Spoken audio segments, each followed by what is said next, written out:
Hello there.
Ooh, look, it's a Monday.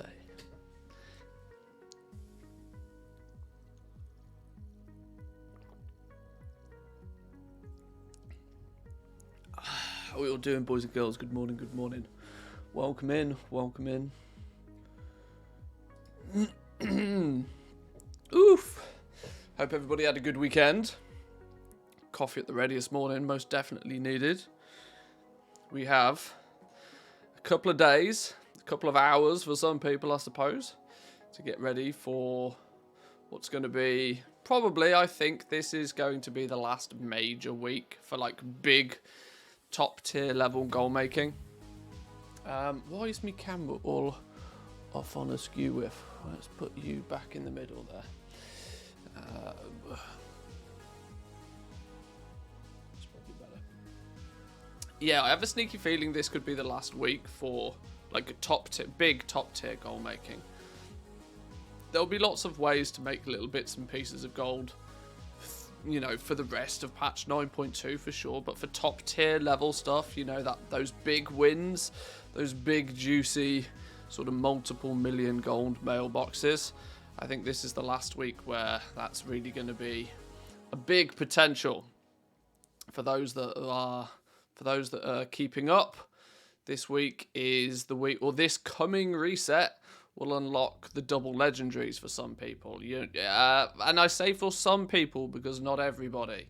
Most people, I would imagine, will have access to the last chapter of the campaign, and with the last chapter of the campaign, you get given yourselves the, or what do you call it? The charity belt, the belt of unity.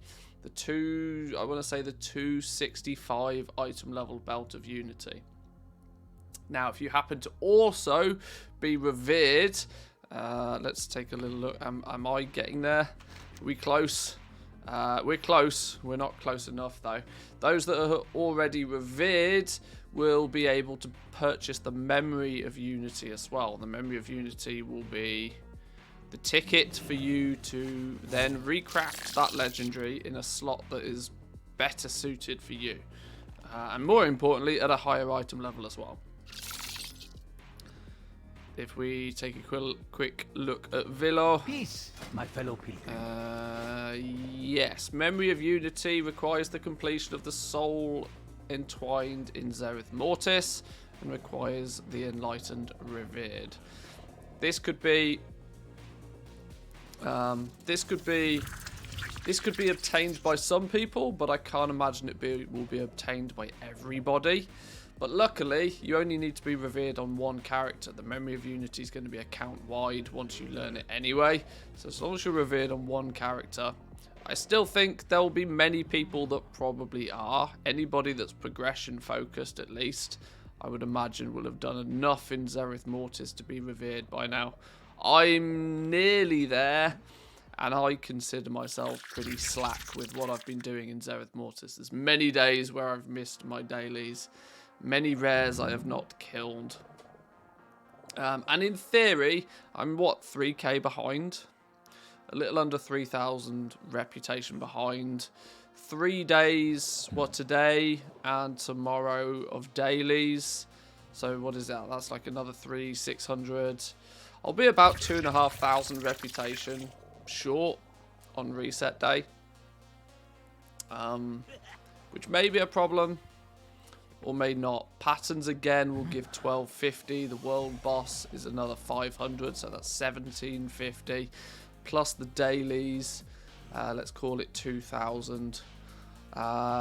Ironically, I think I'm going to be a few hundred reps short.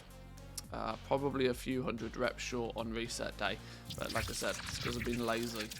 Lazy.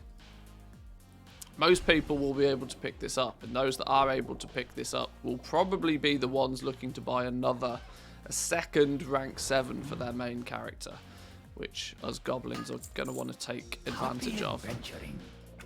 The sound is too loud. Why is the sound so loud? Let's turn you down. There we go.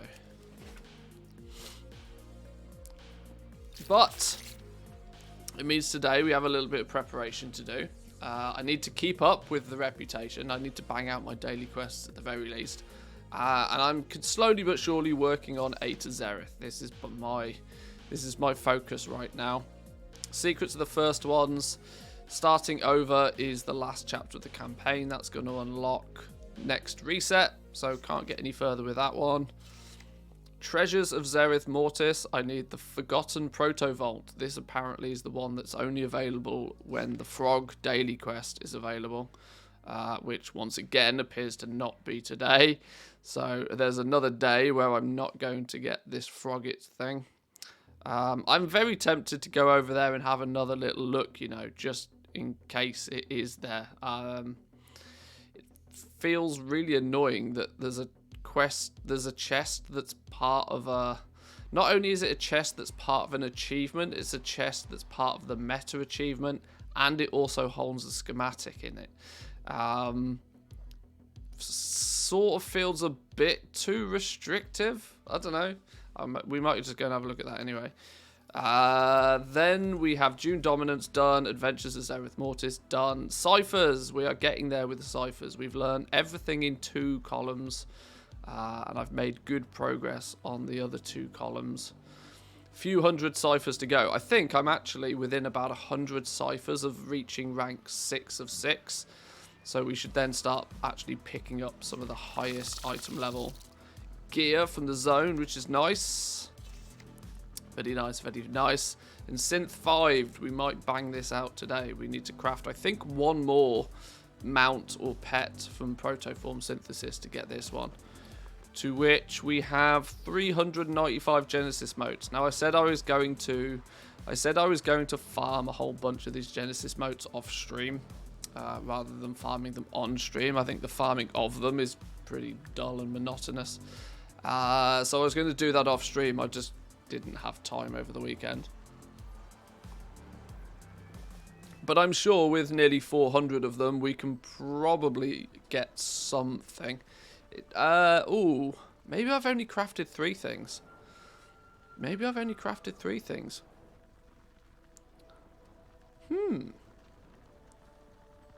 Double bad world quests today. Are they really tragic? What have we got today?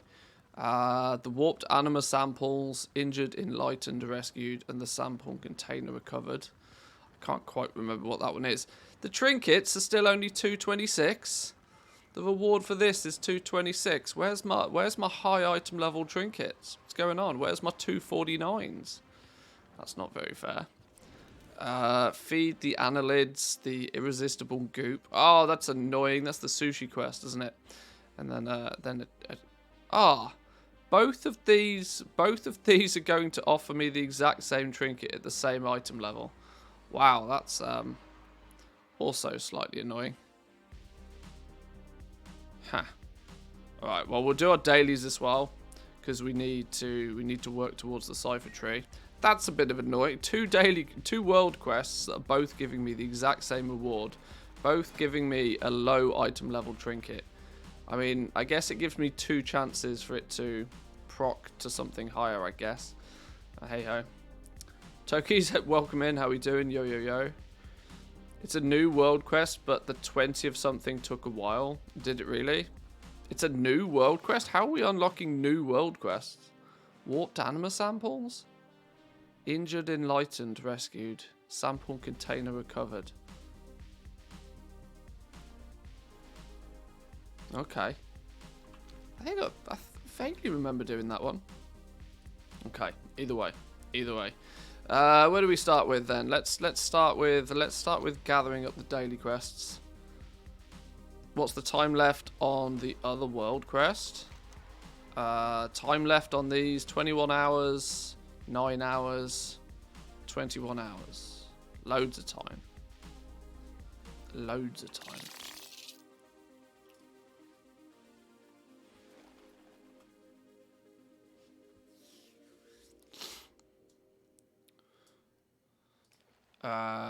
Before we go too far, actually, let's go pick up an Echo Giro buff in case we come across any treasures. Let's load them on the map. I need a blue one. That one up there. I'm a bit close to my old mount. There we go.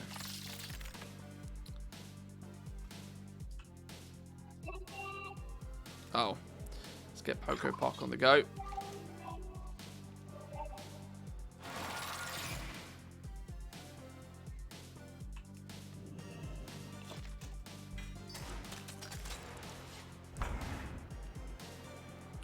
Update handy notes. The colours are now fixed and they've added more of the schematics. Oh, have they really? Okay. They've put the colours in the right order. I guess I wasn't the only one that found that slightly frustrating then. Let's do that real quick then.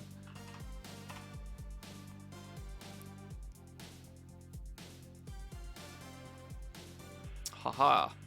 That's good to know. Yeah, it really frustrated me that the red buff came from the blue dot and the blue buff came from the green dot and so on and so on. Where did it go? Is it going to play game? Where's it gone? Hello? Just thinking about it. Forging my libraries. Yeah. Cool. Great. Excellent. Update all. Go. K-Chak, welcome in. Good morning to you. Very well, thank you. Hope you're good. Coffee on the go. My voice sounds a bit weird this morning. I'm not quite sure why. I've not slept very well the last few days. That's probably got something to do with it. But time to get things up and running.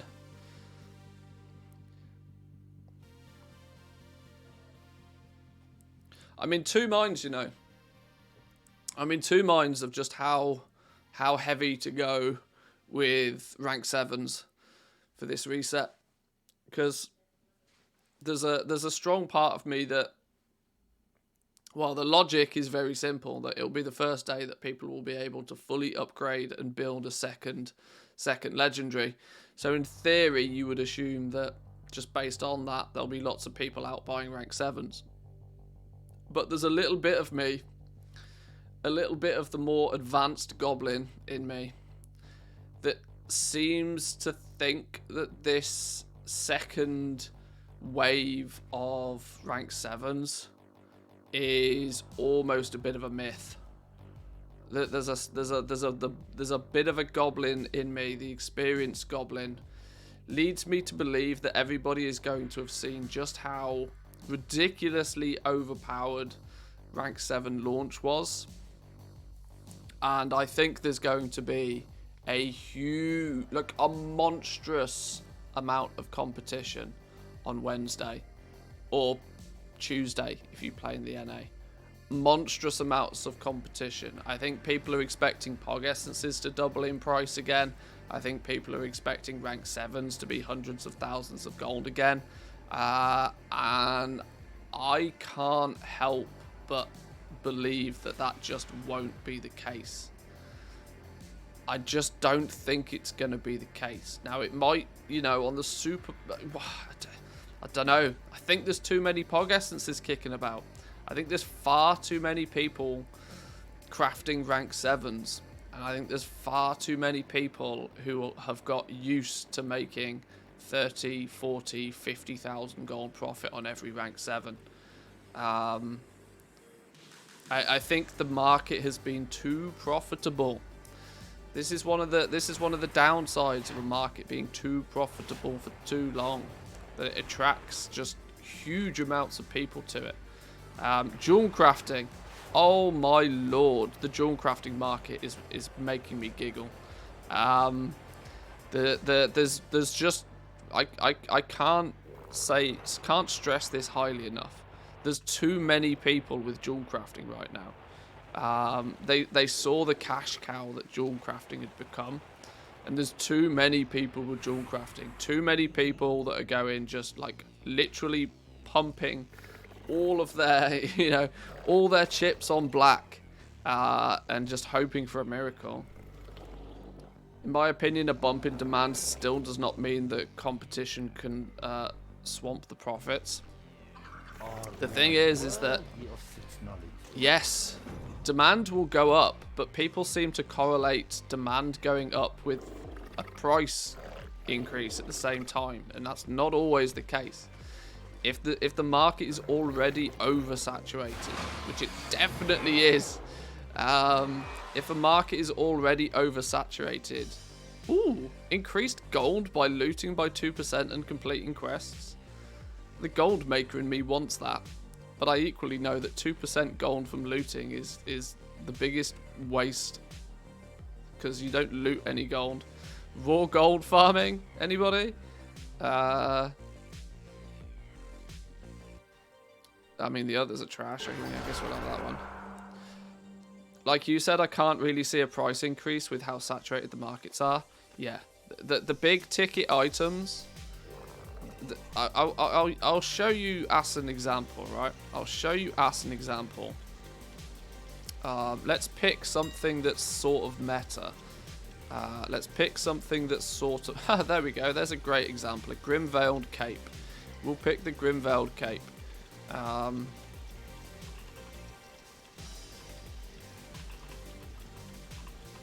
A Grim-Veiled Cape.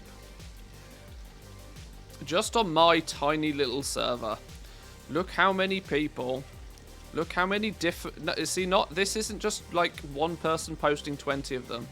Look how many people, how many different people are posting and trying to sell 291 capes. The market does not need this many crafters in it. Like, there is already, let's imagine that each one of these, I mean, we can count up the names. 1, 2, 3, 4, 5, 6, 7, 8. I'm trying to make sure I pick only individual names. 9, 10, 11, 12, 13, 14, 15. Has this one come before? 16. There's at least 17 different people on this list. And that's not including me. 18 if you add me to the mix. 18 different... And Lazy's not even here. 19. There's at least 20 people. At least 20 people just on my little small realm trying to sell Grim-Veiled capes. 20 people. There's over... Let's say a comfortable 20 people on my little realm. Genuinely take that number and triple it, if not quadruple it, on the big realms. There is so many people trying to craft these meta slots. There is no chance in hell the numbers are going to go high on reset. Even if every man and their dog decides they want to buy a Grim-Veiled cape in the next 2 days, there's plenty of them. They can all have one. They can all have one at a good price.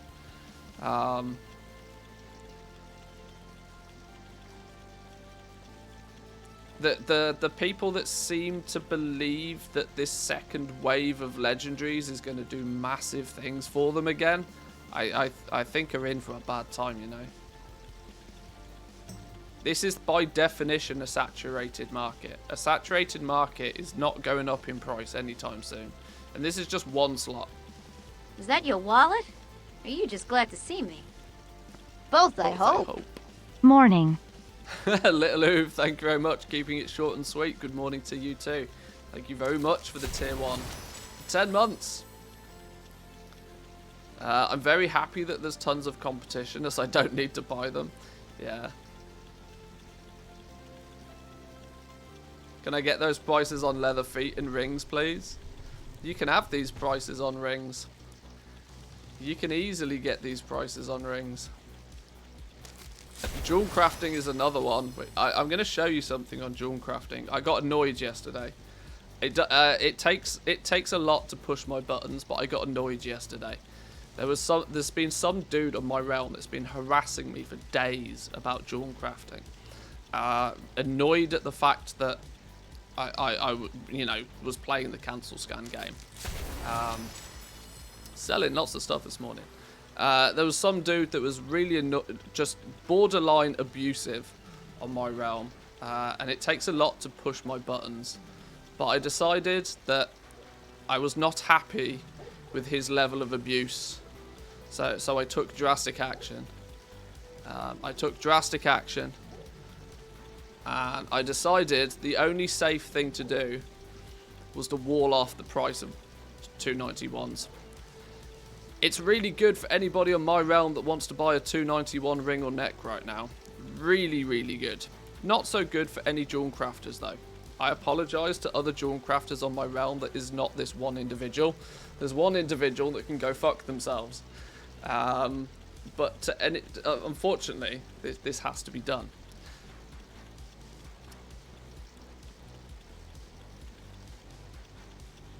Bring some over to Shadow Song. Rings of 170k. Oh damn, okay. Ouch. So yeah, we're walling off 291s. And 3 has undercut you. Yeah, I don't care if they do. I've literally walled them off and I've put them up for 48 hours and I'm leaving them there, whether they sell or not. Some dude got pissy at me for playing the undercut game when they were 105,000 gold apiece, with a crafting cost of not much above 50k. And I told him he was being too greedy, and he kept going and he kept pushing my buttons, and so I played the goblin game.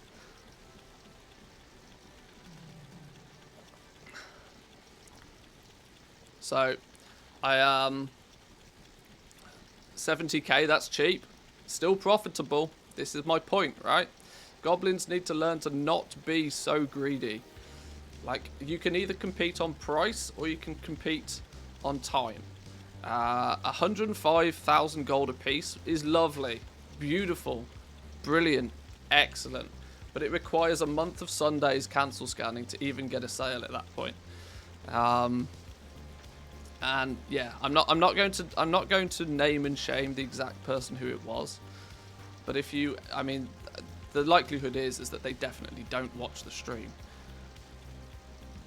But this one person as well, actually went as far as trying to buy out my stock of rings when I was crafting them and selling them at a profitable point. So they're just... Watch out, you might be writing the next article on the community council. Hey, well, if they do, they do. He should learn to not be so abusive in his whispers. Borderline racist at times as well.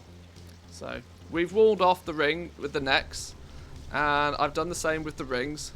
So, like I said, I do wholeheartedly apologise to anybody on my realm when it comes to jewel crafting over the next few days, but if you're going to have dum-dums who are going to do dum-dum things, because I'll just leave these here. I'm happy. I know they'll sell, and I'll leave them here. But if you're going to give me shit for playing the the cancel scan undercut game, then I'm going to play properly. I'm sorry. It'll be fun to watch. Well, we'll see. You know, I mean, he bought this one guy. Like I said, I'm not going to name which one off this list it is. This one guy bought 20 Shadowgast rings off me yesterday. 291 Shadowgast rings. He's also told me a couple of days ago that he's already got 60 of them crafted, and that he's already crafted them at 20,000 gold apiece for his Pog Essences. Why he feels the need to tell me all of this, and why, well, you know, he needs to understand that that's not the cost of them for everybody. But what you gonna do if he buys them all out to repost higher? Well, I wonder. Maybe craft another 20. That many crafters and it's kept at 150k for that realm. Your realm is so harmonious, except this one person. There's lots of prices on this realm that I truly believe are too high. I truly believe they're too high. There's a bunch of gear still nearly 200,000 gold apiece for a 291. It's just too high. The sales are not being made on those slots because the price is too high. There is definitely such thing as goblins being too greedy. So, yeah. So, like I said, apologies if your name is on this list and you play on my realm and you were hoping to have 100k plus jewel crafting sales the next few days, but I'm sorry, it's not happening. Yeah, come back in a few days. But, with that said, let's get some dailies done. Let's get these up and running.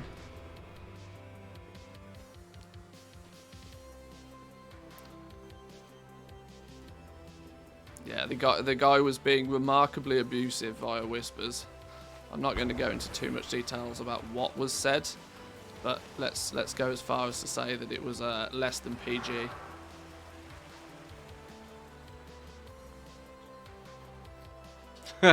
It made me giggle when he started trying to bully me out the market. He whispering me, saying things along the lines of, "Oh, I'll just buy out all of your stock. I've got gold to burn. I've got over 8 million gold," he said.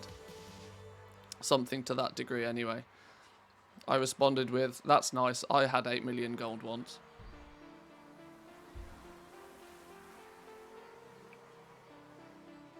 I don't like bullies. It's quite simple. How long will you be staying? I mean, I could have crafted them all and posted them under everybody's crafting cost. At least the price at which I've walled it off is still profitable, but it's not greedy level profitable. It's not it's not like double your money on everything you sell level profitable. Should have sent him a screenshot, your tier 7 graph. Yeah, maybe. I wasn't going to get into a dick swinging contest because I don't need to. I just don't like the fact that people seem to think that it's acceptable to whisper abuse to people because they play the game in a different way than you do. I've lived on the internet for long enough to not be bothered by that shit. To almost go as far as to find it amusing. But yeah, there's no need for it. Have we got to kill... We need loads of the residue things and 3 solid Neomotes. The solid Neomotes, you have to kill the big things. Oh, maybe not. Oh, maybe it is these?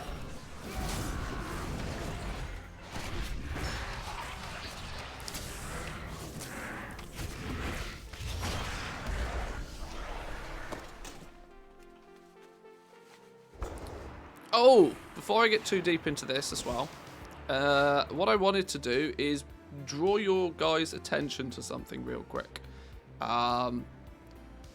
Satisfactory is a game that I've been wanting to play for a long time now. A game that some of you will have probably played already. With that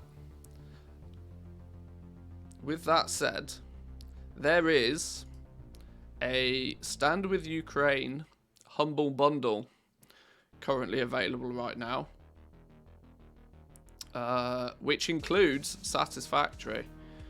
Let me bring it up on the screens. So I wanted to draw your attention to this for 2 reasons. One, because it's only available for a few days. Where is it? Here we go. Humble Bundle, for those that you may or may not know, is Humble started out as they started out by gathering game codes from developers to bundle them together at a price that you can choose how much to pay, and then a percentage of the value goes to charity. Good cause, right? Everybody loves a good cause. It's developed a little bit more so over the years, and so Humble Bundle is now more than just these small bundles of games that you can pick up. They actually have a full game store nowadays. One of the bundles they've put together at the moment is a Stand With Ukraine bundle. Now this is slightly different to their normal bundles in terms of the fact that you don't have the choice to pay less for a smaller bundle. You just have the one bundle, and currently if you pay at least $36.39, there is 123 different games and books and game creation bits of software available in this bundle. Some of it, of which, to be fair, this is a remarkably good value bundle. €36 is about the cost of Satisfactory, I think, if you buy it on a regular day anyway, before you look at the other games in this bundle. There are some good games in this bundle. Some very good games. Satisfactory is one I've wanted to play for a long time. Back to Blood is the sequel of... it is a sequel to... Oh my god, I genuinely can't remember the original one. Back to Blood is apparently not great. The original was much better. But either way, a zombie hack and slash shooter. Metro Exodus, which is a remarkably good game from what I've heard. Not one that I've played, but one that's been on my list. Left 4 Dead, there we go, thank you very much. Metro Exodus is one that is highly acclaimed. Been on my list of games to play for a while, but I haven't. Plus a whole bunch others. One I actually started playing the other day. I started playing this off stream over the weekend, The Long Dark. A very different game to what I'm used to playing, but The Long Dark was... It's a survival adventure game, I guess, is the best way you can put it.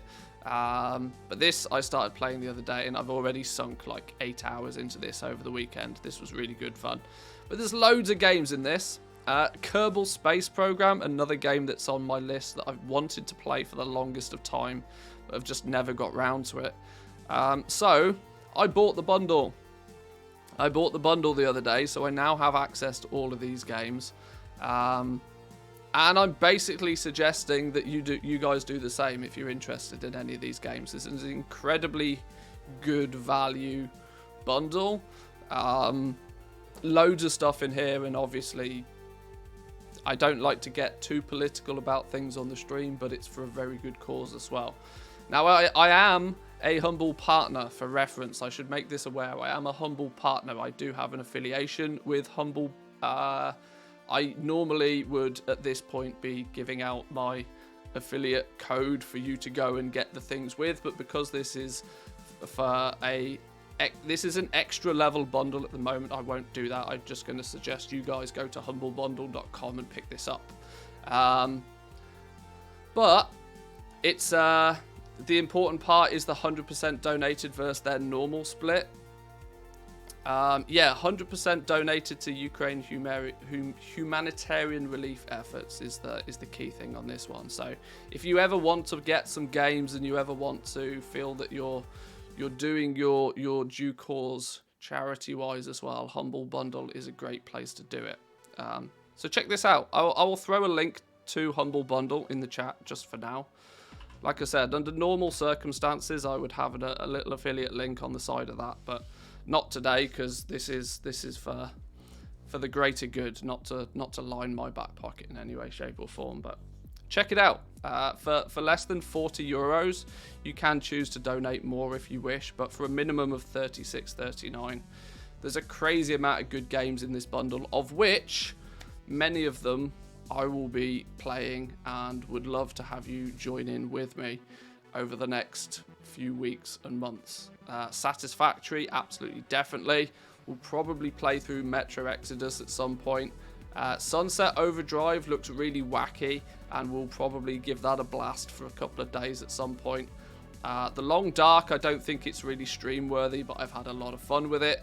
Kerbal Space Program we will definitely be playing at some point, because that's always interested me. Plus a whole bunch more in here. I don't really know a lot about some of these other games.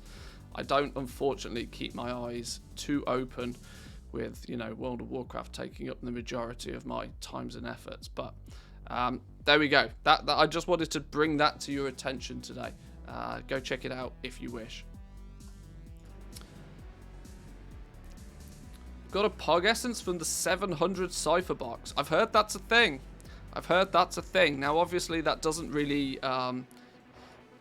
that's not competitive. It takes you a long time to get 700 ciphers.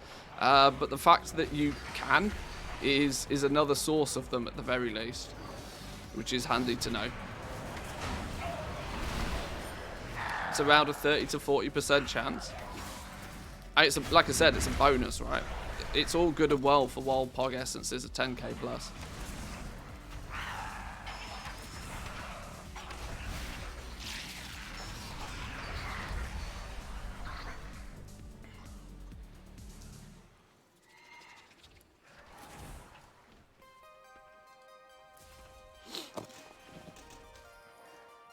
I've opened 13 to 14 of them. How have you got so many? I guess that's across a bunch of alts, right? I'm assuming that's just that you've stacked up ciphers on a bunch of alts. Rather than teching your tree, I'd imagine you're just buying the boxes, right?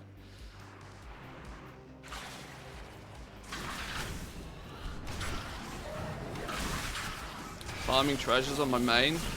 That's a lot of treasures. That's a lot of treasures. At like 5 to 6 per treasure.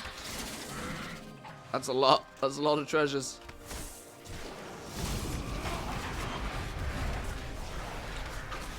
You still owe us some pet mount knowledge. I was reading some mount recipes, and there's one in a normal raid.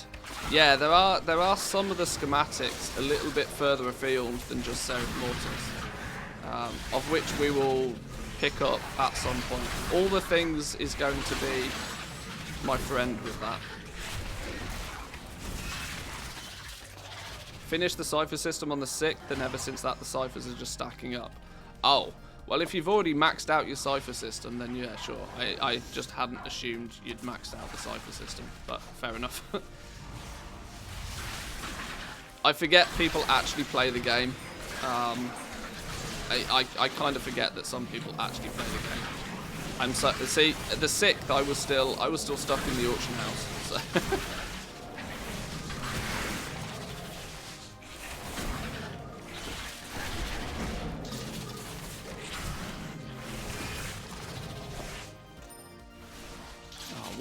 One more, go on.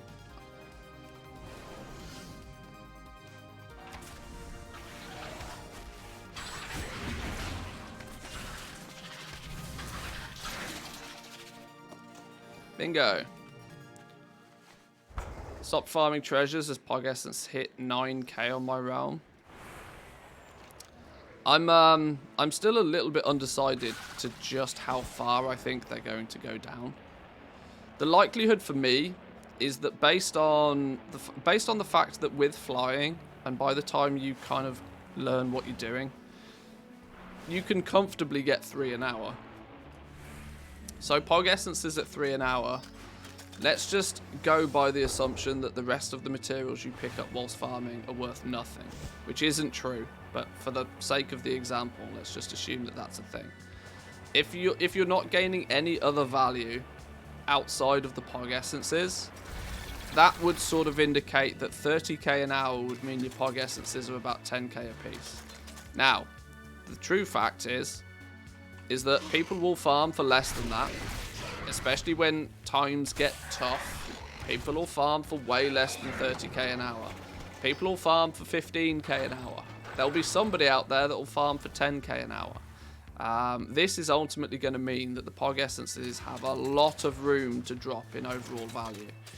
Not to mention the fact that because they're farmable on an infinite basis by almost infinite amount of people, there's a very good chance that there'll just be too many of them within a short period of time.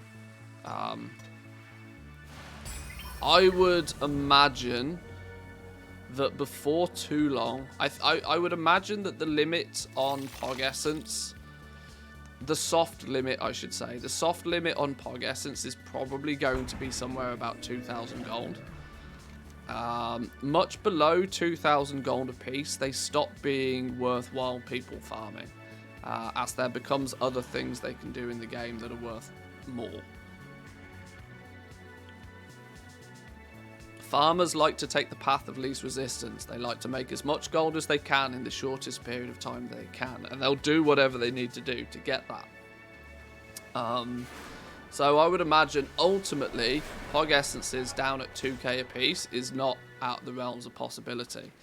Now, what then happens is when the farmers stop farming them, then we'll start to see just how things play out a little bit more. But realistically, in the not too near distant future, I expect Pog Essences to just keep going down and down and down. There's too many of them. They're too easy to acquire. Sorry, that's probably a misrepresentation. You don't need that many of them, I guess is what is the better way of stating it. They're not too easy to get. They're still pretty annoying to get, generally speaking. But the God's honest truth is, you don't need many of them. And the fact that you don't need many of them is the problem here. You need one of them to craft a 262, and you need two of them to craft a legendary. That's really not a lot. And so, as time goes on, and as less and less people need their legendaries, and the prices of the legendaries get lower and lower and lower, I imagine the price of these things is going to dip pretty aggressively. Now, we're already a few days into having flying, averaging, let's say 12,000 gold on most realms. There's still a lot of room for that to go down, unfortunately, which is why I'm being very cautious with what I'm crafting and how much of it I'm crafting, because I don't want to have to be taking considerable losses. What have you learned today? Because prices dip overnight.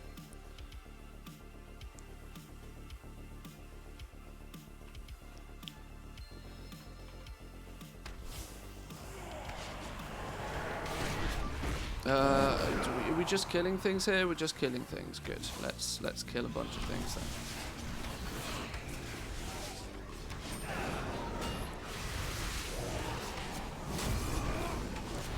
I need to put some of my thoughts together into actual short form video format, because not that I think I have much, not that I don't think I have like an influence per se over what happens. I'm very aware that I'm not a content creator anywhere near big enough to have an influence overall. But what I do think is there's a lot of people out there that look for information at the very least, and I feel kind of bad that I'm not. Short of you guys who are watching live, I kind of feel that I'm not keeping up my end of the bargain, I don't think.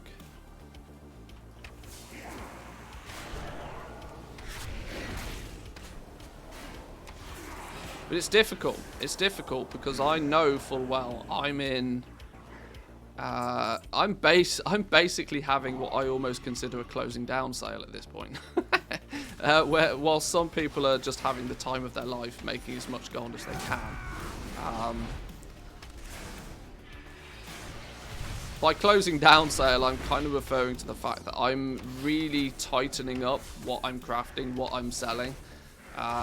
Trying to limit my amount of cancel scanning hours to a minimum, and just really trying to optimize the Christ out of the system now.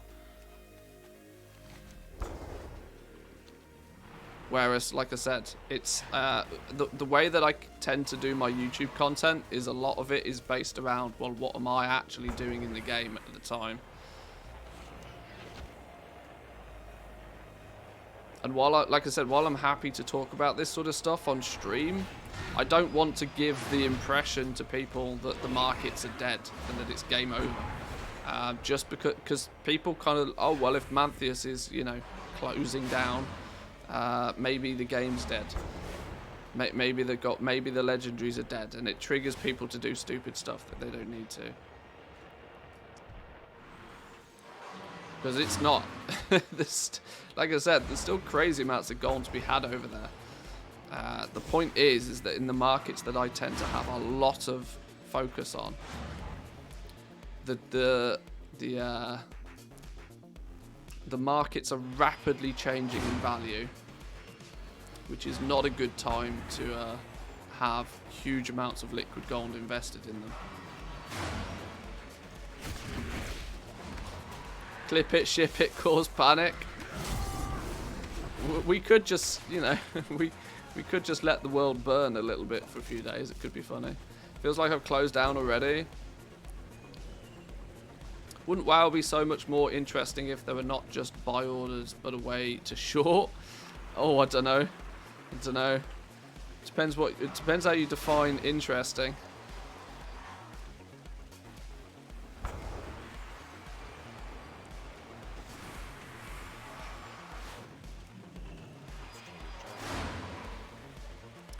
God, these minor fragments take forever.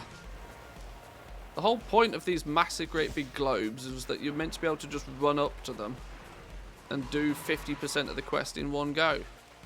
But apparently not.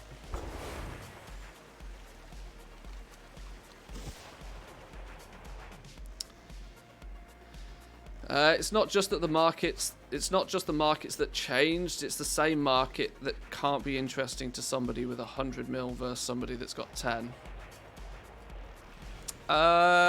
There's an element of that. There's definitely an element of that. I'm very aware that I'm closing in on a long-term goal of mine, and because I'm getting very close to the finish line, I'm kind of pushing to cross the finish line, if that makes sense. After this week, I probably will have very little incentive to be crafting much at all. I'm still crafting things here and there because, and you know, I'm still focusing on turnover.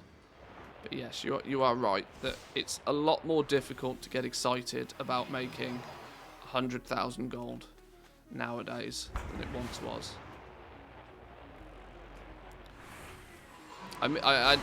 This is why I started again on Draenor. This is one of the reasons I started again on Draenor, and one of the reasons why I didn't just ship over a guild bank of gold.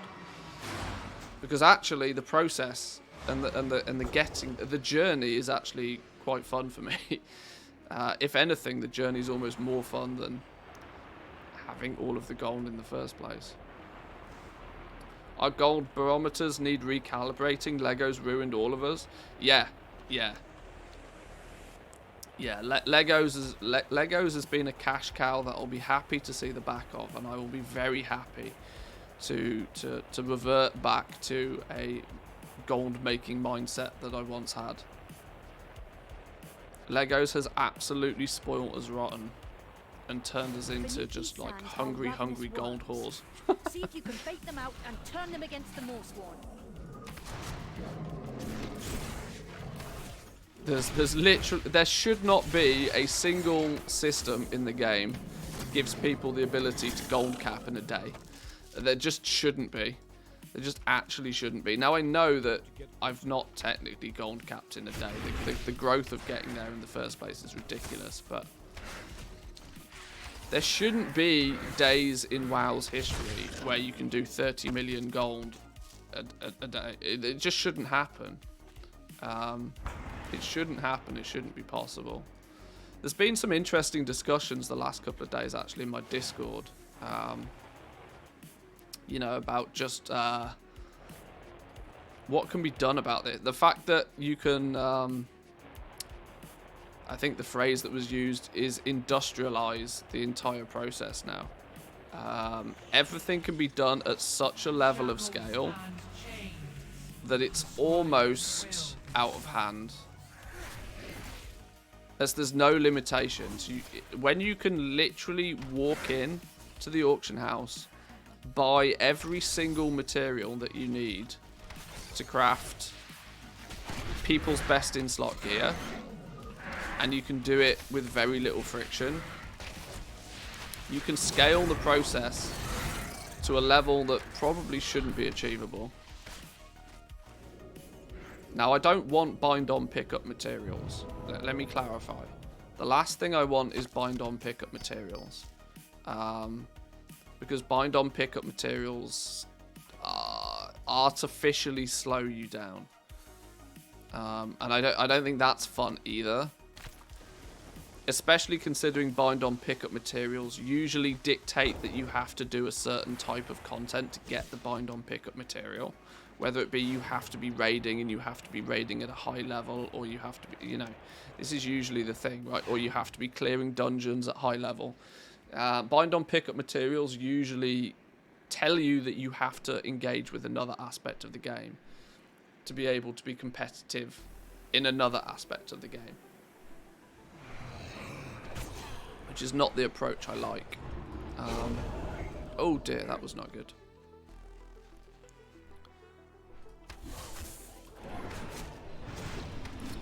What they do need, though, is to figure something out in that regard.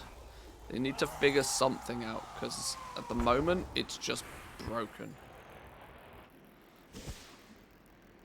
And I don't know how better to describe it than just to say it's broken, because some people will argue it's not broken, and they'll argue it's not broken because they're able to fully capitalize on it as it is right now. It's hard to admit something's broken when you're profiting from it so greatly.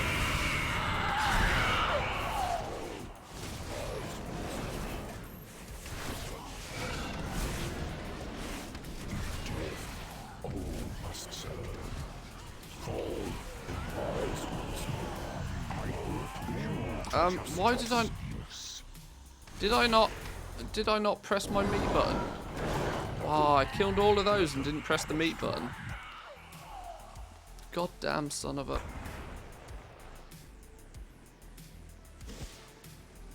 Except there is friction. You have to guess right on the Pog Essence price. You did, some did not. It wasn't a guess, though. This was the problem. It wasn't a guess. The whole system was very deterministic. It was not a guess.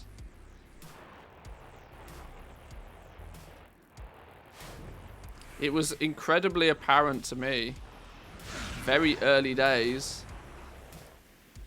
that the Pog Essence prices were going to be ludicrous because of just how few of them you could get in at the beginning. Now, it wasn't blatantly obvious to me while I was still on the PTR, but the fact that I did spend some time on the PTR investigating and looking into it was basically the reason to why I was very quickly, at the beginning of the patch, able to come out and say, these Pog Essences at like sub 10k a piece are an absolute bargain. And what happened? They ended up being 30. That wasn't a guess. I mean, you could say it was an educated guess at the least, but it was built on, you know, data.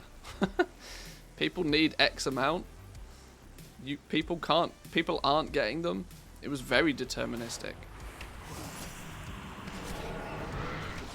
Guessing is when you have no knowledge on a system. If you have no knowledge on a system, then yes, you're guessing. The knowledge was there to be acquired. Just because some people didn't do it is an effort thing again. If you put the effort in to do the research, the answers are there, and they were there. Oh, I keep forgetting to press my stupid goop button. I hate this quest. It's me running around killing things, and then all of a sudden it's like, ah. I want one of the... I want to just kill these dudes over here again. Oh, a Sandsworn chest. I've got about a bajillion Sandsworn keys. Let's open this. Yoink.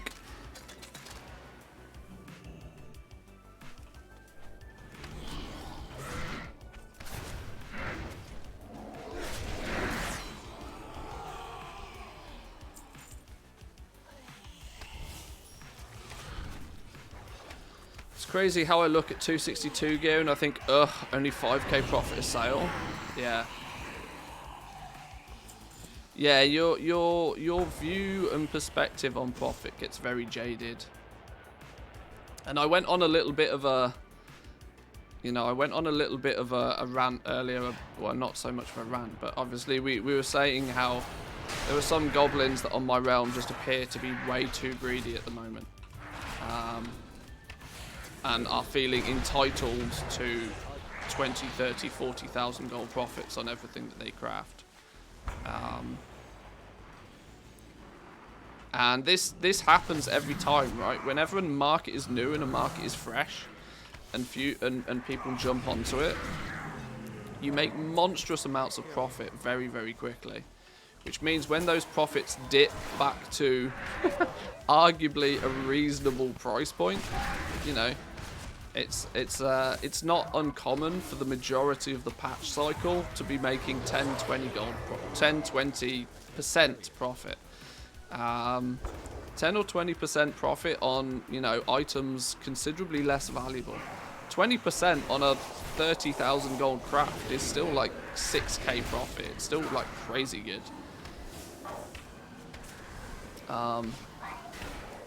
Yeah, people's perception gets twisted a little bit when the reality is that markets don't survive that long at that level of profit, and they shouldn't, right? The longer you hold a hostage at a super profitable price point, you're just you're limiting your own sales primarily. You're limiting the sales you're going to be making. You're not focusing on turnover properly like you probably should be. You're also attracting more people to get in on. You're attracting competition, which is the opposite to what you want.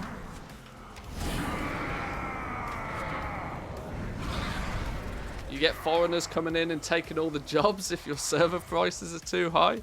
Well, you will do, yeah. It's funny because it's true. It's exactly the way it will work. With the Morsworn so well fortified, sometimes you need to get a little creative.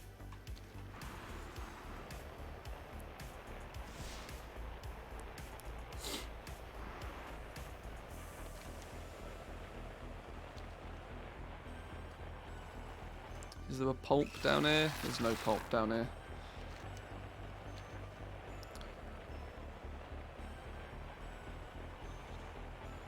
Right, somebody is saying this is a new world quest.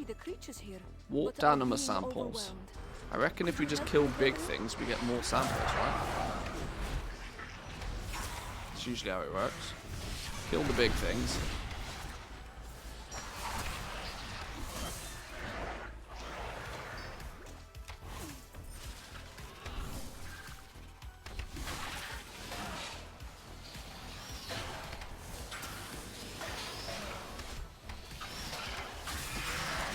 This isn't going to take too long. This shouldn't take too long. Oh, okay, we didn't get anything from those. Okay, that's a bit annoying.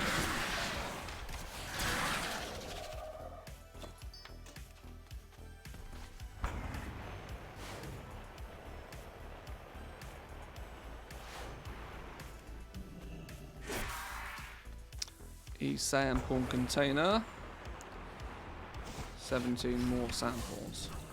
Wonder what this big dude gives. Kill the big dude. If we pull him here, then 2 birds, 1 stone.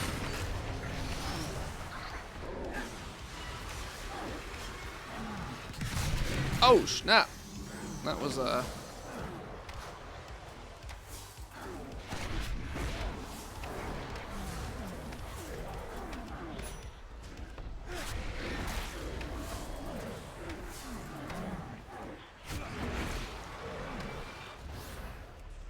Did that say unstable ejection? I'm hoping it's an injection.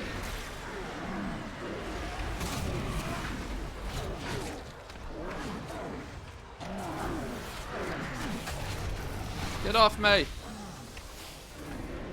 Oh, we've pulled another one. Oh god, we've pulled another one.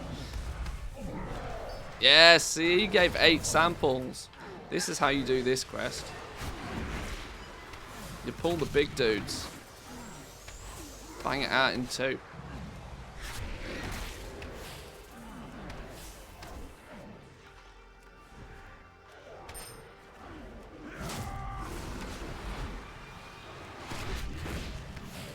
Oh no, Mr. Warlock, you got slapped. Boom! Headshot.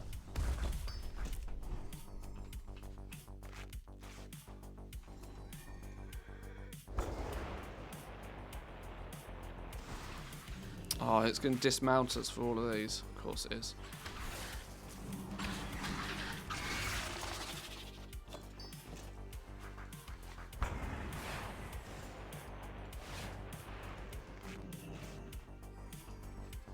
Go off, we pew pew you 3.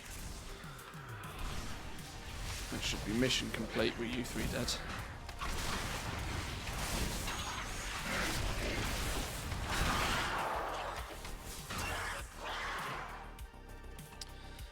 Assuming Blizzard doesn't change though, the next expansion is just like the last 2 have been. What could we as goal makers do to make it more enjoyable again?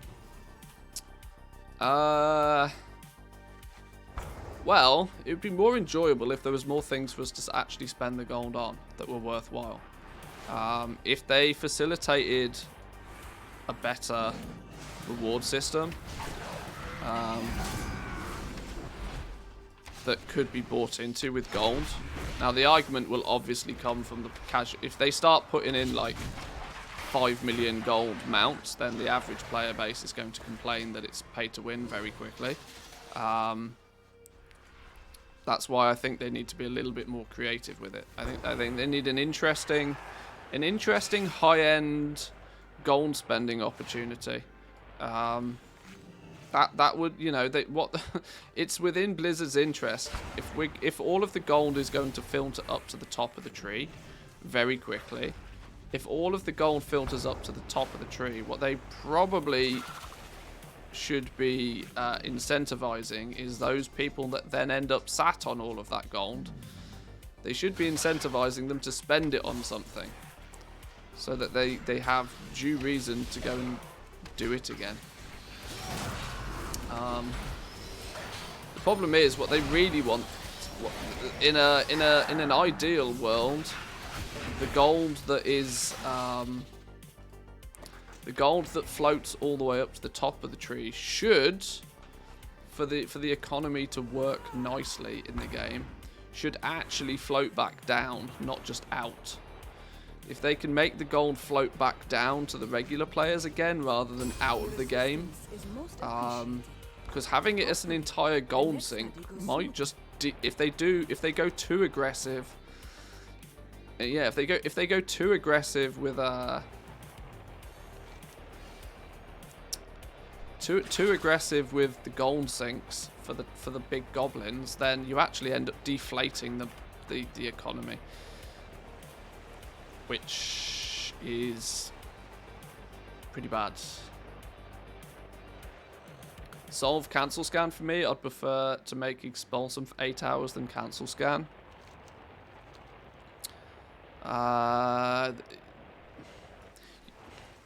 This is one of those conversations that comes up frequently about cancel scanning, and the more I think about it, the more I come to the same conclusion of that you can't fix cancel scanning. You can make it less effective, but that doesn't fix the problem, because cancel scanning is basically the epitome of putting in effort, right? The more effort you put in, the more you cancel scan, the more you are likely to sell your item, is the reality of how it works. if you just diminish people's ability to cancel scan, all you're doing is lowering the bar for everyone. You're not fixing the problem. It's, you know, one of the common things that's thrown forward is that, right, well, just prevent TSM from doing cancel scans. Well, then people will do it manually. And the people that do it manually more than the others that don't do it manually will still win. You're just dragging the bar down, but you're dragging it down for everybody. Which isn't a solution. The auction house is, without question, considerably more competitive than it ever has been. But if you go back in history and you look through WoW's history, every single expansion that has come and gone has got a little bit more competitive and a little bit more competitive and a little bit more competitive. And the reason it gets more and more and more and more competitive is that those that are playing the auction house game have more and more experience in it. The tools become more and more sophisticated, but more importantly, there's ever more reasons to want to make gold nowadays than there ever was. We have not had an expansion like Shadowlands where the, let's just call it, the cost to play the game has been this high. Previously, in any expansion prior to Shadowlands, obviously if you wanted to raid or you wanted to do, you know, high-end dungeons or whatever the end game was, you kind of needed your consumables, your gems, your enchants. That was your cost to play the end game. There was very rarely really, really strong incentives for you to be spending stupid amounts of gold on your gear. Your gear was usually something that you put effort in to get, and the more effort in to get, the more of it you got. Shadowlands has presented people with the ability to craft and then sell and then in turn buy their best in slot gear. We've not had this before. So this expansion has put a huge emphasis on people to make gold, to cover those costs. They have the ability to buy their best in slot bits of gear, but to buy it they need the gold. And to get the gold they have two options. Create it, farm it, craft it, get it from the auction house, or buy it with a credit card. Not hard to cover the costs by a little bit of farming. True, but people don't want to just cover their costs. This is the problem. More importantly, people don't want to always farm. The incentive for people to spend gold has never been as high as what it is in Shadowlands. And it is no surprise that the cancel scan meta is now stronger than it's ever been.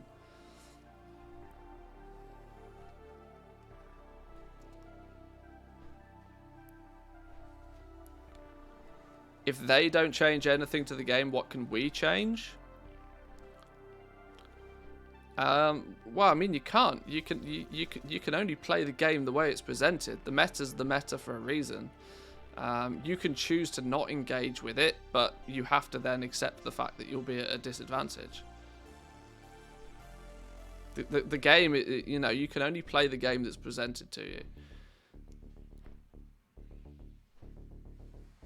You can, at a point, you can choose to go in other directions. If you dramatically dislike cancel scanning, then you can still do the crafting thing, but you have to then compete on price rather than on time.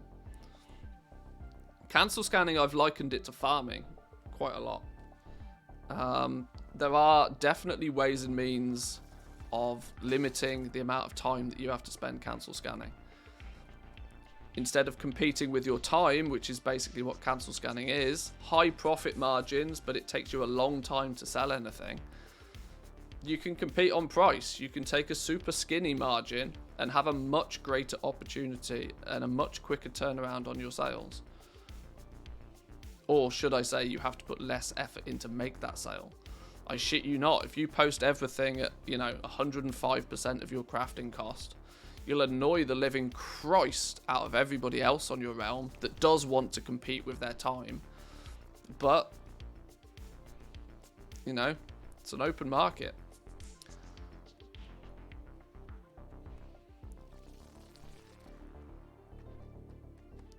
If you don't like the cancel scanning, don't do the stuff that needs cancel scanning. Yeah, this is it. You can entirely avoid the cancel scanning, but it is without question where the gold is.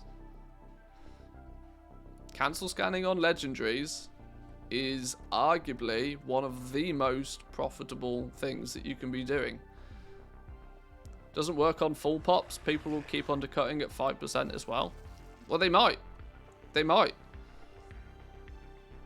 But then it's an indication that currently, at that moment in time, the market's too saturated.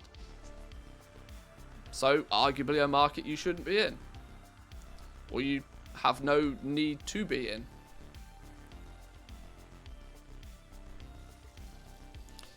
You're not going to make everybody sell everything for sub crafting cost forever. People will stop crafting it. It'll slowly turn, even on a full pop. It's just most people don't want to put once again, they don't want to have to go through that in the first place. Like I said, you can only play the game that's presented to you. Cancel scanning on legendaries is the meta for a reason. If you're making 30,000 gold profit on every rank 7 that you sell, but you have to sit at the auction house cancel scanning like your life depends on it to make those sales, then, well, if you make enough sale, you only need to make one sale in an hour for it to be more valuable for you to do that than it is to go out farming for the materials needed to make the items in the first place. Then it's a net positive for some people. Like I said, cancel scanning is very much like farming in that regard. You're directly trading your time for profits. Annoyingly, you have more risk involved because you're usually, you know, you're risking a large amount of capital to even then put yourself in that pool of people to compete with the cancel scan in the first place. But back at work, don't have time to repost. Posting during lunch and one repost at the evening. Max 1 mil mailbox. Last Saturday played all day long. Almost made a gold cap mailbox. Cancel scanning equals gold. It absolutely does. It absolutely does. You are not a pilgrim. Yeah, the meta is carved out by the game, not so much the players. Whatever is the most optimal way to do the thing in the game is where the meta evolves. You can't just choose for the meta to be somewhere else because you don't like it, unfortunately. The only choice you have is to just not do it. Or to try and facilitate a system that means you have to engage with it less. I like how the guild transfer isn't back in the shop yet. Yeah. I kind of would like to see the guild transfer not be a thing anymore, you know. I'm not in... I kind of see its purpose. But then again, I kind of don't. If you're a mythic raiding guild and you want to move to another server, like, do you really need to take the guild with you? Can you not just make a new guild on the new server? If you're a mythic raiding guild, I doubt you care about, you know, the guild achievements as such. I don't know. The guild transfer thing seems to be more of a way for people to just transfer huge amounts of gold from one place to another. I don't genuinely think that the amount of guilds that actually use it for its intended purpose is that high. But I might be, my opinion might be swayed due to the community around me, I suppose. But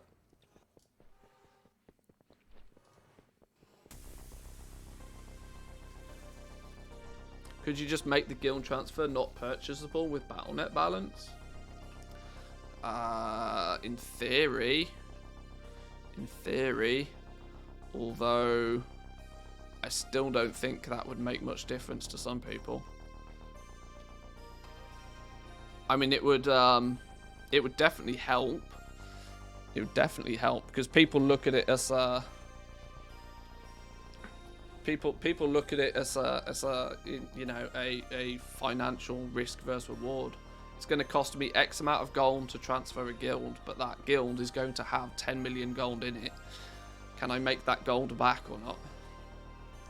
I think people are going to be less inclined to pay with their credit card to do that sort of thing, but balance is balance, period. They should not have a way to make a difference.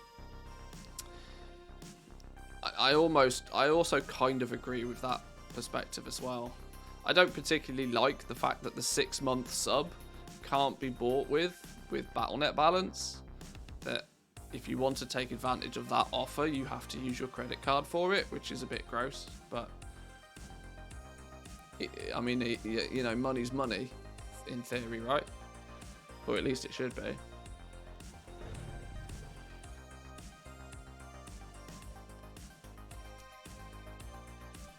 Can we squeeze out the 2 that cost me 70? No, they all cost too much. I was wondering with 140 if we could squeeze out 2 upgrades here, but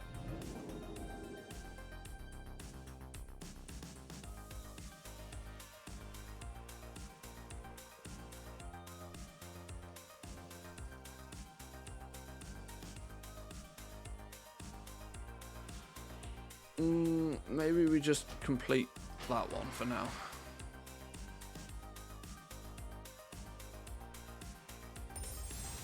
There we go. 1, 2, 3, 4, 5, 6. 6 more upgrades to go. 6 more upgrades to go. But what that has done is maxed out my Cypher equipment level. Woohoo! Maximum gear from World Quests. Or maximum item level gear from World Quests. Was that 252 now? So that's the equivalent of normal mode raiding gear. Just from doing World Quests in Zereth Mortis. That's an interesting paradigm. Alright. Is that my basics done in Zereth Mortis though for today? I think it is. I think that's the basic bits and pieces out the way. Frogget quest is not up, so we can't get this last treasure. Is it called Frogget? It is, yeah. Frogget World Quest is not up.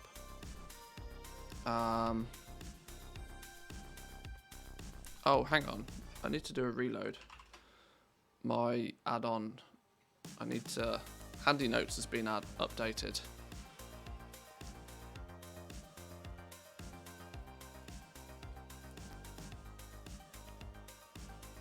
Have we been selling anything in the background? I guess we could have a look, couldn't we?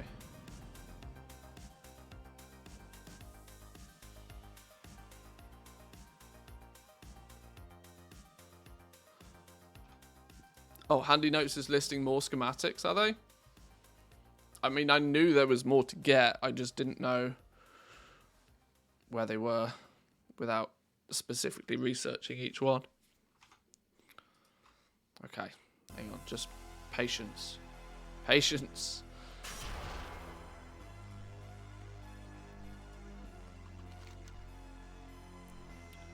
Hey, the colours are right. Red buff, red dot. Green buff, green dot.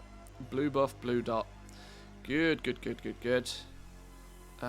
So we're saying that if we go... Oh, okay. Shrouded Cypher caches.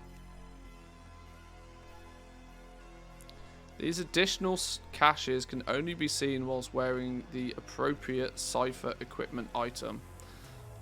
Enhances Pokopop's perception, allowing it to discover additional hidden caches. There's a Grommet soul from these. Ooh. Cool. Have I got a piece of gear with that? I mean, I'm assuming I've not even got that as a piece of gear then. Increases stats and effectiveness. Boring. Allows you to socket stuff.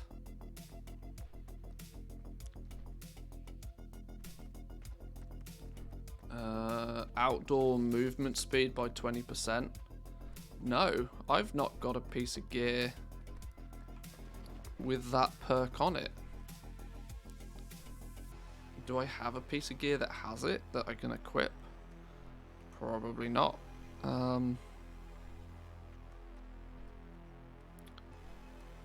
Travel great distances. Increasing stats and effectiveness of its forms and abilities. Okay. I don't even have a piece of gear with that perk on it. I probably have at some point, and I've probably vended it because it was lower item level. Okay. Okay. Need to note to self. Need to remember that that's a thing.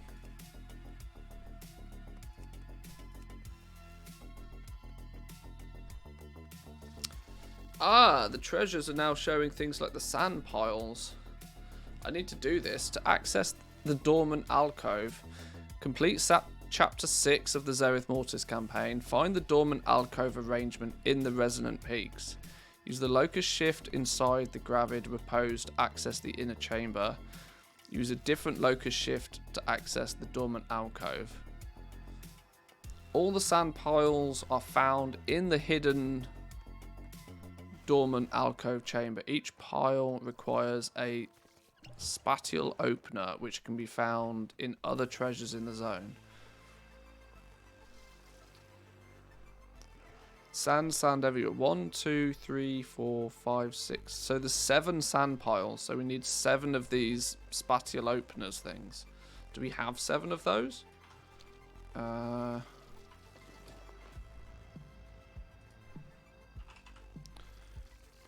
We have 7 of those.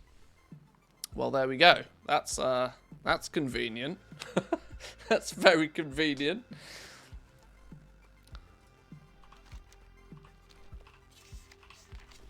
Out of curiosity, what's it called? Sand everywhere. Uncover the treasure piles of sand scattered throughout Zereth Mortis.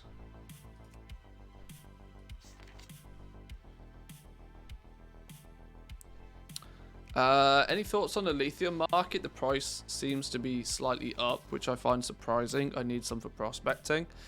Well, the jewel crafting market is still popping off. I think that's the that's the main takeaway from that. My assumption was greatly that the lithium market was in great risk because people can fly in Zereth Mortis. Flying plus Pog Essence farming plus lithium nodes all over the place was, in my eyes, at the very least, a recipe for cheaper lithium. But lithium is by far the easiest way of getting essences. I would rather buy a lithium even if it's slightly more expensive than Leystrite, just so I don't have to prospect Leystrite, because it takes me 10 times longer if I'm prospecting Leystrite. And when you need 40 essences just to make one ring, doing that with Leystrite is painful, real painful. I've been buying a lithium all this just to craft a bunch of stuff, and I imagine if I've been doing it, others have been doing the same.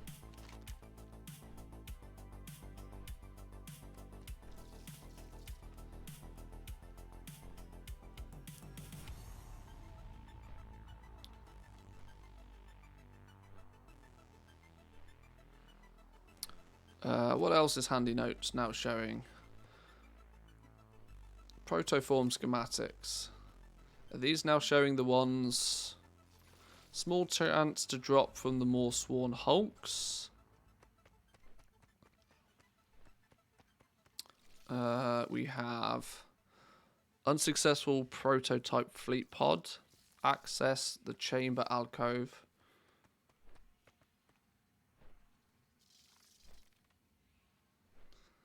Found inside the chamber alcove. Interact with the inert prototype to start a minigame. Guide the snail through 5 rings without touching solidite dust piles to win the schematic. Oh, that sounds cool. Alright. The leaper comes from the thing that we need. These ones come from the raid. This is the one in the enlightened box.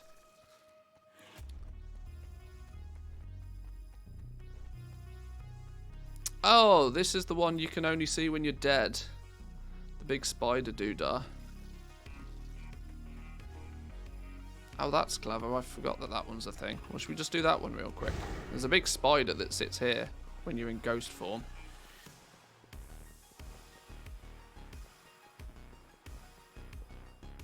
So, the easy way is to fly up.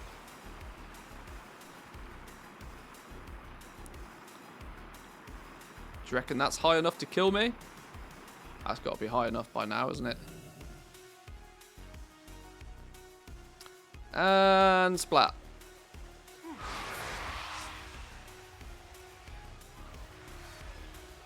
Don't disengage last second.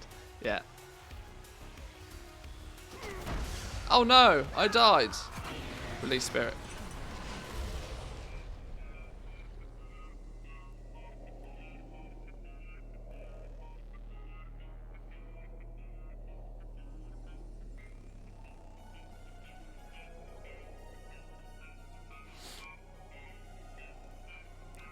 Other way around, I've got a lithium and I don't need it.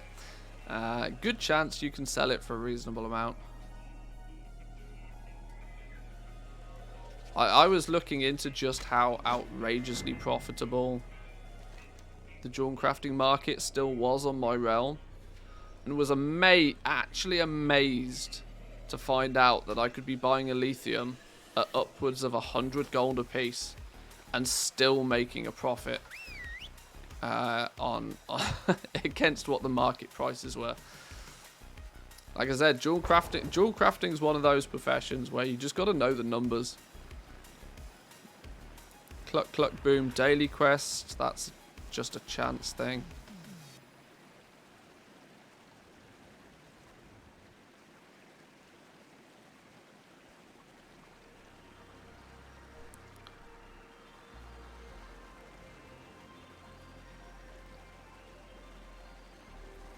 Right, we need to get some of these chambers open. These sand pile businesses. All the sand piles are found in the hidden dormant alcove chamber.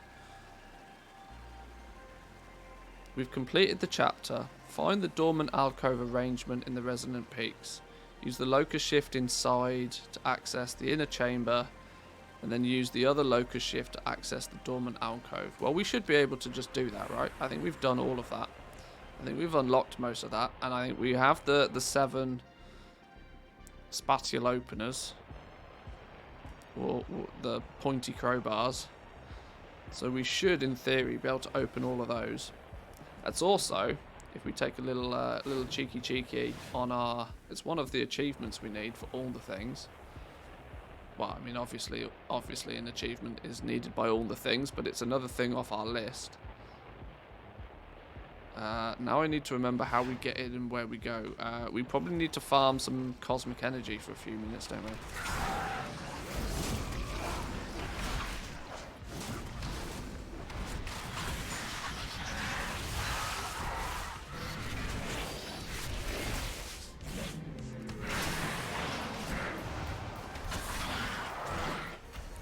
Grab the new runes first. New runes? I think I've probably got them. I think I've got them all.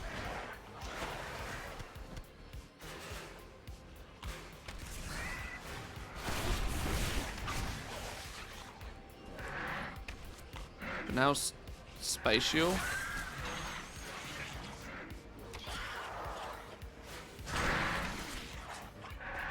There's definitely a T in there. Hey, it's not like English is my first language. I don't know. Whatever.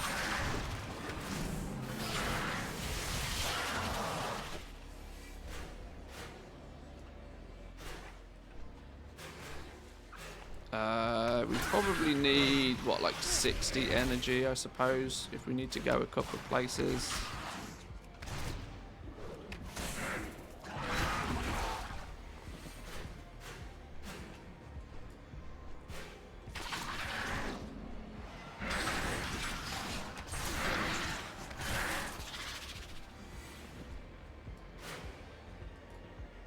Where are we up to? 54.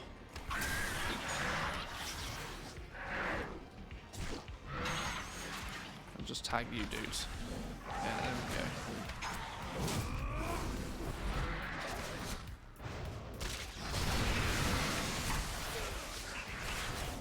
I was thinking actually, I know we get double legendaries this week. It would probably make quite a lot of sense before double legendaries becomes a thing for me to maybe get my first legendary. And that might be sensible, right?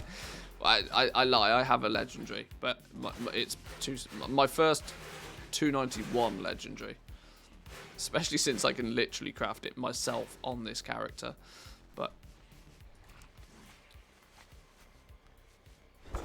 you don't come by the runes during the campaign, so you need to go get them.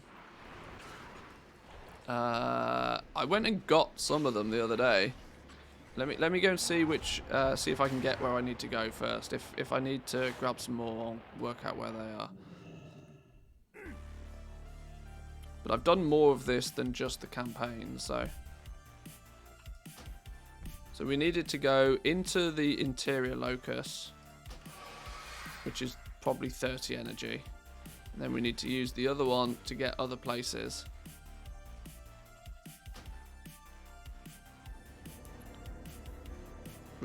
Is this where we're meant to be going? Repertory alcove. Hang on, please hold. Oh. No, I need the dormant alcove arrangement. Okay, so you're right. I am sure. Okay.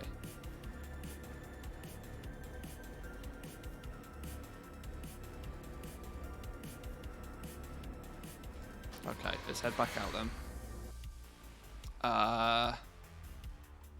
Okay.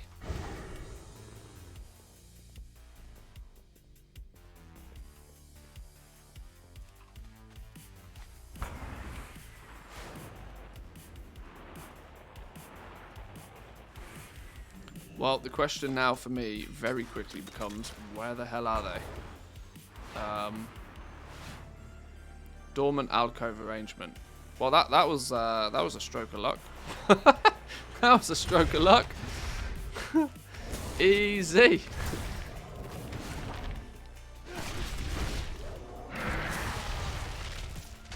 Yoink. New location discovered. Check me.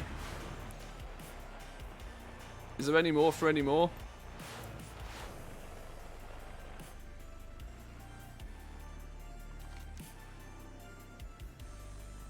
There's the full gore alcove arrangement, I guess. Is another one we need. 2 to 3 more.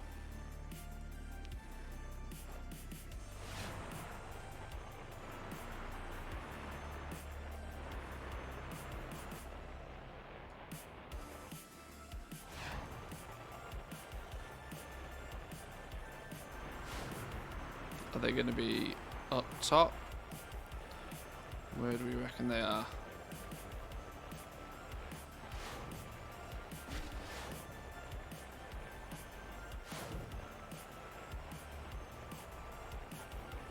Let's go on a little search.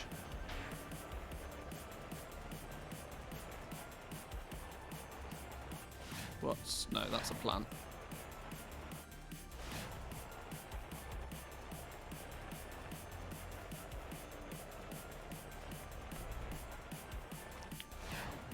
Looking for symbols on a wall.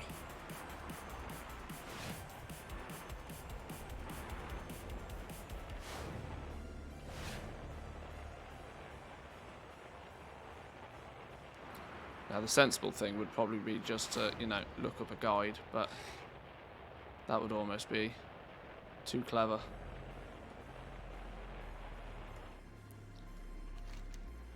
Just click the chest. Ah. No, see, I've got that one. Click the chest, got that one. What about this one then?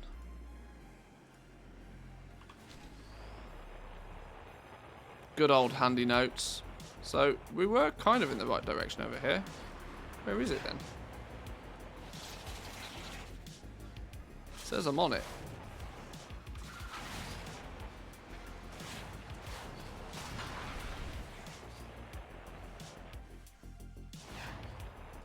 Is this it?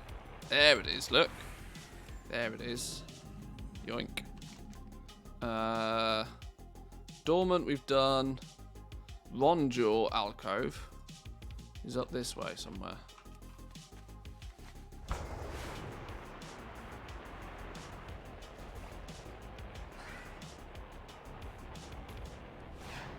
There it is. Cheeky, cheeky.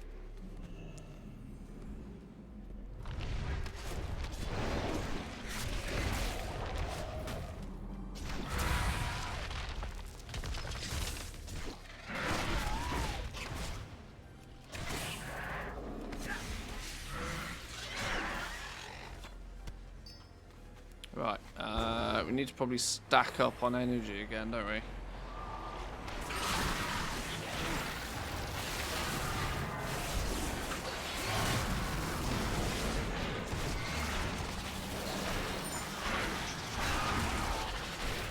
Give me all your energies.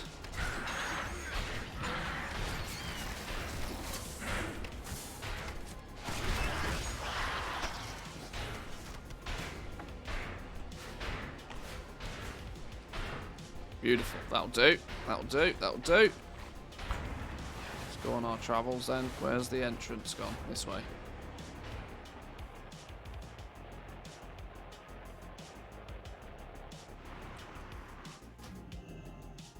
So interior, then on to somewhere else, right?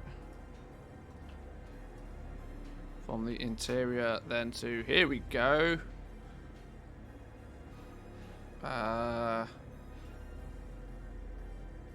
It's this one, right? Fulgor. Let's go this one. Torn ethereal drape just showed up. Click your map. We've got to do the thing to get the thing. Automa console. Console thrums with energy. What could be buttons cover the surface, but they elude your understanding. What? And people say my grammar's bad. Get Cocoa Pops out. He should be out. Where is he? Hello?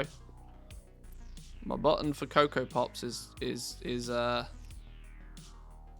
here.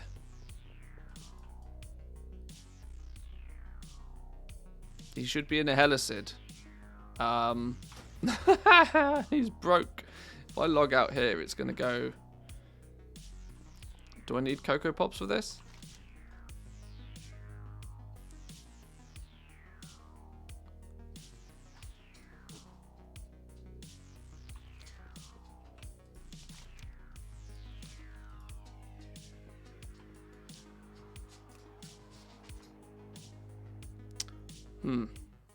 Okay. I've had this issue with Cocoa Pops before. If I log out and log in again, is it going to put me back right in this position?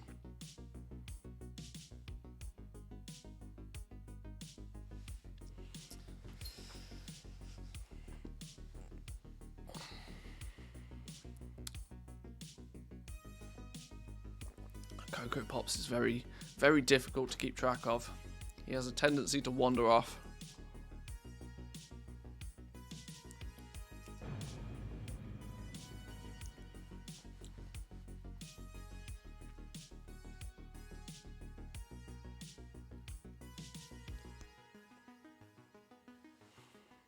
If that's loading.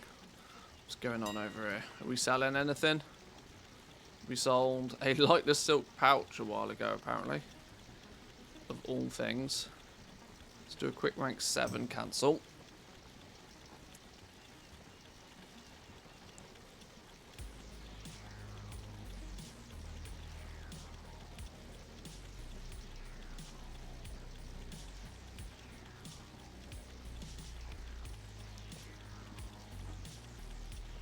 Not that you're going to sell many pairs of Shadowgas gauntlets in the first place, but the fact that they're still 200,000 gold apiece is not helping. Shadowgas gauntlets are also like Shadowgas breastplate. Really not quite sure why. I need to. I need to work out how to do this without being an ass. There definitely is something known as too much profit. I'm wondering at what point we rein it in. Can we summon Cocoa Pops now? Beautiful.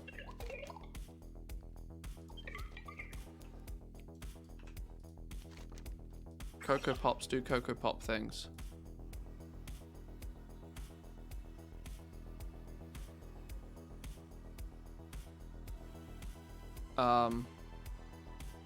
Is there going to be a specific one that just goes the top, or does it just go all the way to the top? Or is it going to be the right one? Or are they all going to slowly get there? Yoink! Yeah! I guess we hop off now, right? Boo! Was that it? That was it. Genius. Am I now a bit scuffed on energy? Well, that was something I didn't plan. I have 20 energy and I need 30 energy to get out of here. I guess we're going to have to hearth and come back again, I guess. Unless I'm missing a trick somewhere.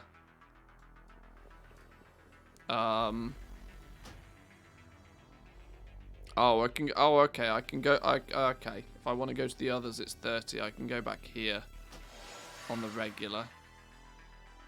Oh, okay. Is this gonna let me out now?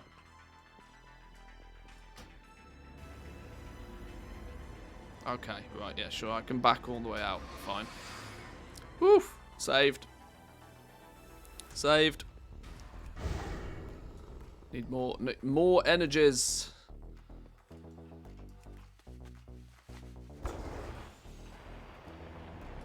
Is there a rare over there? Should we go kill the rare?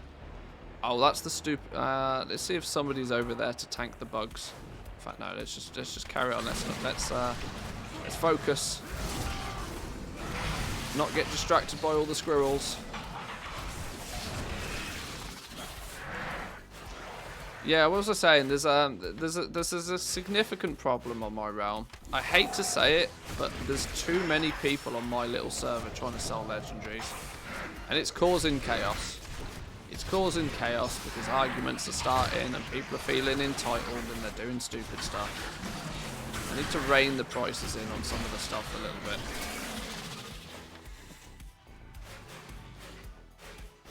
But is doing that just a dick move in the first place? I don't even know.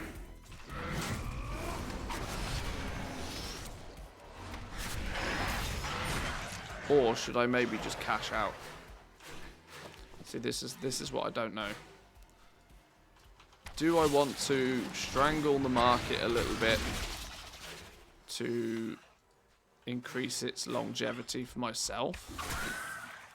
Or do I just cash out and come back when it's a little bit more stable? I don't know.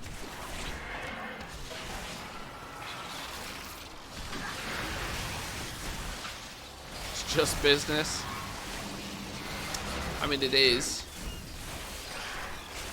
But like I said, it's I don't particularly need the gold. And that's not why I kind of do it.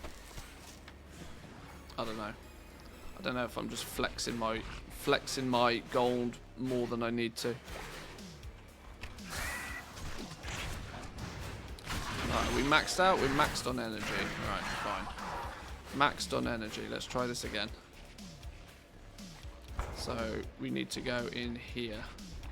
These are the sand pile ones.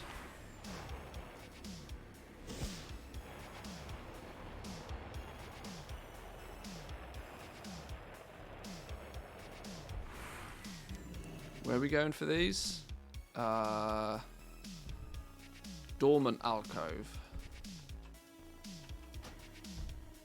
Go to the interior. Then to the dormant.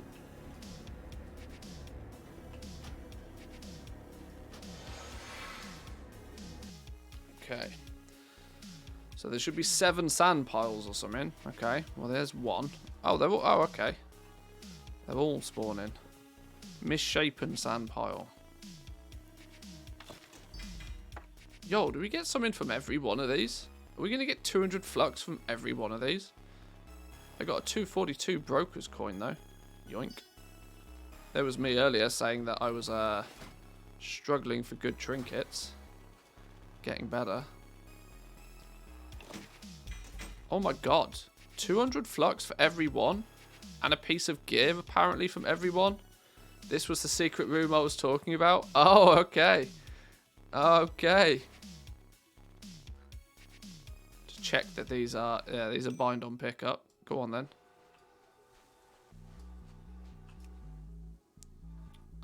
Money in the bank. Another 246. Yoink.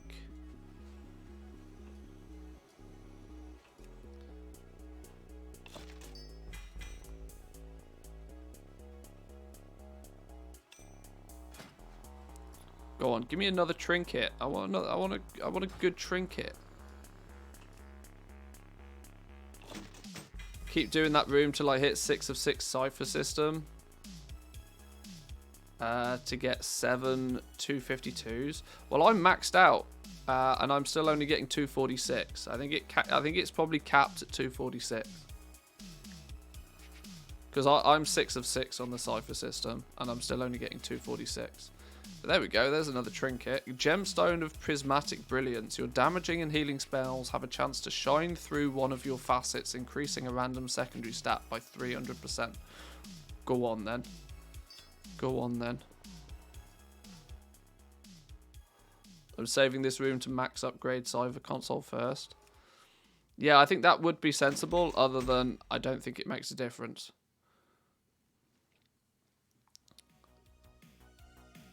Hey, one with a socket though. Yoink. Is this the last pile then? Boom. Unfathomable pendant. Nice. Achievement. Sand everywhere. Bunch of gear. Love it. Now there's another place we can go, right? What's this one? Rondur cache. An interactable forge at the top of a jumping puzzle inside the Rondur alcove. Poco Bold. Fashion of the first ones. Let's go Rondur then. That one. There's no direct flight path to that destination. Oh. So I have to back out and then go back in. It's a nice undergeared alt room though. It is. it is. And yes, thanks for calling my main an alt, but yeah, fine. No, I get what you mean. You have to go treasure hunting first though to get the things to open the sand piles.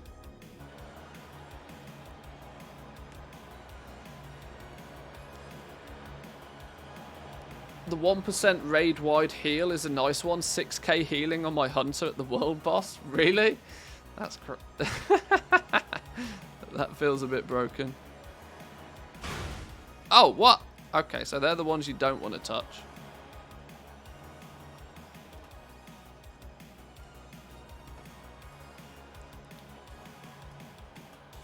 Right, if we're doing jumping puzzles, we're dismissing pets first.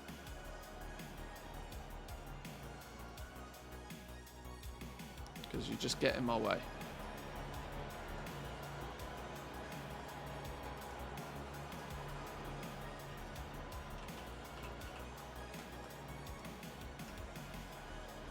Cock. Probably not for the first time either. What?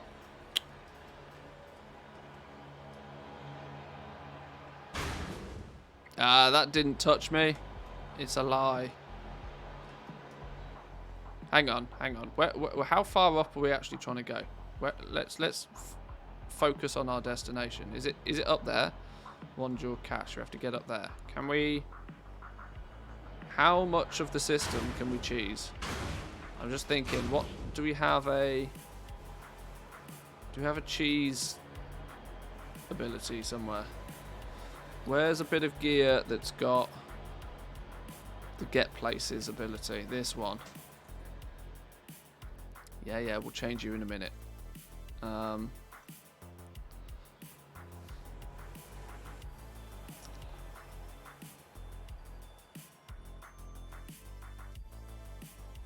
Right, now we're 6 of 6. What's the chance we can just port straight up there?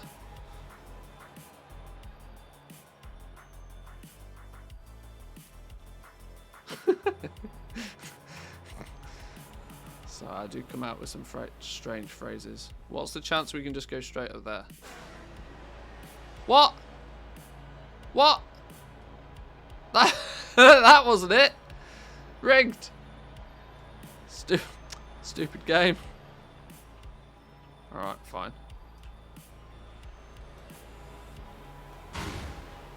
Fuck off. Fuck off. Oh god. Rage incoming. Imagine not being vent there for this. Can't even get on the first ball.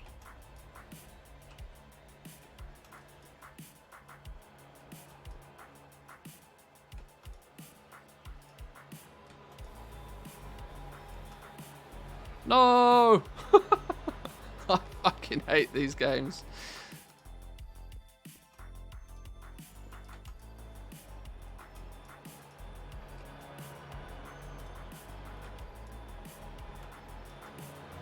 Ah, that's fucking... Ah. I apologise. I tried to keep things at least somewhat PG friendly for the most part. This will not be very PG friendly for very long. I apologise in advance.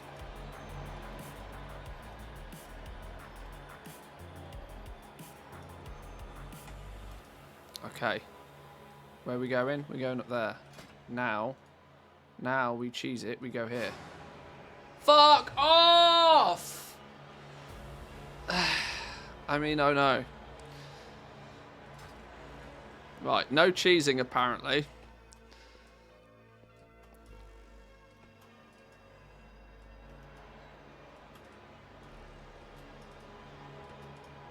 Ah, for the... breathe. Breathe.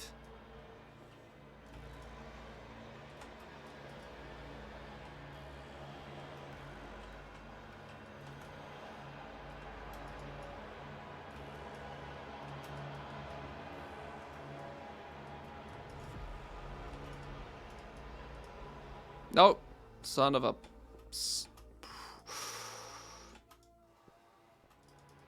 What do we get out of this? I don't even know what's in the cache, you know.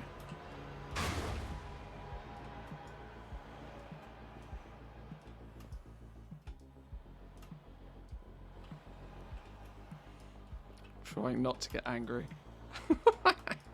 Trying not to get mad. Gotta get mad, though.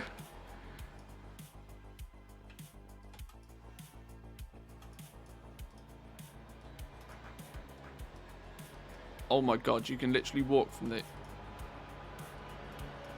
Right. Now where are we going? Actually, we're going this way, aren't we? Nope. Nope. Not gonna get mad. Definitely not gonna get mad. I mean, if I can't get on the first ball, I might get a little bit mad.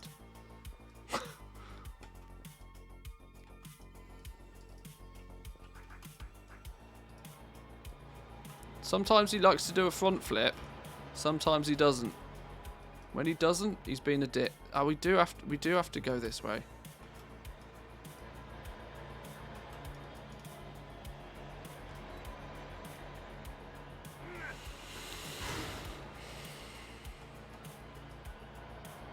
This is why I never played those stupid, you know, what was it called? Cuphead.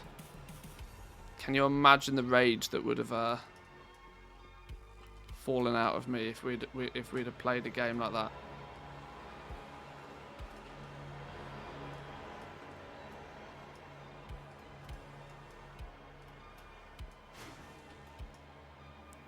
Right, ah!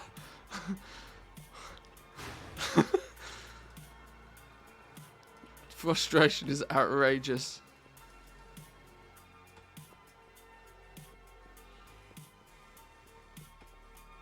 Right, take a deep breath. It's an easy game. Just take a deep breath. This is no problem. It's just a little jumping puzzle. It's just a tiny little jumping puzzle.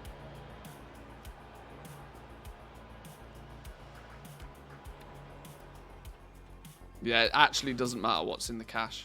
It legitimately does not matter.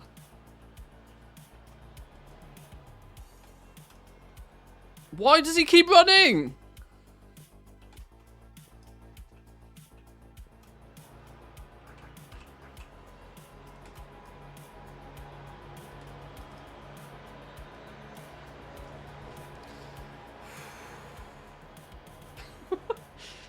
Oh no. Oh.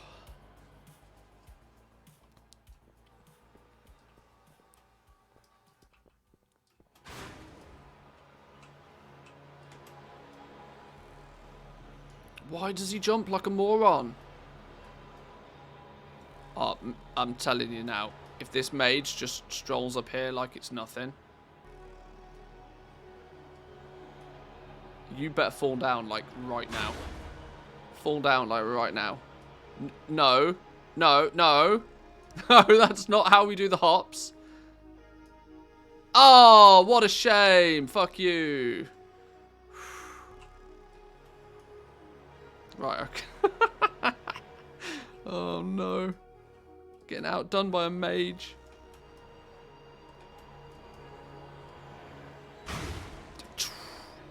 They have to throw some like ping pong gold balls in just for fun, right?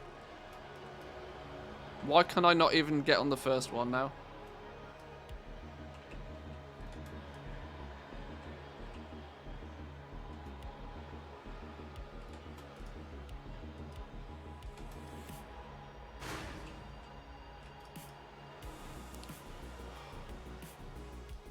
How do I get to this room? You don't want to get here.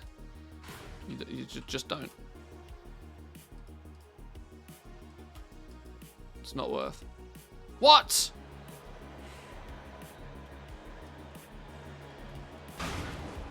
Of course. Of course.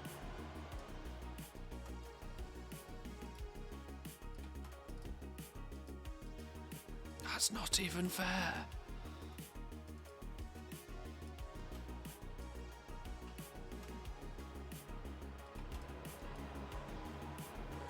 I can't even get on the first one now. I'm beyond any form of rational thought at this moment in time.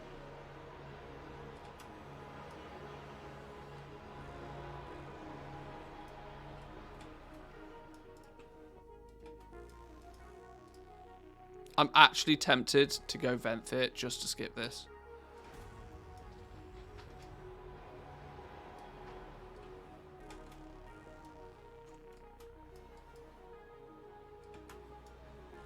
Why does he keep running like a moron? Who's controlling this stupid character anyway? Right.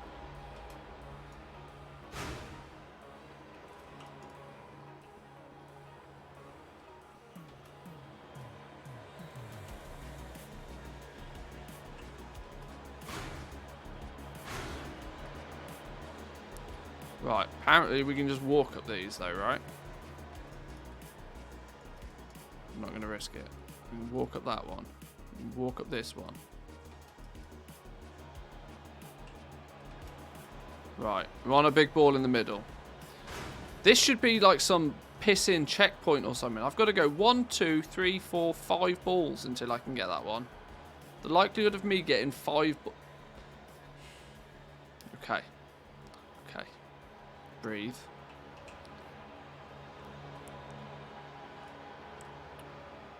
And this motherfucker's... I'm watching you. Right, do you reckon we can YOLO it to that one? Skip this completely.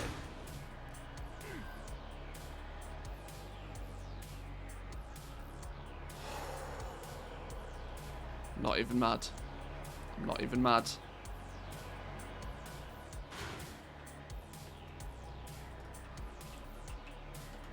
What's the point of having a checkpoint, Blizzard, if you're going to knock me off the checkpoint?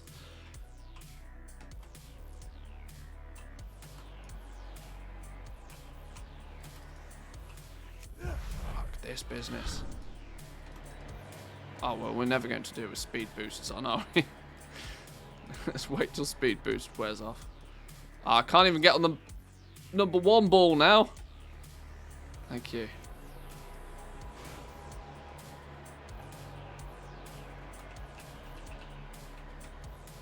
Can you hop better backwards? Can you go backwards? Oh my god. What if I just do it backwards?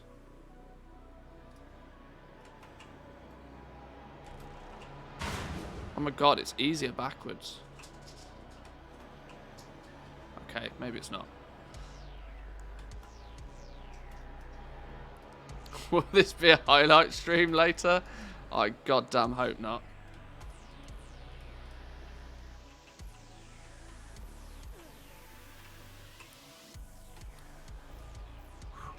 Okay.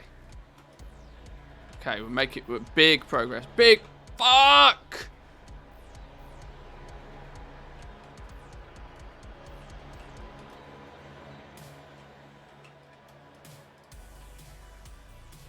If there's not like 20 Pog Essences in this cache, I'm gonna cry.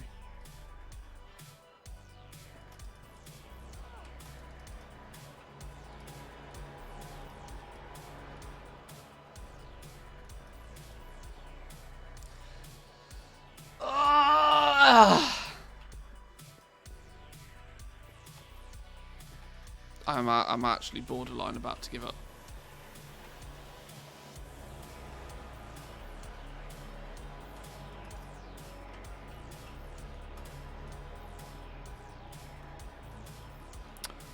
Why does he just hop like a moron sometimes? Sometimes he hops and doesn't move.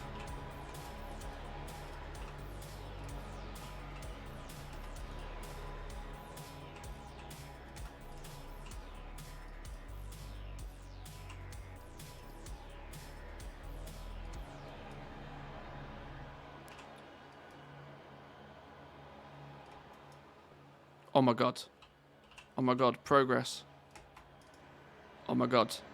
Is this it? Is this... Get the fuck out of here. Ah!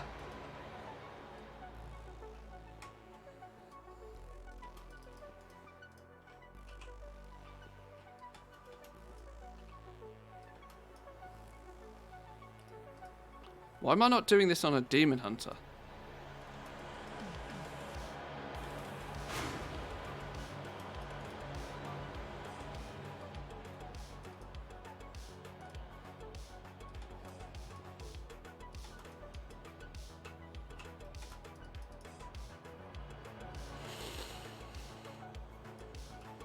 I hope you lot are enjoying this, because this is killing me. This is actually slowly but surely killing me inside.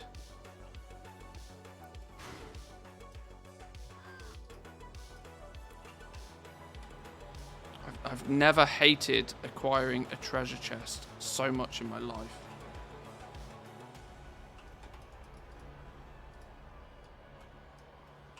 No, no, no, no, no. We're enjoying every second of it. You're just sadistic, that's why.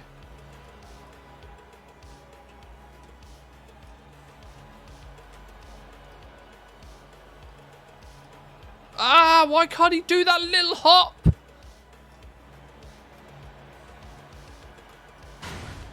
Oh, yeah, great.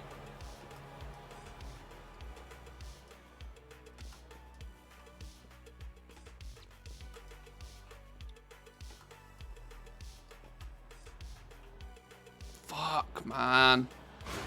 I'm just happy someone is as uncoordinated as me. I feel like a right dumb. These things stress me out because they should not be that difficult. Movement in a video game should not be this hard. I could really do without lag spikes at the same time, please, Blizzard. Thank you very much. Just saying.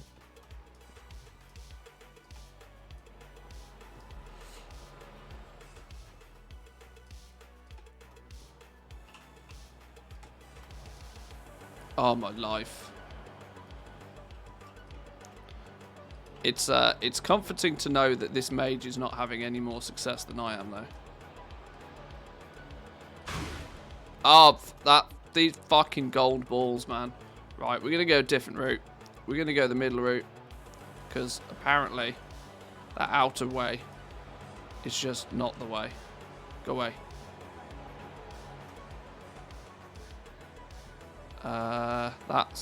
That way's a meme.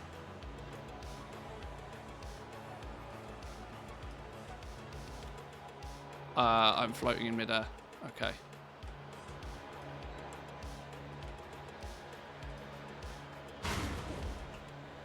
Nope.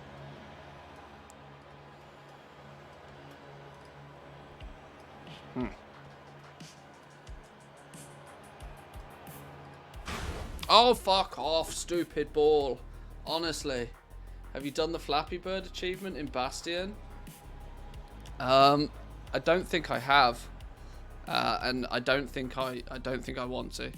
I really don't think I want to. The gold solution here would be paying somebody to swap blaster you up there.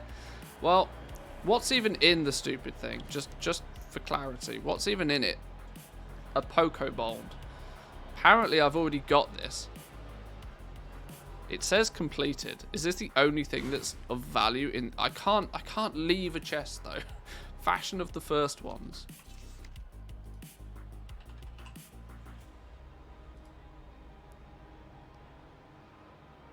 I've already got the Poco Bond. I need Wicked Poco Pock. And that Wicked Poco Pock, I believe... Sorry, I've just punched my microphone. Wicked Poco Pock, I think, comes from this one, right? No. Wicked Poco Pock comes from something else. Unless Handy Notes has just got it wrong. Oh, I don't know. Okay, fine. Fine. Relax, reset. It's just jumping on balls. It's easy. It's just jumping on balls. Don't you do this to me, mage.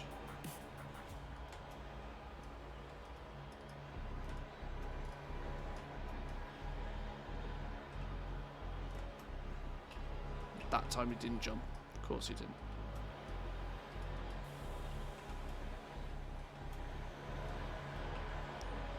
Get out of here.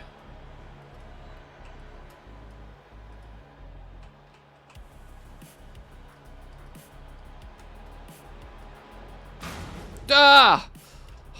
Scared the shit out of me. Right, we're going back to the old faithful. We're going on the outside again. This is rigged.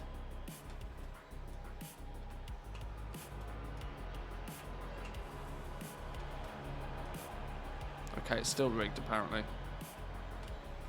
I'm not quite sure how long I can stretch this content out for before it actually drains my soul. For the greater good, I think I need to give up in a minute, or at least take a reset.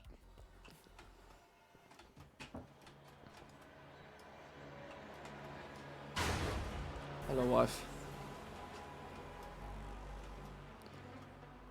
What are you saying? Well, get out. I won't. With me, you stay.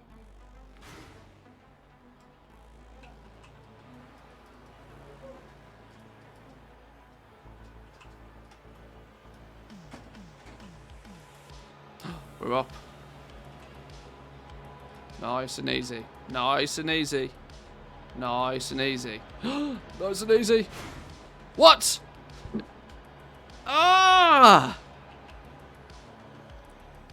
I've never had the urge to smash my keyboard so much in my life.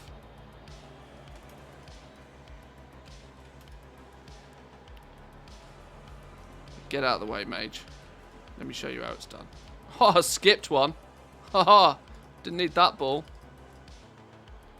That ball's for losers. Oh, that was the hop of the century. Oh my god. Right, easy now. Go away! Go away! There's nothing I can do about it! There was nothing I could do about it! It was coming straight for me.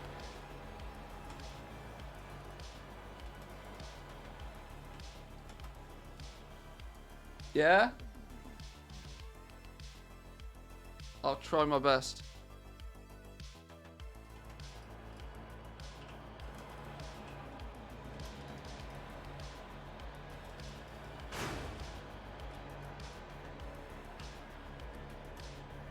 Oh no.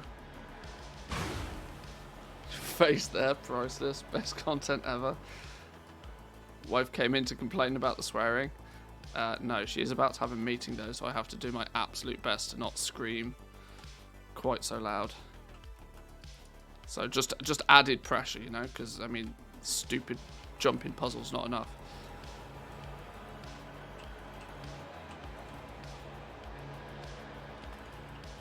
Fuck. Oh! Oh, that was trick shots that I didn't mean to do. Oh yeah, not screaming.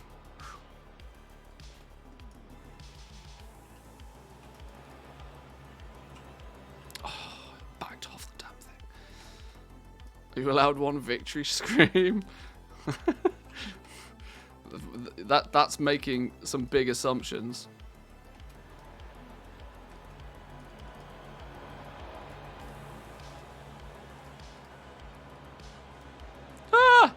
Ah! Could we go back? I was definitely not standing on anything for a second there. Right.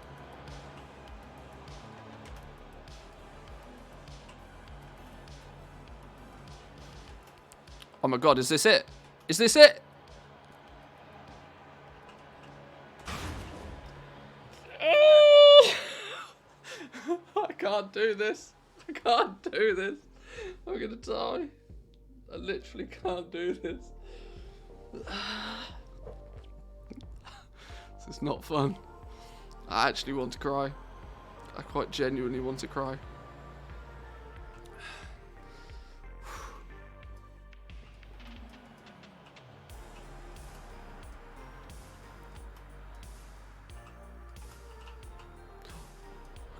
Okay. Little hop, little hop. Little hop. Onto the big one in the middle. Out to the outside. One more big hop. We're on. We're on. One more big hop. No! No! No! No! No! And no.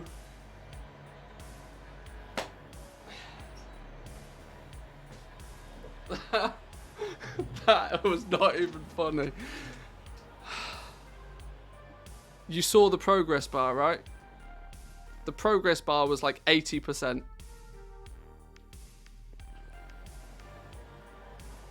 I don't think I... Relax.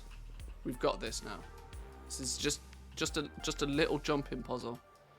It's just a little jumping puzzle. There's no problems here.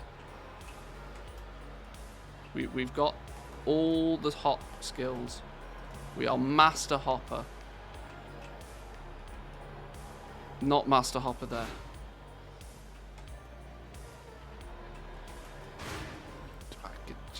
Fucking mage out the way. The last thing I need is to be headbutting a mage in the ass. Right, thank you.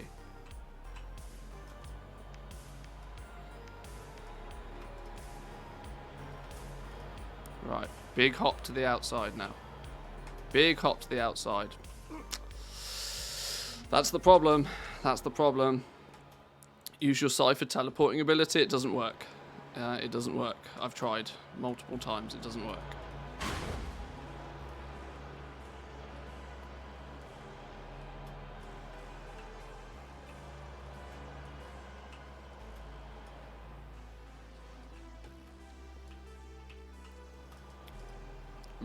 We're struggling at the first hurdle again.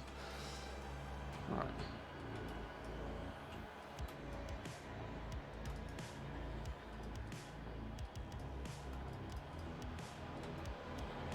Right, big hop to the outside. Big hop to the outside. Oh!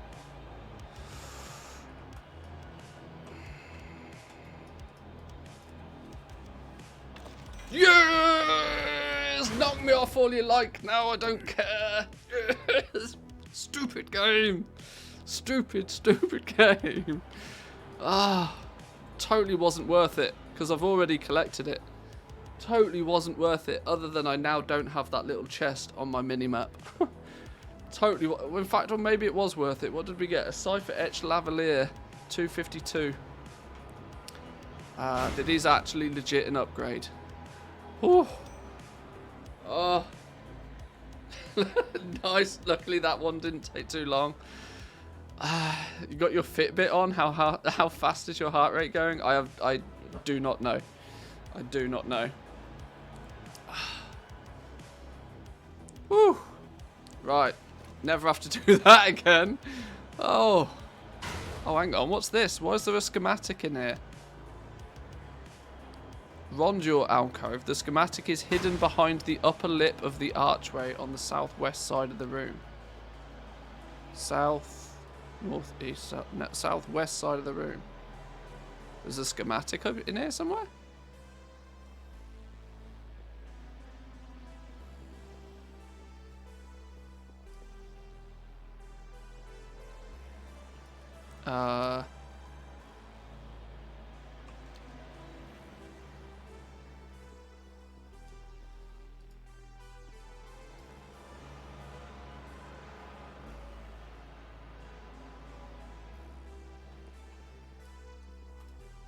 Really?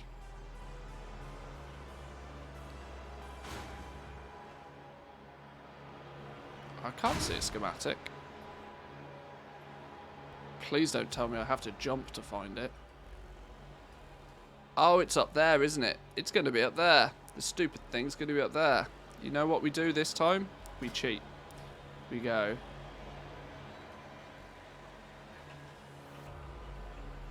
We do the hops this time.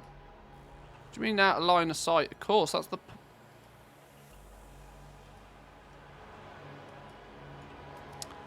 Alright, fine. We got the hop skills now. We got all the hop skills now. Apparently we don't.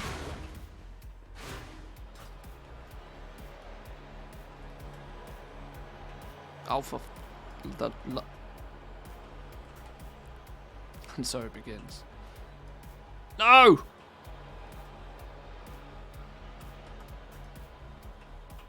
Oh, for God's sake.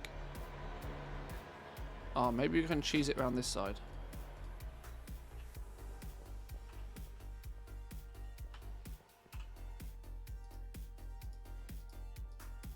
Go on, do me some line of sight. How can you say that's not line of sight?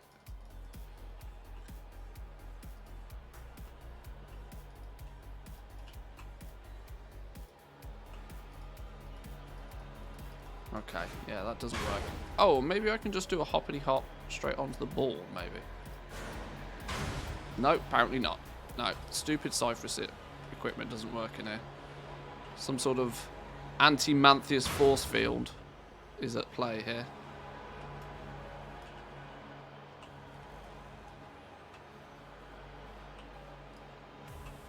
Off.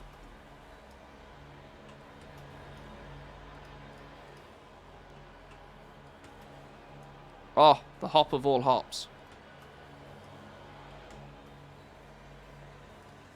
Well, I'm not moving.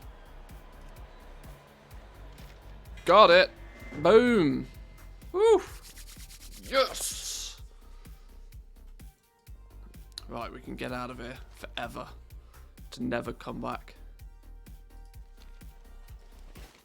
Is that? It's off the minimap. Camber alcove? Hang on. Hang on. What's this one? What's this one when it's at home? We didn't... Did we unlock this place? Camber alcove? I don't think we did. I don't think we did. Let's head back out. Let's then go all the way back out. Because we need more energy either way.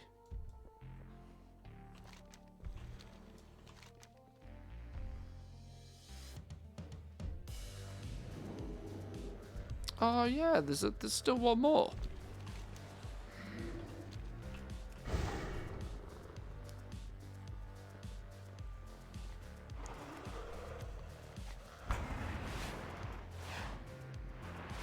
Oh, chest again. Yoink. 3 ciphers.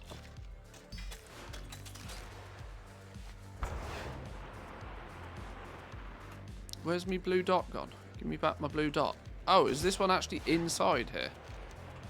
Is that why my blue dot's disappeared? Because we actually need to be in here. How do we get there?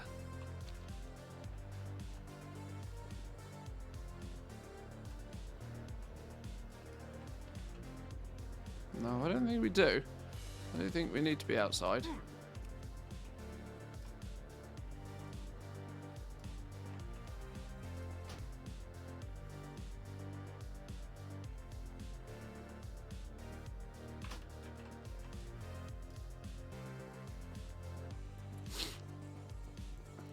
Started from the ball in the corner. I tried to cheese, but did not find a chance. Yeah, that jumping puzzle can take a long walk off a small pier. I'm telling you now. I'm glad I never have to do that again.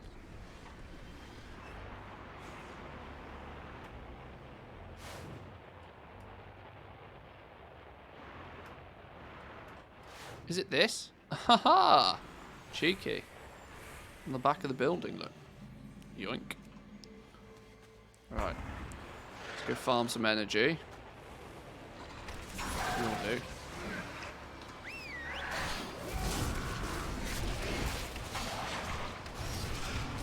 Just out of curiosity, how long did we spend doing that stupid jumping puzzle? In my brain, it was days, but it obviously wasn't. We spent a long ass time doing that. I genuinely think I've given myself a headache as well. I don't think that jumping puzzle was actually good for my health.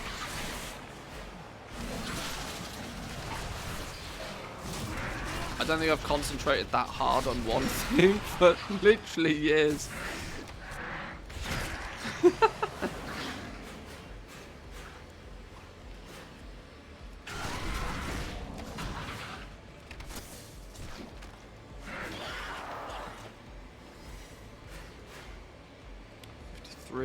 I think we need at least 60. I want to make sure that I can get in there and get back out of there.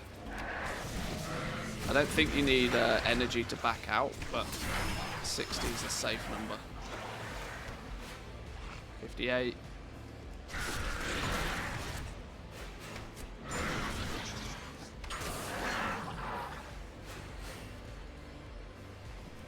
That'll do. That'll do. Right, let's get this one last one. Now we've got a mini game. Hopefully this mini game won't make me want to pull my hair out.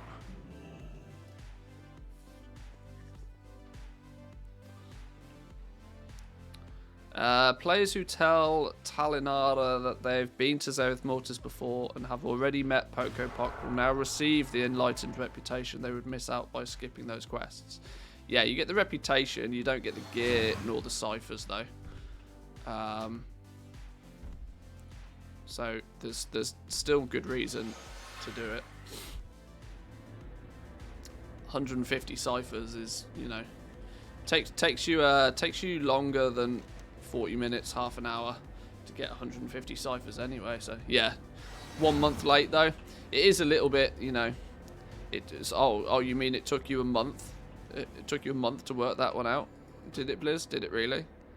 Or were you just, you know, were you artificially wasting people's time and then, you know, trying to get a pat on the back for fixing it at a point where it's no longer useful to anybody? Yeah, cynical Mantheus calls BS on that one. At this point, you know, when it genuinely doesn't matter anymore, what's the point? Okay. Oh, look! We're off! Where are we going? Where have we got to go? We're gonna drive our slug over there, I guess. Our snail, sorry. I get people get annoyed when I call them slugs. Through the yellow rings.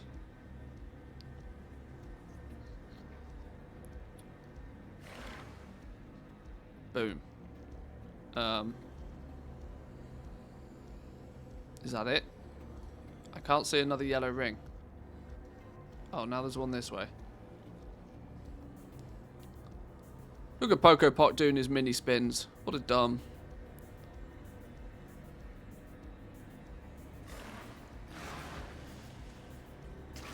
Oh no! Way to try and slow a snail down.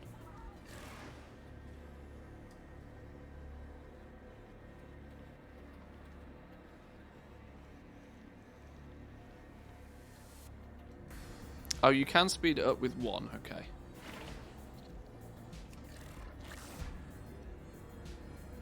Oh, what?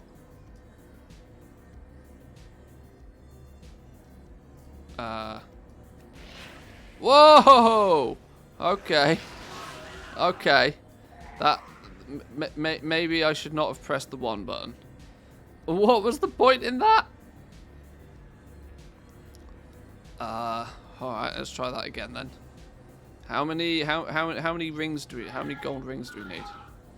Do we have to start again at the beginning? I bet we do. Okay. We're not going to press 1, because that completely screwed us up.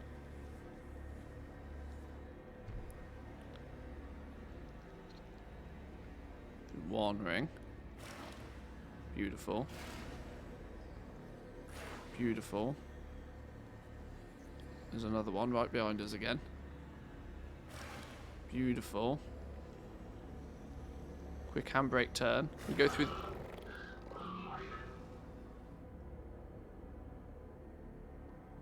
Huh! Genius. Gimme my schematic. Yeah, boy.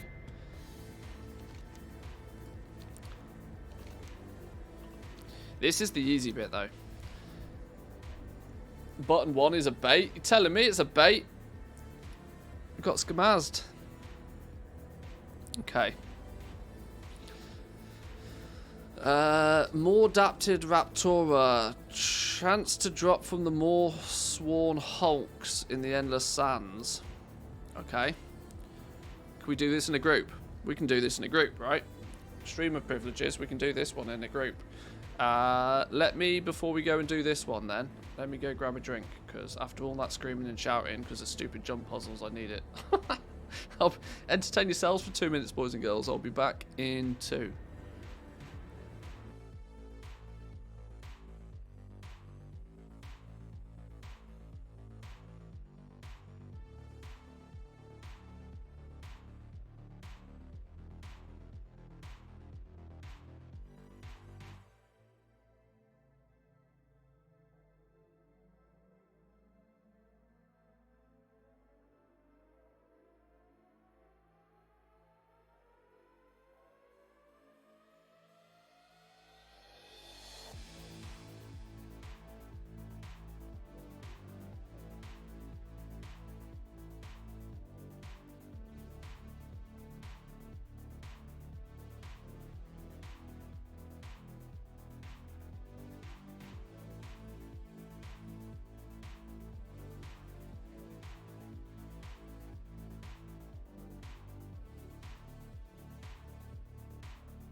Alrighty. In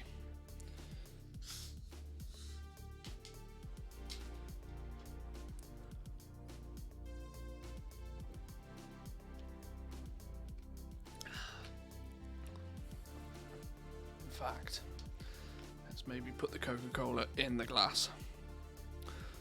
Let's be civilized about things. Although, after that jumping puzzle, I'm not feeling particularly civilized about anything. Right, okay. Oh, what's this? Cheeky.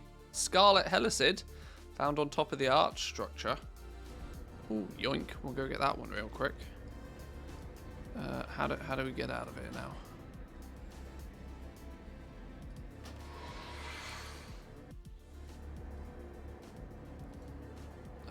This one?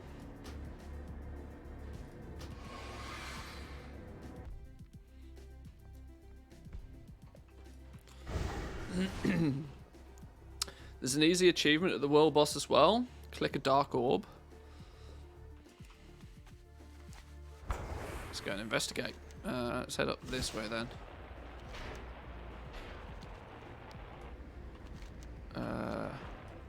I'm going to have to remember now that red dots are actually the dots I want.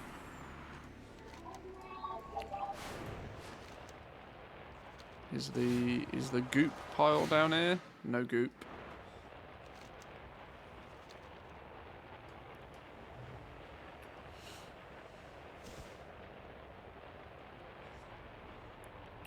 Right, so there's a schematic on top of here apparently somewhere. On top of the archway. It's just like chilling right at the top. Oh, it's there, look. Haha, so there is. Yoink. Beautiful. Anything specific needed to make the mounts, or do you just need to unlock the place and get the schematics? Well, you need the schematics. You need Genesis motes. Genesis motes are the farmable resource that you need to make all of the pets and mounts. You often need between 300 and 700 of these things, depending on what you're crafting. You usually then need another rare material as well. The lattices are what most commonly needed for the pets and mounts. These are the ones you can buy off the auction house. And then there's a rare material. The pets need these glimmers. The mounts tend to need these specific items, which you can get from various places by doing various things. It differs mount to mount. Click on an orb while you have the boss debuff. What's this then? What's the achievement called? Is it this? Use the scythe for the first ones to cleanse one of no destruction. No, what was it?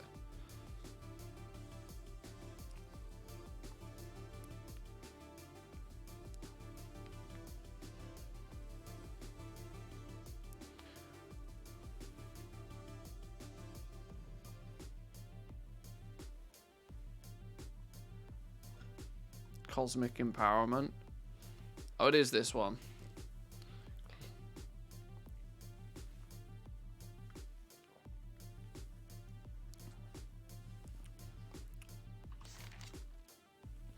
Well, we'll come to that in a minute. We're on schematics for now.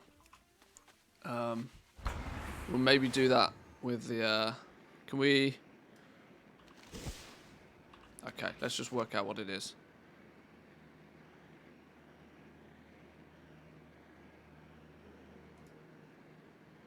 Let me read up on it on Wowhead. What's it called? Cosmic.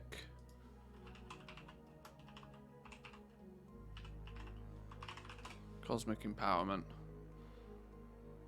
Achievement. Antros spawns balls across the battlefield, which you can click when you have upgraded Pokopok to be able to be set to aggressive or supportive. Last upgrade on the top row. You do not need to have Pokopok summoned in order to be able to click the balls. Clicking a ball is what completes the achievement. Oh, okay. Sure. I can do that on any character anytime I'm killing the world boss. That's not today though, I've killed the world boss, so... But that's easy. That's an easy enough one to remember to just do.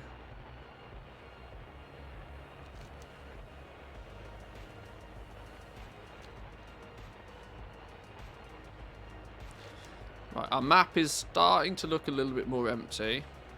That comes from a daily quest. This one comes from the Paragon cache.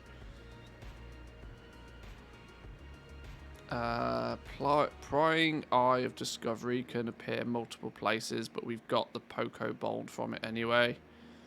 This one is the Leaper. This requires the daily quest. These three are all from the raid. Yeah, we've nearly... This is the last one on the map that we need that we can just go and get. The rest of them are going to require either raiding or daily quests to be active. Or stupid rep grinds. More adapted Raptora.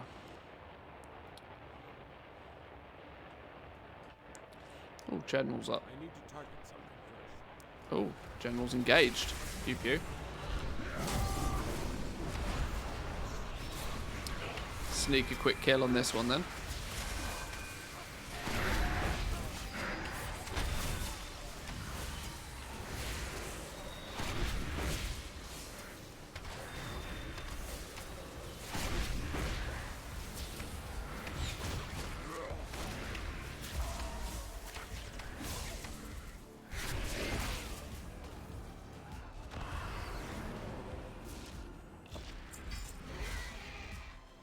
So what are we killing? We're killing the, or trying to kill the, what are they called?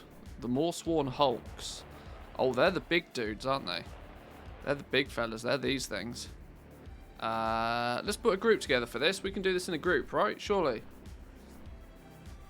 We can put this in a group. Anybody that's not got this schematic. Pre-made group, custom, started group.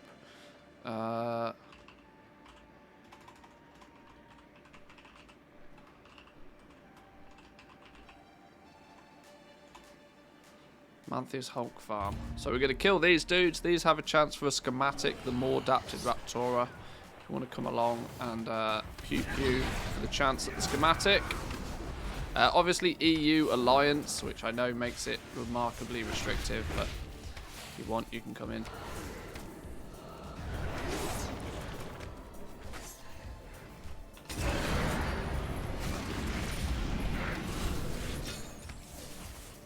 I'm not sure if there's anything else you can get from these. I know that the Inquisitors around here drop the Dominance key, so if we happen to come across Inquisitors, we can view those again as well if needed.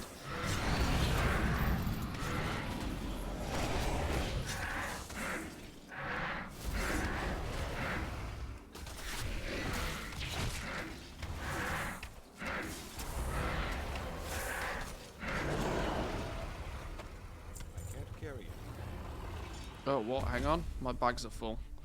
I have Okay, please hold. many lucky doos you like. And we solved the problem. Well, friend of the Grummels. Right, we're going to focus on the Hulk dudes.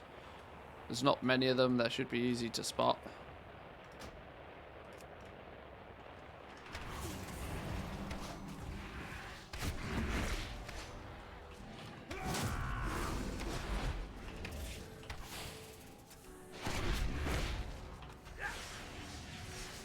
Oh, pet's dead. Do the tank, actually. Oh, Ginny's tank spec. Nice. Beautiful. If we have a tank, I'll maybe turn off pet taunt.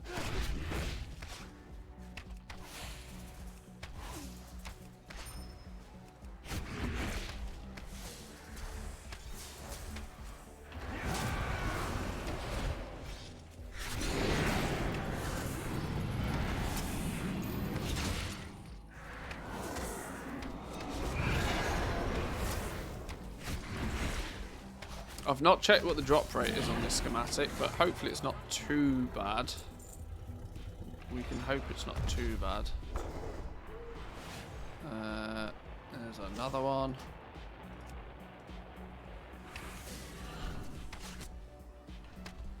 I wonder if you kill enough of these to force spawn them. That'd be quite handy.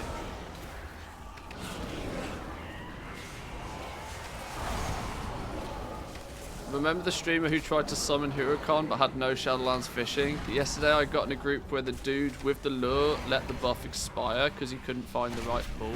Oh my god. Oh no. Oh no. That's that's double tragic. Yeah, I mean, I don't know who that silly streamer was in the first place. My god. That would be embarrassing, wouldn't it? That'd be really embarrassing.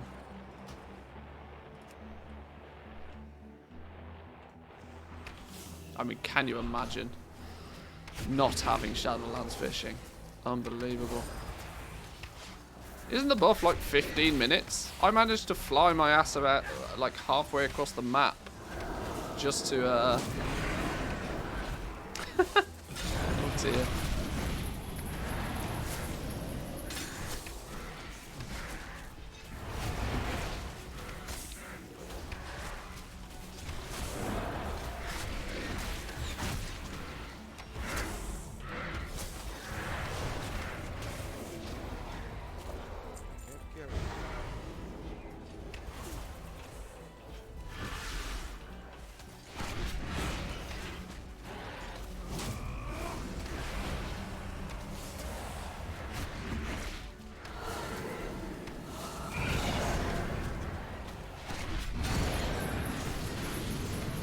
Oh, doesn't he do this shackles thing before he does a big stop? I think he does. He was just there for 15 minutes looking for the right spot to fish. How did nobody tell him? Like, how did nobody tell him? I don't understand. Why did nobody tell him? Within 3 seconds, somebody was telling me where the spot was.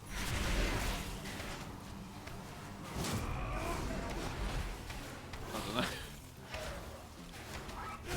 I mean, his goop, I suppose. I tell you what, I hope for that person's sake that they didn't. I really hope for that person's sake they didn't farm it up and do all of the farming and all of the fishing themselves.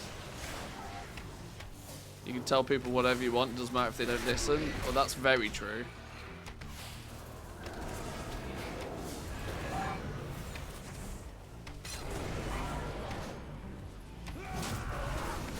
Supposedly only the one with the buff can see the spot. But I don't think so. Somebody was telling me where to fish the other day. Well, oh, I don't know. Maybe they saw it. I don't know. Maybe they saw it on the stream and they just told me to fish in the. I don't know. Maybe. Why is there a secret fish? Why is there a secret fish? I'm gonna grab me a secret fish. A lane snapper. What? Okay.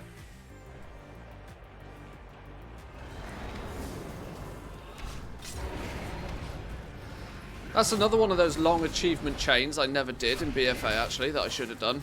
For that fancy fishing globe thing. That's quite a cool toy, I think.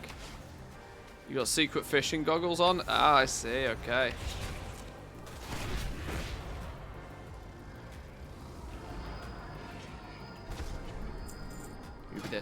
Who be this? Random Russian dude, likely trying to just jump in and out of groups, but we'll see.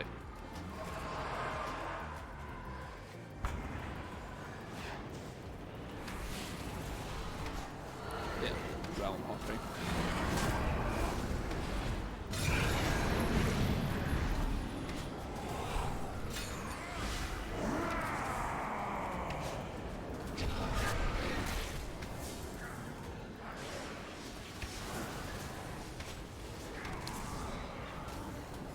Got room for one more switching over to Alliance. Yeah. There's room for 2 more, technically.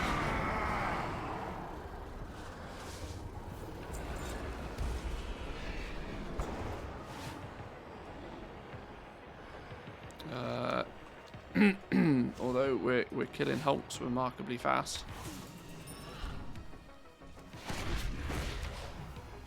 Group name, Manthias Honk Farm.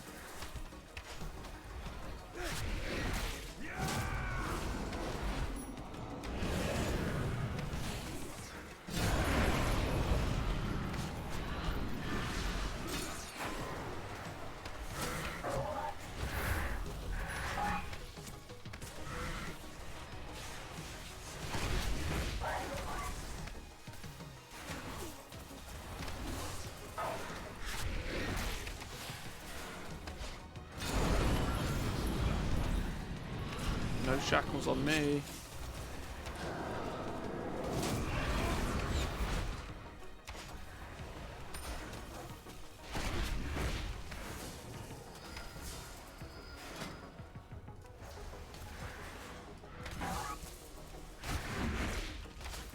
Room for one more if you want the this schematic from the Hulks. Couldn't tell you what the drop rate is, but it seems to be quite low. I've not seen anybody get it yet.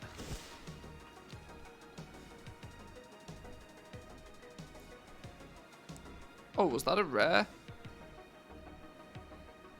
Is that how everybody got a whole bunch of relics and Manthias didn't? Derp.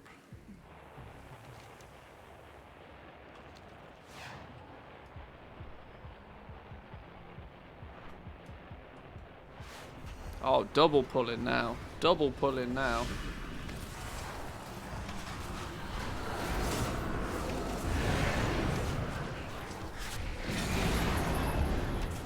Big guns now.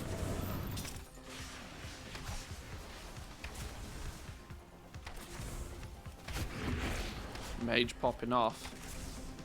Frost Mage in action.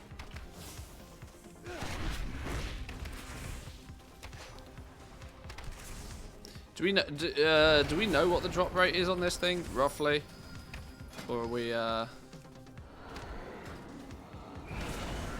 we fighting a losing battle here? I don't know.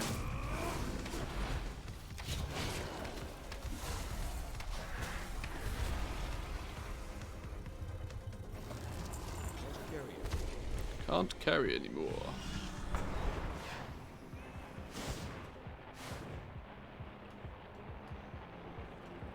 Here's one. On me.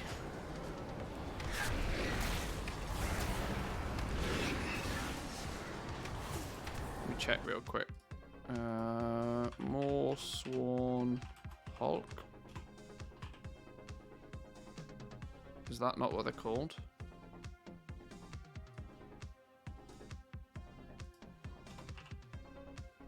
More Sworn Hulk.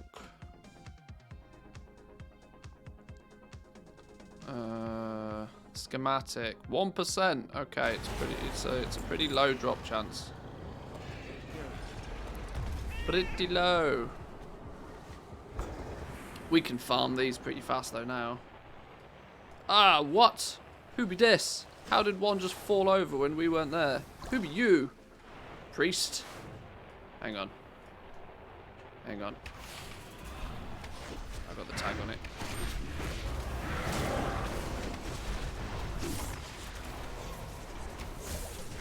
Oh, he melted. Absolutely melted.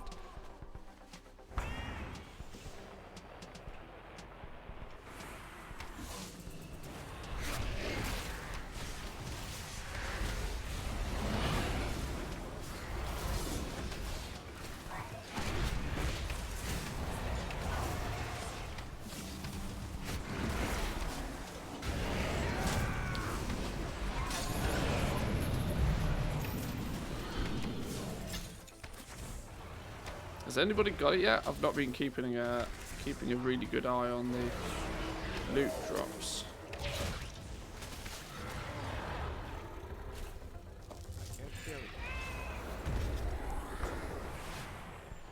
You're going to be reviewing the weekly economy report? You're right, actually. It's Monday, isn't it? I probably should do. How long have we been live? 3 hours.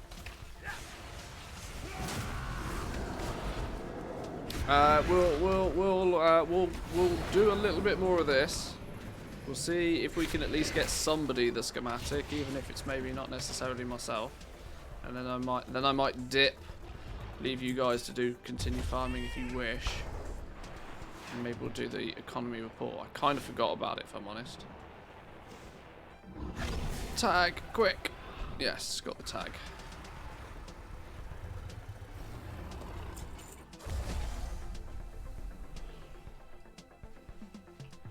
I'm still in combat with something somewhere somehow. Manthe waiting for the comments to form. Yeah, maybe that's what I'm doing. I think I've been frustrated enough in this stream. I don't think can I manage Wowhead comments on top? Let's hope they're not too spicy. What am I thinking? They're always spicy. There's never a non-spicy comment day on a Wowhead post.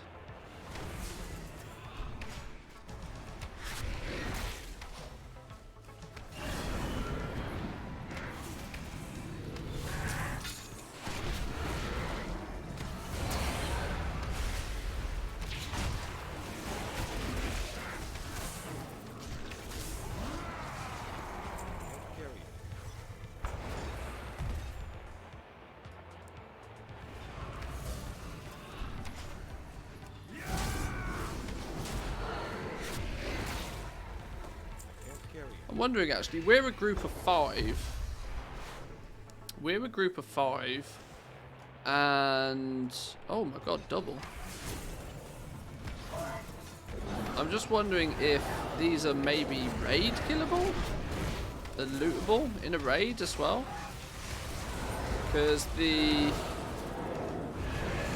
don't seem to be graying out.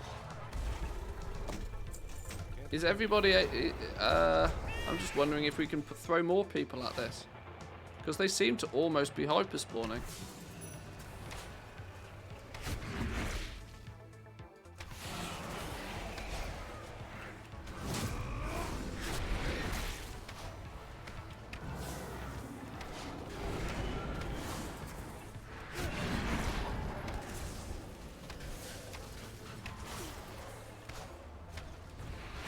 With a 1% drop chance, we need to kill as many of them as we can.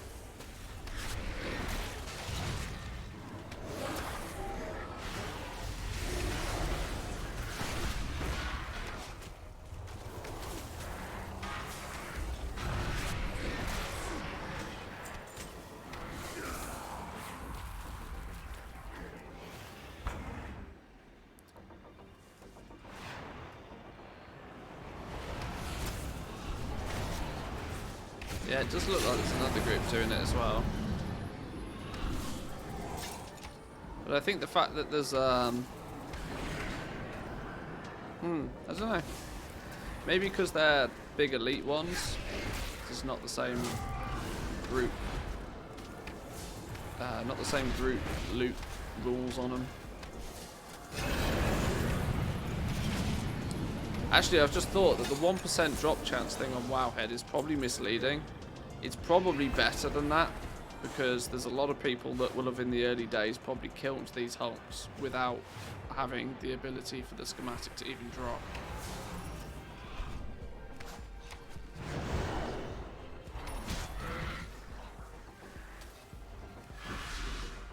Ah, it got squished.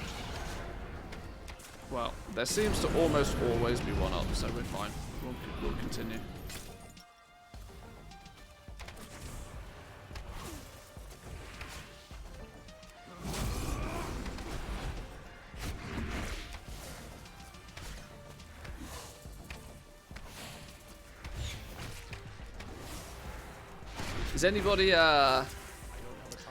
Is anybody been taking advantage of some of the cheap Pog Essences over the last few days? Has anybody been able to make some cheeky profits? Because one thing you tend to find, or at least I tend to find, is that the materials can drop. If the materials drop in value really quickly, usually not everything that is then crafted with those materials also drops at the same rate, because it takes a little bit of time for most people to catch up. it's often not until people go to restock that their crafting prices changes. And I tend to find, especially probably with the bigger stuff, you know, namely legendaries, that that there'll be a delay period between the prices dropping and actually, you know, the legendaries themselves dropping. 10k Pog Essence is kicking about again. I would imagine there's some real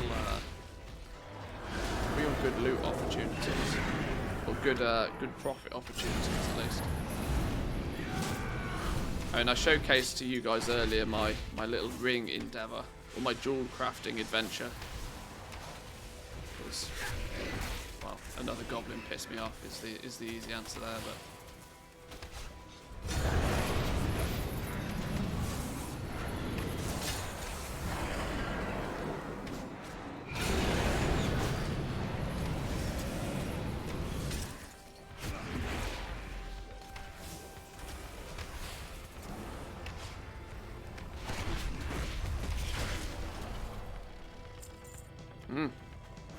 Still no schematic. Still no schematic.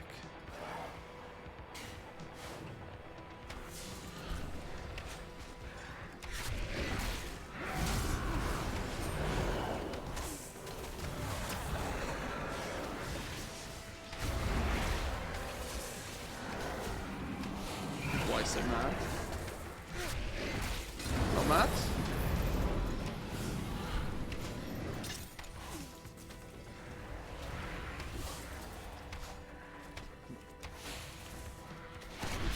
I prefer little farms like this, though. I prefer farms like this where you kind of have to run around and do something. I prefer farms where, you know... Oh, there's another secret fish. Yoink.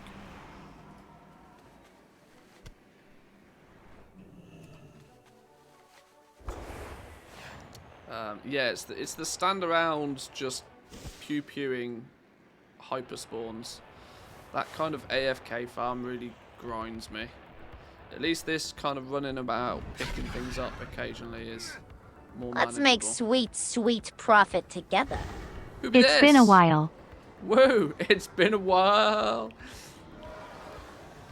Thank you, my man. With the 7 months. Greatly appreciate it.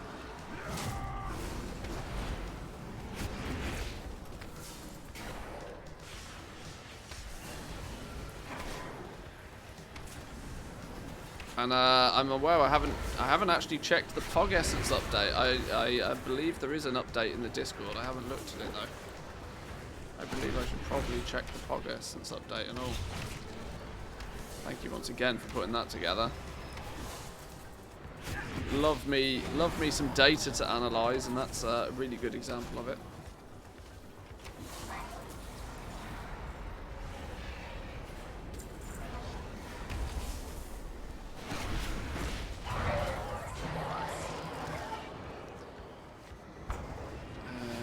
Two more over here.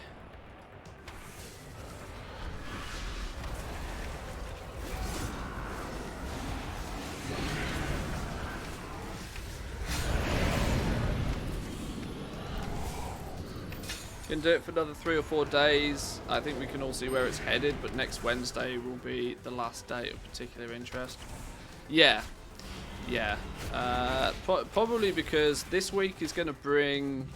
This week will bring double legendaries, and then the Wednesday following that will be the first day where we kind of see just how it's going to play out long term. Are we going to continue to see a big spike in Pog Essences on a Wednesday, or on a reset day I should say?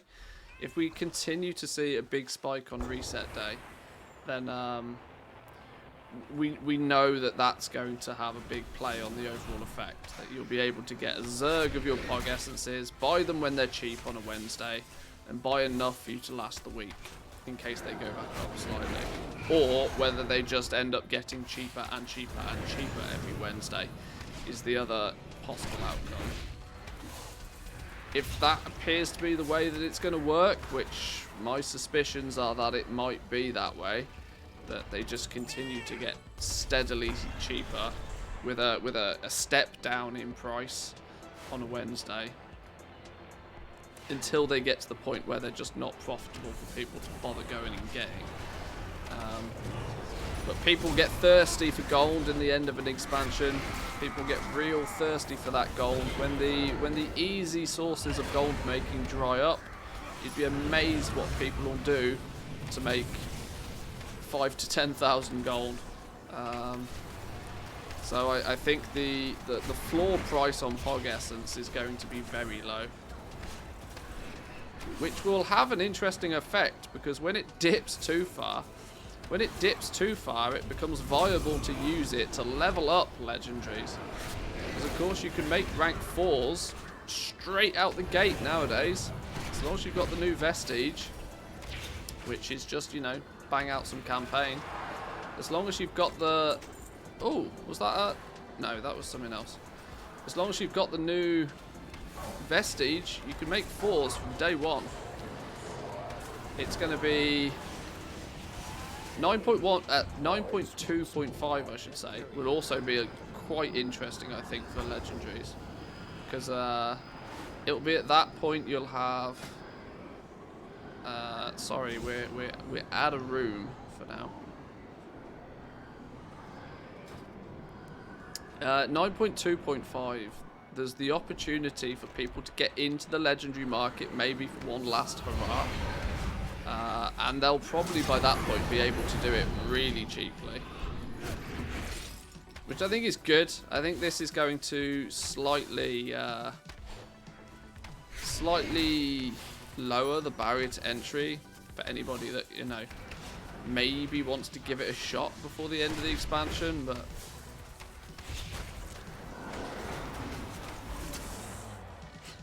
I mean, you could just sell a kidney. I mean, that's another way to get into the legendary market, yeah. Hang on, I should delist the group. Hang on. Sorry, we're full currently. Delist the group. Good luck selling 4s if Pogs are 2k each. Well, this does become the problem, right? It will then make your rank 7s so cheap to craft. It will be like, when you're getting your rank 7s for like less than 30k a piece, the desire for anybody to buy anything less than just the max item level at that point becomes very, very slim. The only thing that might cause an issue is, I don't know, brand new alts who don't want to go out farming Soul Ash, Soul Cinders, or Cosmic Flux, maybe. Unless, of course, they make it so that you can transfer Cosmic Flux. Now, most of us know that you can get 2,000 Cosmic Flux remarkably quickly. But, you know, people get lazy on their alts. I don't know.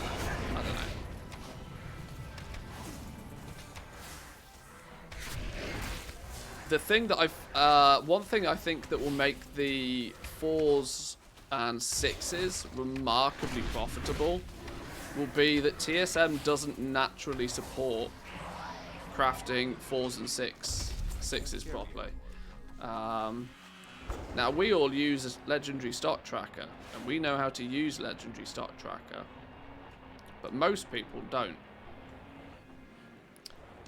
Legendary stock tracker will still craft your legendaries, your 4s, 5s, 6s. It will craft them all the cheapest possible way, whilst TSM will not. And I think that might present some very good opportunities for people.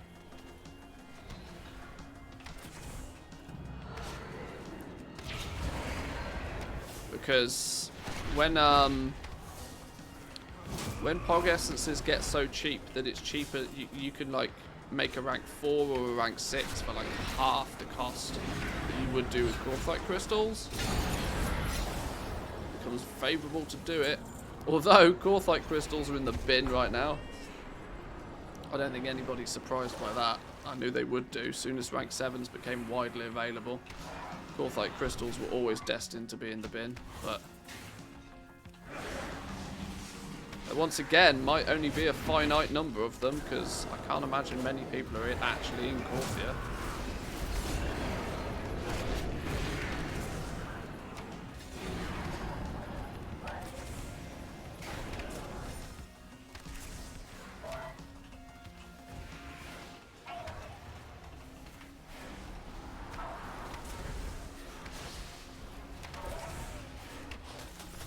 What drops from these? There's a schematic that drops from these. A schematic for a mount. More adapted Raptora schematic. So we're pew-pewing a few. Seems to be a remarkably slim drop chance at the moment. I haven't been keeping count of how many we've killed, but it's been a fair few.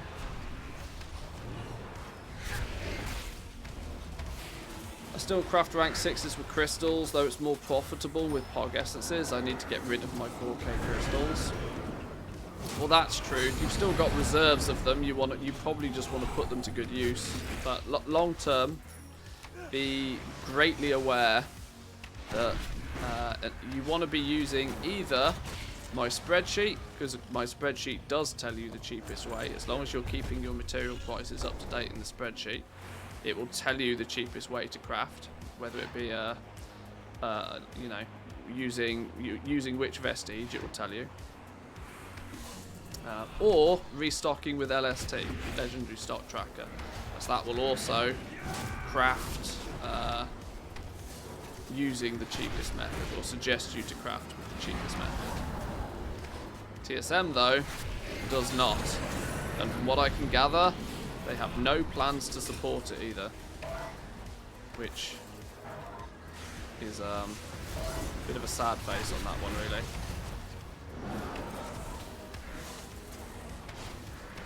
It frustrates me greatly, because, I mean, I love what TSM can do, but I really feel that they've dropped the ball in this expansion. On the basis that whilst the add-on does what it sort of does what you expect it to do, for the most part it's been heavily broken the entire expansion.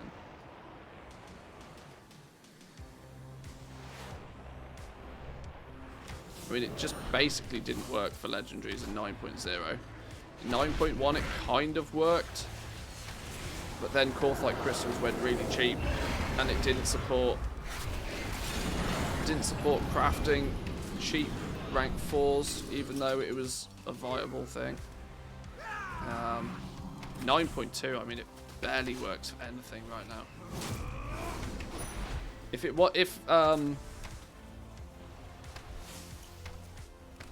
I can safely say right now, if TSM wasn't so powerful as it is for posting auctions, I might not be using it for all that much.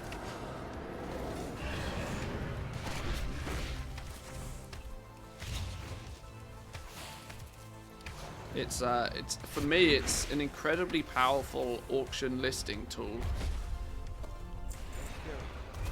but I don't use it for anywhere near as much as I could be using it for.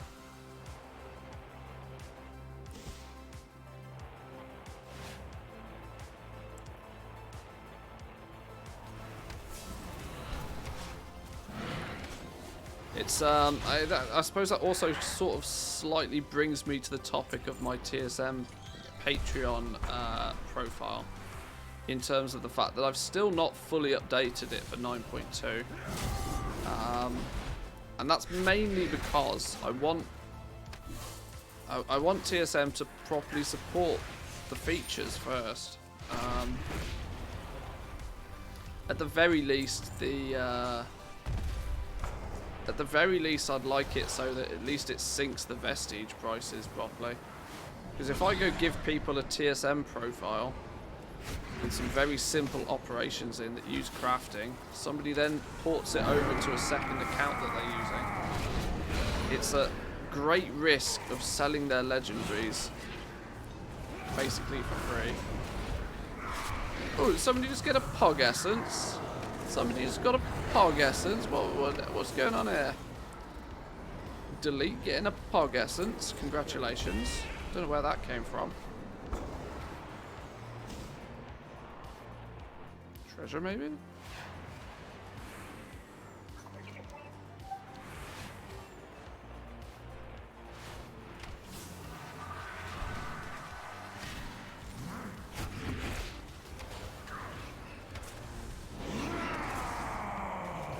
All of the sources, like expired, have never really worked in Shadowlands. Yeah, I feel that TSM is at a point now where it's just behind the core add-on needs a bit of an update. They need to go back to the basics with a few things, I think. Rather than trying to iterate on top of what they've already done, I think in some scenarios, because they've never really, let's be honest, they've never really got to grips with the add-ons never really got to grips with this optional reagent system. Now I don't know what the solution is, but I feel that there must be a better one than what they're currently doing.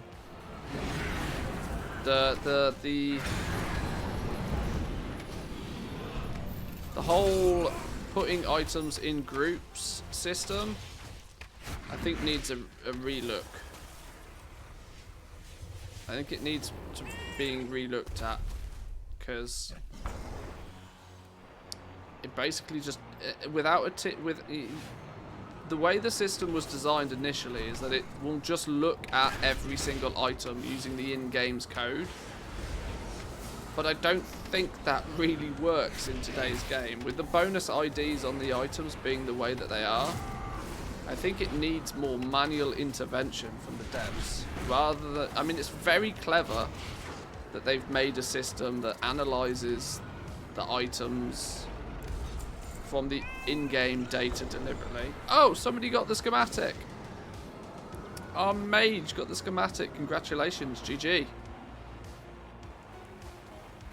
Well done.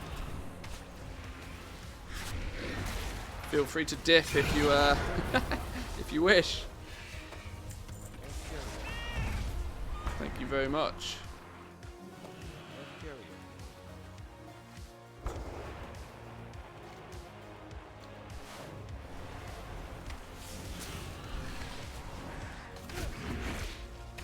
I don't understand why they're working on task list when reagents and sync are completely broken.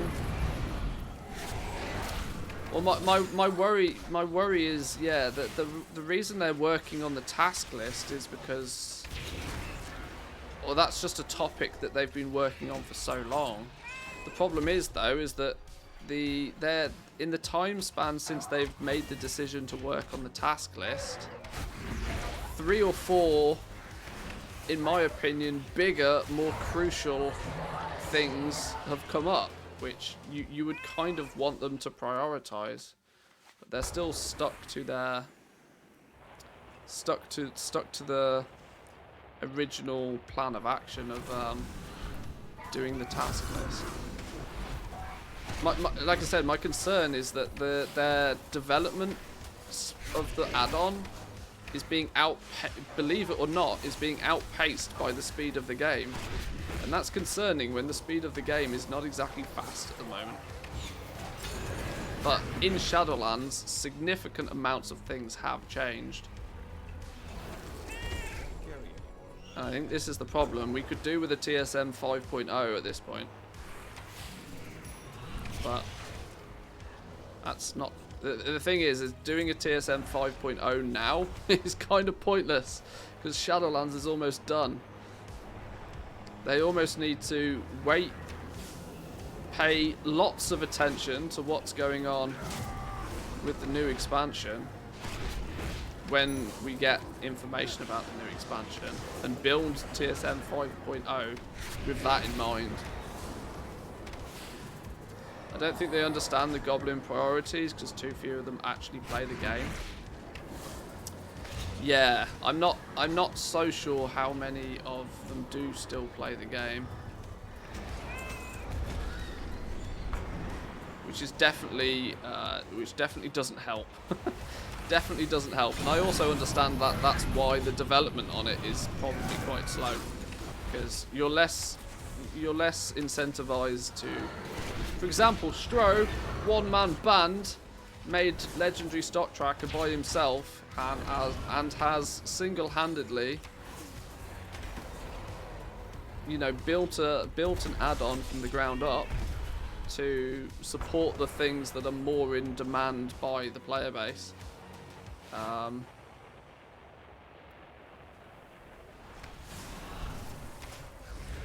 Yeah, I don't know. TSM almost seem to be held back a little bit by the current infrastructure that they've got. Whereas, you know, somebody was able to come along and build a fresh add-on from the ground up that does actually what people want it to do. It's not got as many bells and whistles, but the point is it does what people want it to do, which is kind of the purpose of an add-on, really.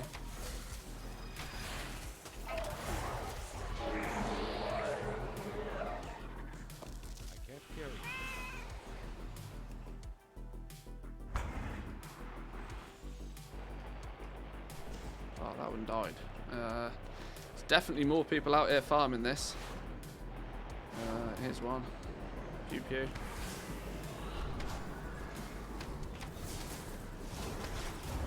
Did I hear broken sink? Haven't had Vestige of Origins pop up on my banker since the start of 9.1.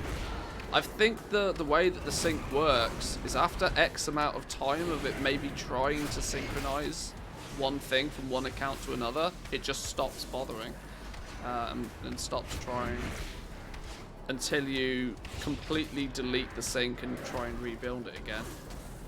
Which, for me, I don't want to do it, because I know that what works now works, and what doesn't work, I've made a workaround for it not working.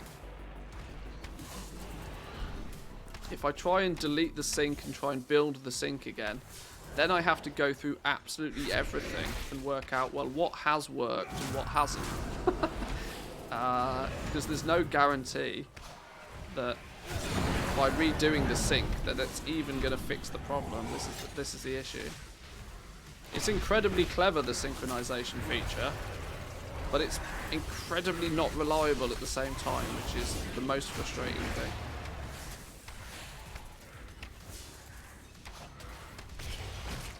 It's like having a car that's not got a steering wheel. You know, it's incredibly helpful that you have a car, but if you crash at every third corner, it's you're still better off walking sometimes. An unreliable system is almost better than no system at all. But I shouldn't you know, complain too much. It's still arguably the most powerful add-on to do what we want it to do anyway. I'm just, you know, I get a bit frustrated sometimes.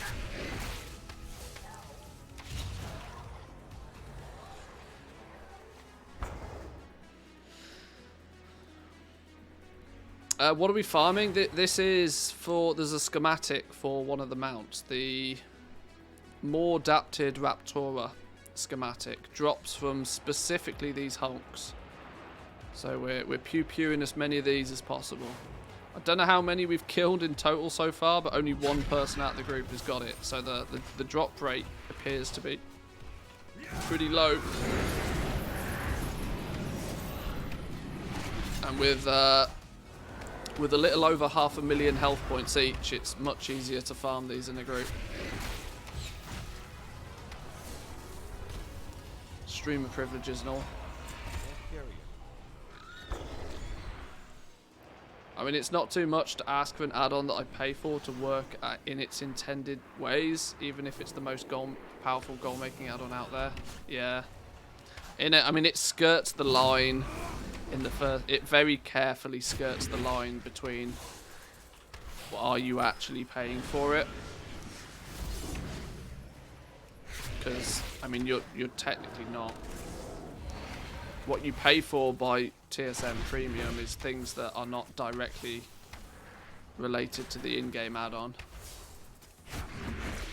which is how they how it's deliberately structured. But of course, that doesn't mean that people's perception of what they're paying for is actually validated or not. They're just very careful to not break the rules in that regard. I think I've deleted the link twice and the vestiges still don't transfer, not for all items. For the legendaries, this is why I built my rank 7 profile, to just flat out ignore or to not rely on it at all. My rank 7 profile is deliberately designed to just build everything that you need for replicating what crafting should be doing, but reliably isn't. Damn you and your logic, let me rant with my faulty logics. I know, no, it's incredibly valid that, you know, people make the link, right? They make the link that, well, TSM Premium gives me a better Trade School Master experience and has perks and benefits to me.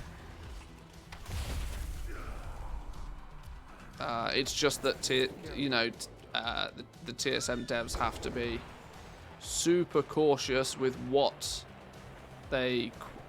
is available for free and what is a premium feature to maintain that,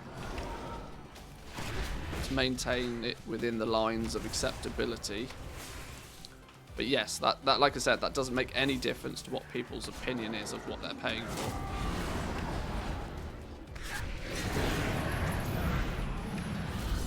But that's more about meeting expectations than it is anything else. I bought it to support the add-on.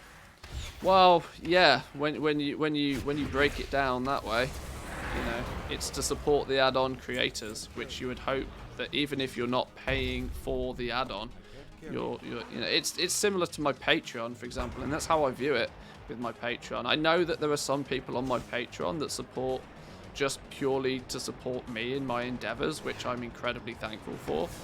But I also know there's a huge amount of my Patreons that are my Patreon to get access to the perks that is offered by being a Patreon.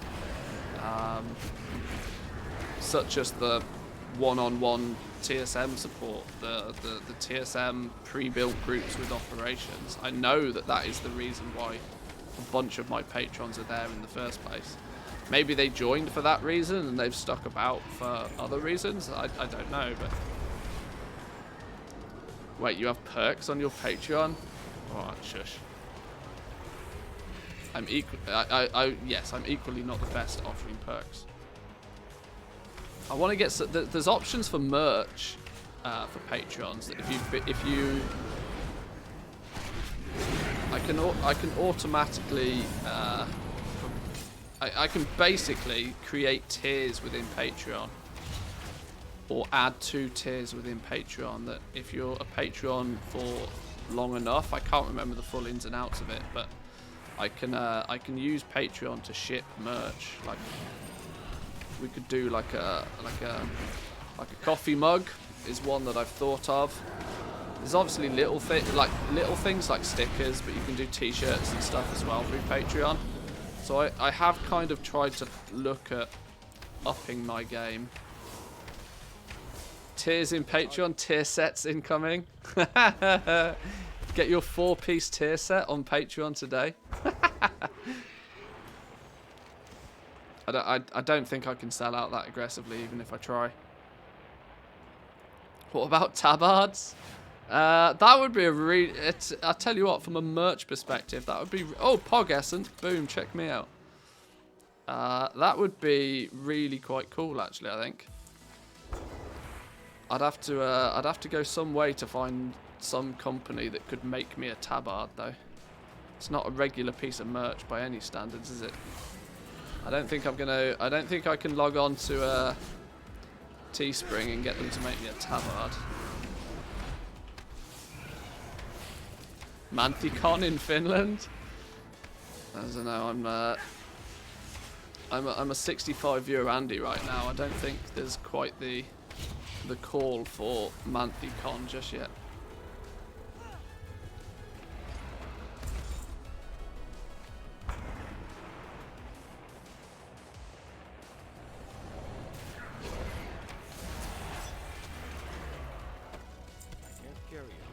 Only if we all get to use the sauna. Hey, of course. It's literally the rule in Finland. If you come to Finland, you have to take a sauna.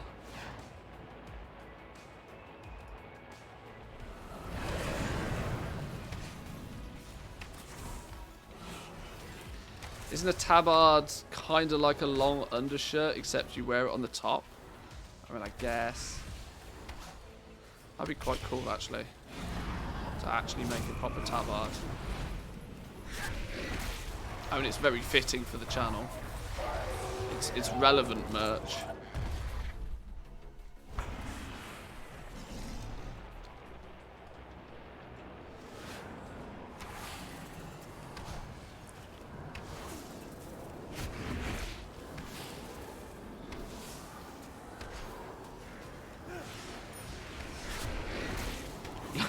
Long undershirt, except you wear it on the top. What are we farming for? A schematic. Schematic. The more adapted Raptora schematic. Drop some of these hunks. It's about a 1%. About a 1% drop chance.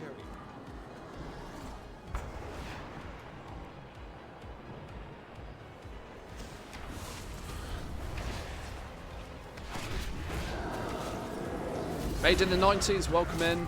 Welcome, welcome. Who started killing them out of order? Sorry. I didn't realise we were on an order. We'll make this easier. We'll follow the nipple.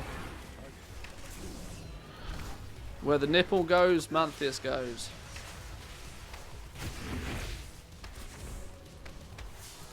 I got the chest key after killing 3 mobs. Damn.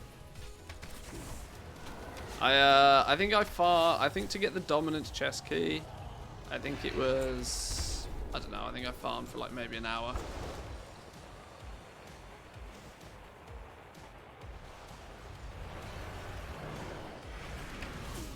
Maybe 2. Didn't take too long.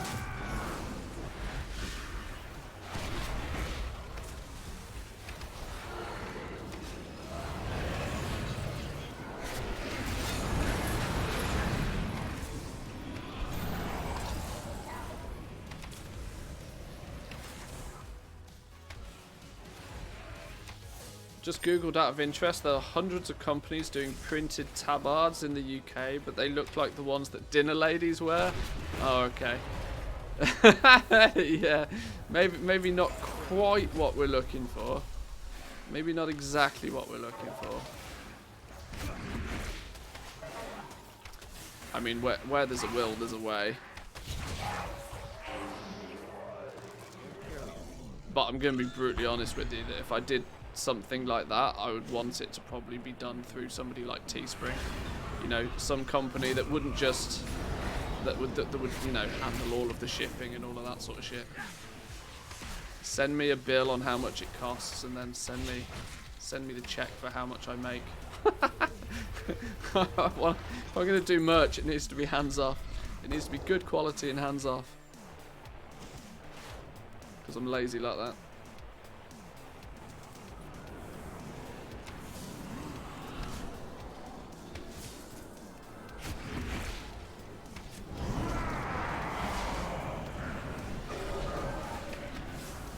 Doing big things now. Pulling multiple at once, it's popping off. Took us an hour, but we finally got some organisation, and now we're popping. And we've got room for one more, by the way, boys and girls. If there's somebody else that wants to join in, I suppose I should maybe start the group.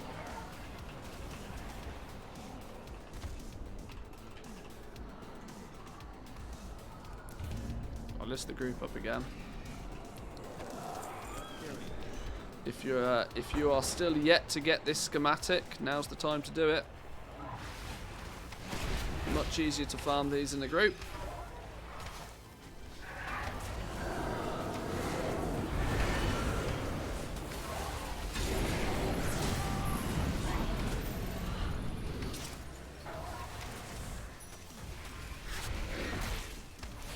Spawned another one.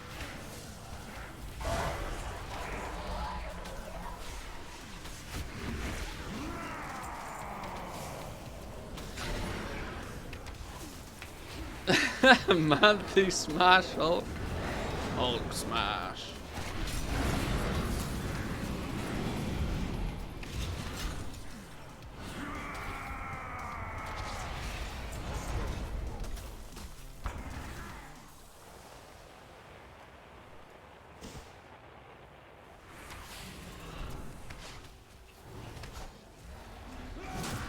I said I'd only do this for a while and then we'd dip and do the economy report, didn't I? Oops. I kind of want to get the schematic for a few more people. I think we've only had one so far.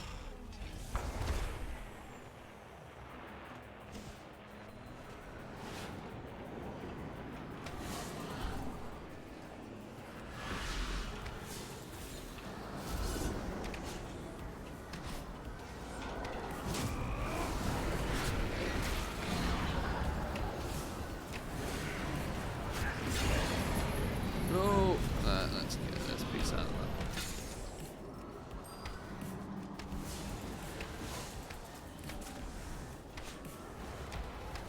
that. Have you started on the traversing the spheres and the completing code achievements? More bag clutter? I haven't, but I've seen that one in my log, and I'm very aware of its potential for more stuff. Oh my god, we pulled a third. We're really going for it. Okay.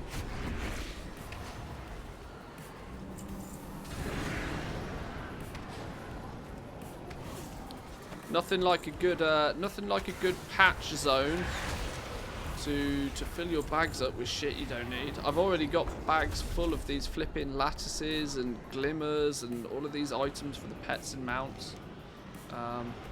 This is why I'm somewhat focused on the mounts specifically, because then once I've got all of them for the mounts, I can then delete all of the rest of these things and then just get rid of them. It doesn't help that this character is also my leather worker and jewel crafter, meaning my bags are naturally full of crafting materials anyway.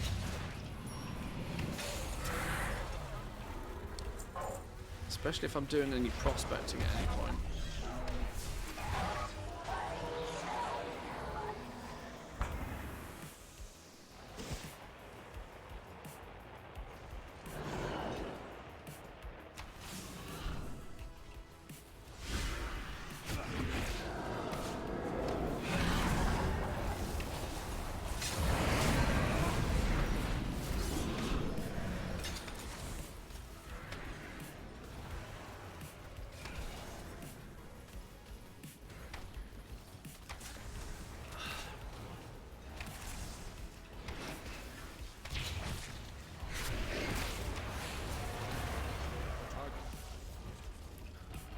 We've got to get some more of these schematics for people. Can't have had only one drop.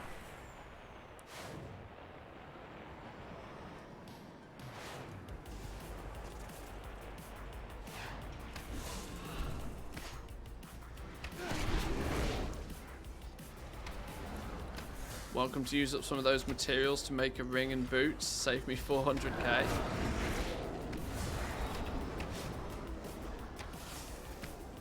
Get me the schematic in the next 5 minutes. You can have a 291 ring for free. Although I don't know, I don't think I can transfer it to you anyway, can I?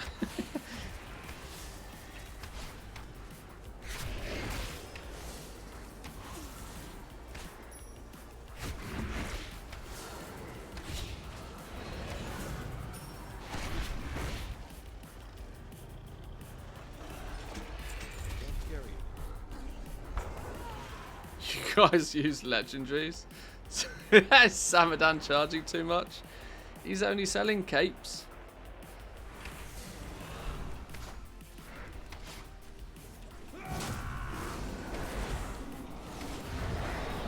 Glad the only one left for me is the Paragon schematic. Must admit I bought the Vespoid lattices. Horrible farm. Oh, lattices. Oh, there's no way I'm farming for lattices.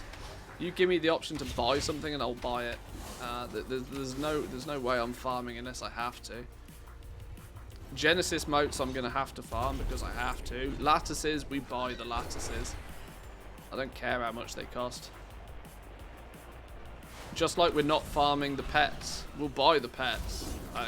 There's no way I'm wasting my time farming pets. I'll buy the pets and I'll buy 2 spares so that I've got 2 to sell when they inevitably go up in value at the end of the expansion.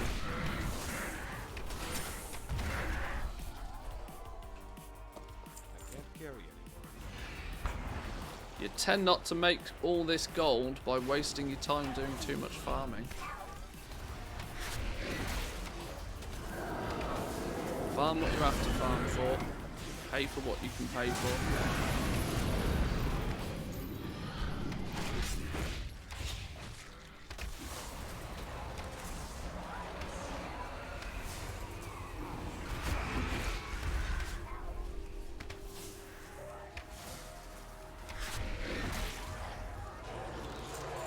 Oh, I got excited then.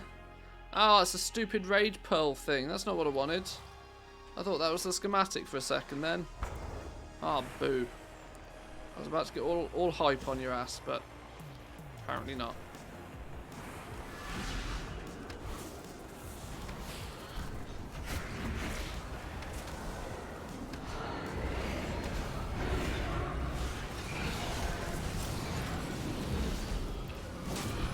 Music to my ears, been snagging up a few Vespoid lattices when I see them cheap. Didn't Hickons flip one for like 450,000 gold profit or something ridiculous the other day? Those NA servers are batshit crazy sometimes, you know.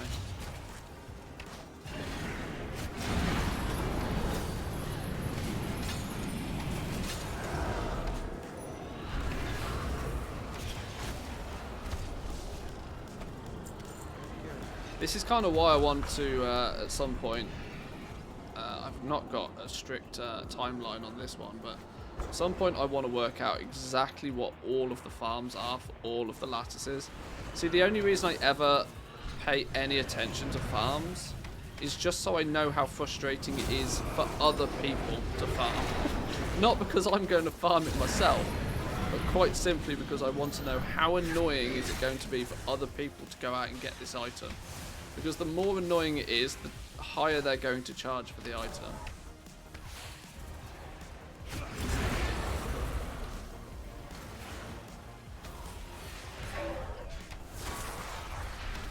And if in the case of something like a lattice that goes into making a pet or even a mount, if it becomes really annoying to farm, then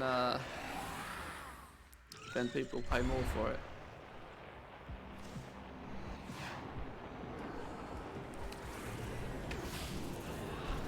Do you have a video on YouTube? No, it's just a schematic. It's a schematic for the protoform synthesis for one of the mounts. One of the schematics comes from the hulks. The more adapted Raptora.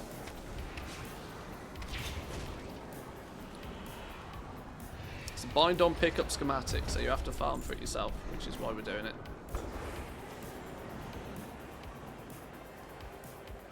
Definitely not video worthy. It's just a pattern.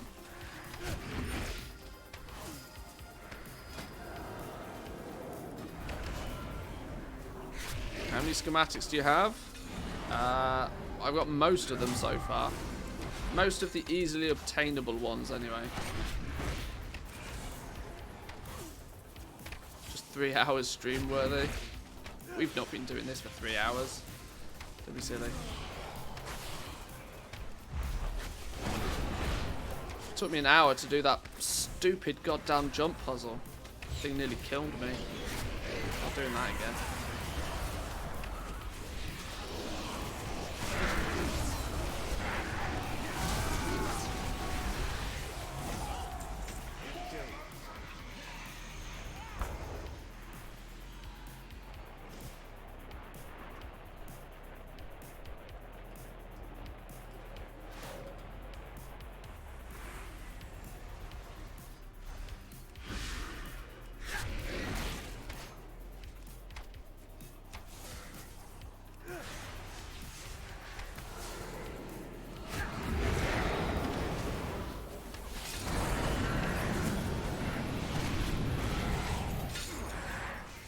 Any comment from the wife yet about your performance at being quiet? I think our meeting's done. I think we were sufficiently quiet. I think it's all good.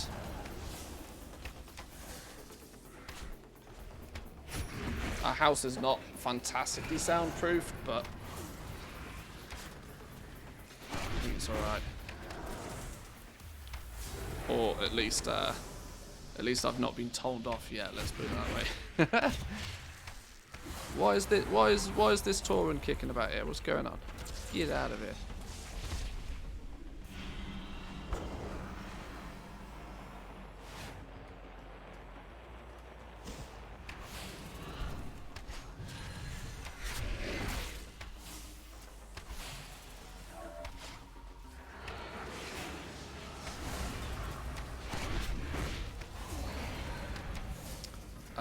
Are the tokens which we buy with 500 anima able to have movement speed or a socket? I think the trinkets can proc with a socket. I don't think they proc with any tertiary stats though. But I definitely haven't bought enough of them to really know for sure.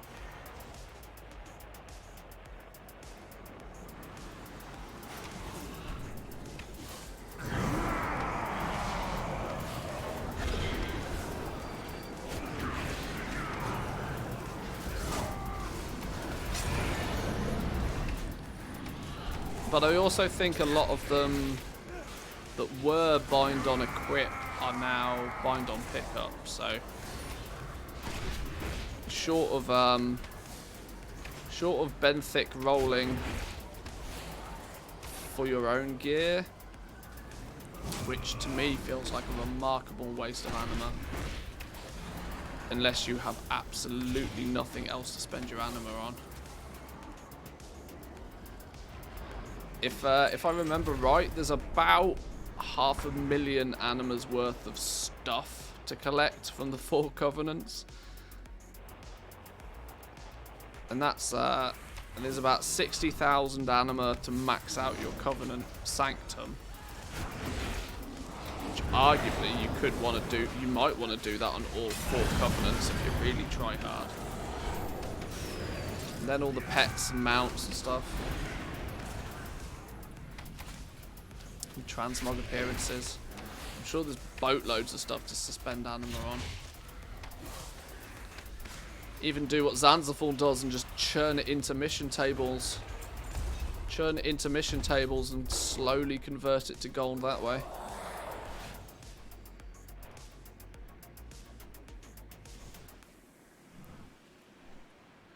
Creating a new speed druid. Would like to get as much speed as I can.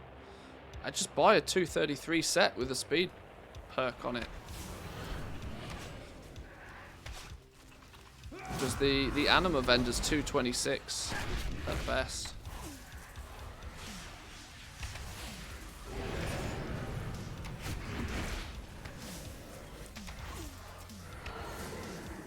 I mean, if there's no 233 gear on the auction house. You're right, but you cannot buy trinkets, weapons and trinkets.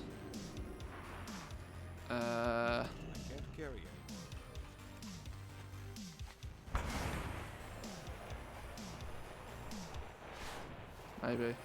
I don't know.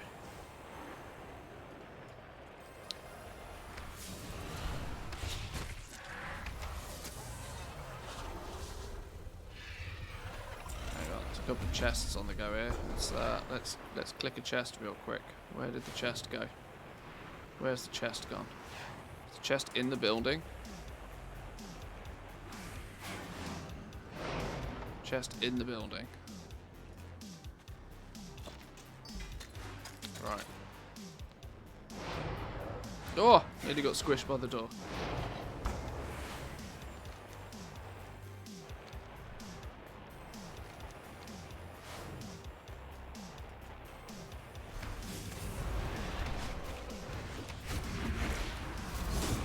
Right, I think we've been whacking away at these for long enough now. I don't think we're having quite the same success as I was expecting. This is going to have to be a schematic that we just work on, I think. We might have to slowly chip away at these in our downtime, but I don't want to devote quite so much stream time to this. So, I don't know if you pair want to continue on. You are more than welcome to, obviously, but I'm going to dip from this little farm for now.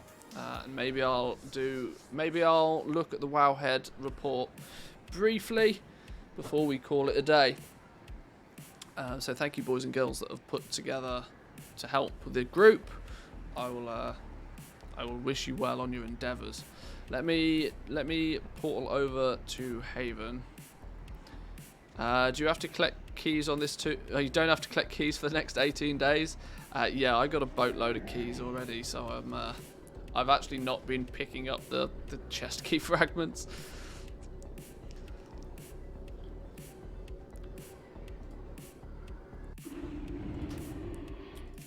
Right, let's leave this character here for now. Let's take a little look at the Wowhead economy report then. Where's me? Wowhead, go.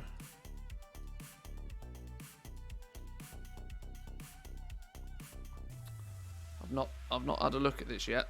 Shadowlands market trends, Wowhead economy weekly wrap up 219. Throw you guys a link. There we go. Have a cheeky link.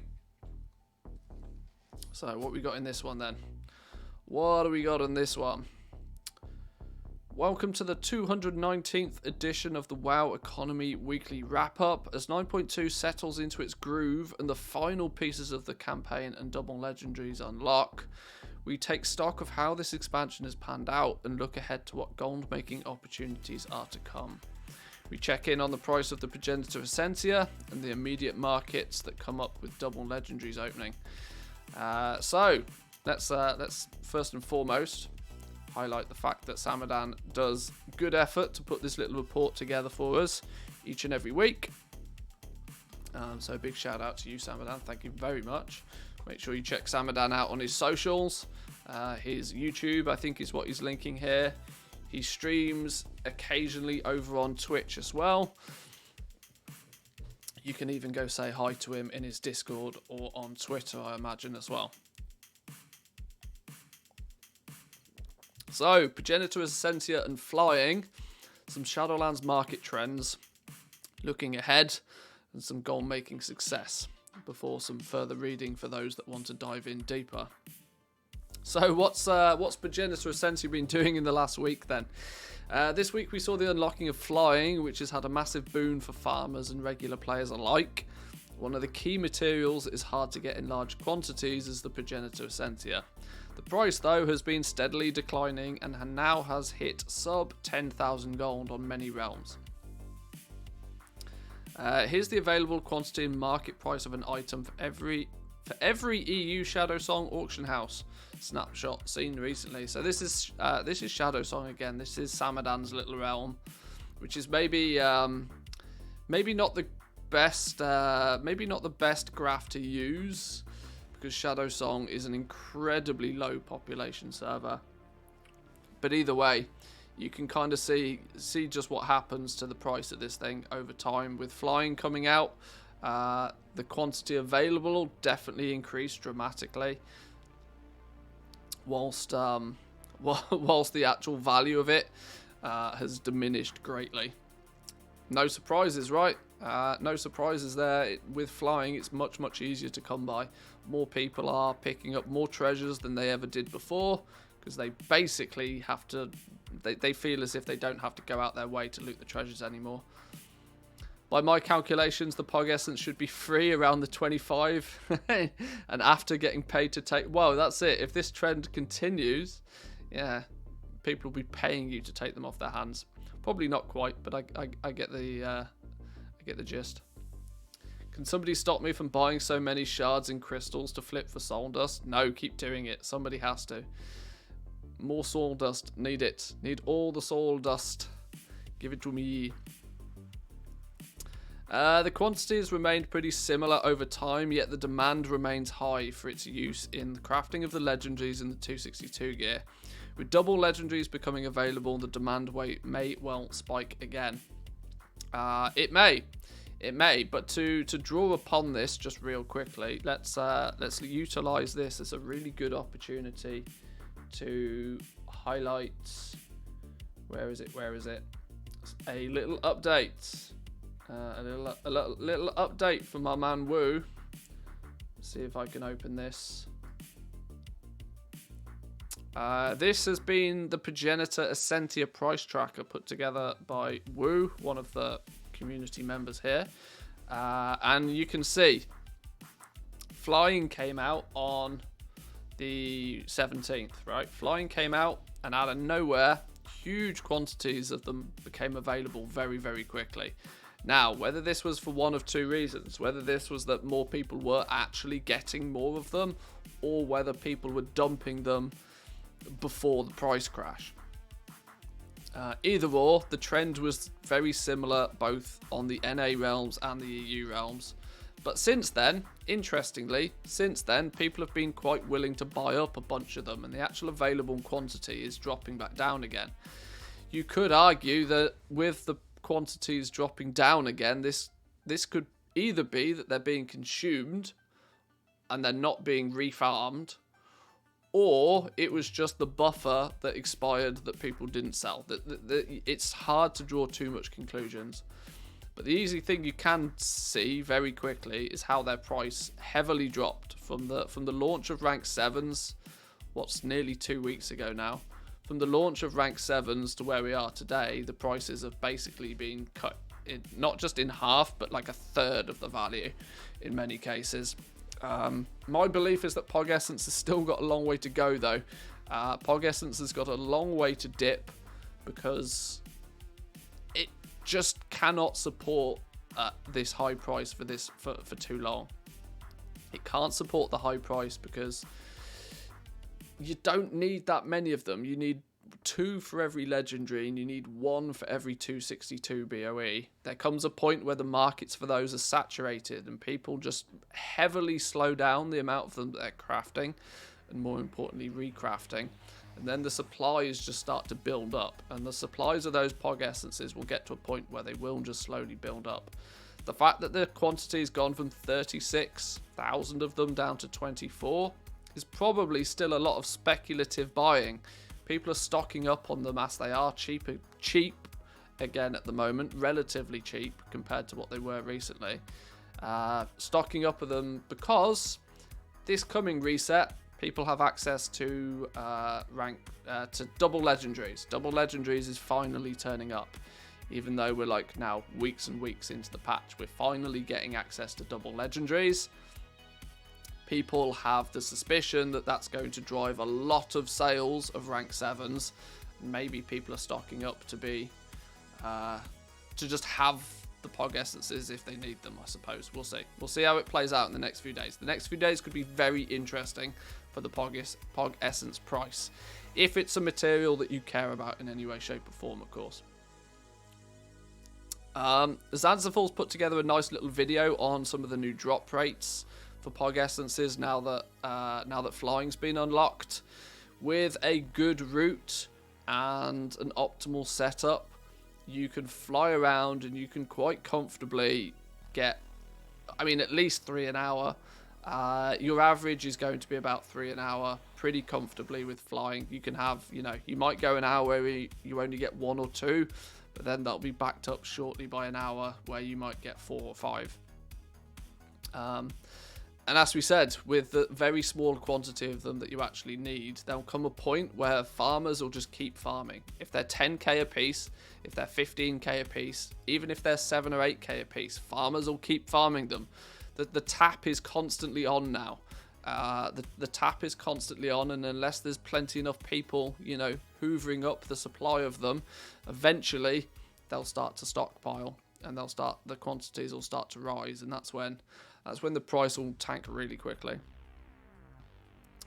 There was a guy on my server that farmed Progenitor Essentia, and with the advancement in the Cypher research, was getting up to 6 an hour last week. He was making somewhere in the neighbourhood of 200 to 400,000 gold an hour. He had no-lifed it about 6 hours or so per day. Pretty sure he cleared over 10 million last week in Progenitor Essentia. I love how these stories are always that Not that these are always the, oh, well, I didn't do this, but somebody I know did this. I always get very suspicious when somebody start to anecdotally tell a story from somebody else's perspective. Pre-flying, there was no way you were getting 6 an hour pre-flying. You can barely get 6 an hour now if you're super duper lucky with flying. So yeah, I think there's some creative writing in this.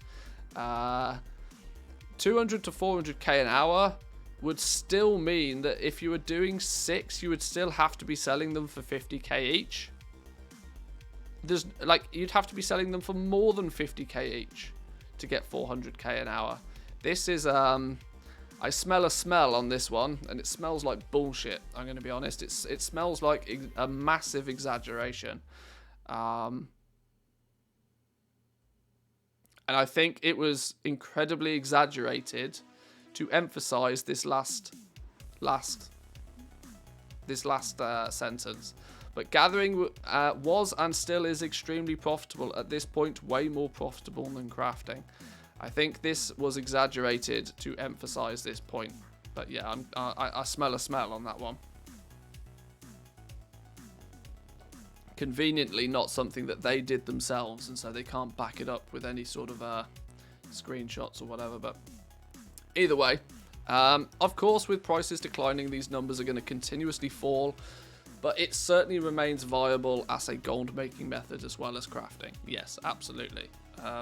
Absolutely. The gold is there to be made, whether you're supplying the materials or whether you're supplying the crafted goods. There's a piece of the pie for everybody. Clover North has put together a nice little thread discussing how the Shadowlands expansion has evolved and what the market trends were over that time. Shout out Clover North. Not only do I think you're a community member here on the Mantheus channel, but I also believe you're a patron of mine, so thank you very much. Hey Goblins, we are nearing the unlocking of double legendaries. We can probably expect this to be the last major event to influence markets in a big way. We're doing a lot of reflecting recently on the trends of the expansion from launch data now. What are some of the big moments you remember about gold making from Shadowlands? Starting off with the Eternal Crystal bottleneck. This was a funny one. This was a very funny one, especially on the smaller servers. Right after launch, this was right at the beginning of Shadowlands, as players were rushing to 60. There was a huge shortage of core crafting materials. Mainly the Eternal Crystals were very scarce.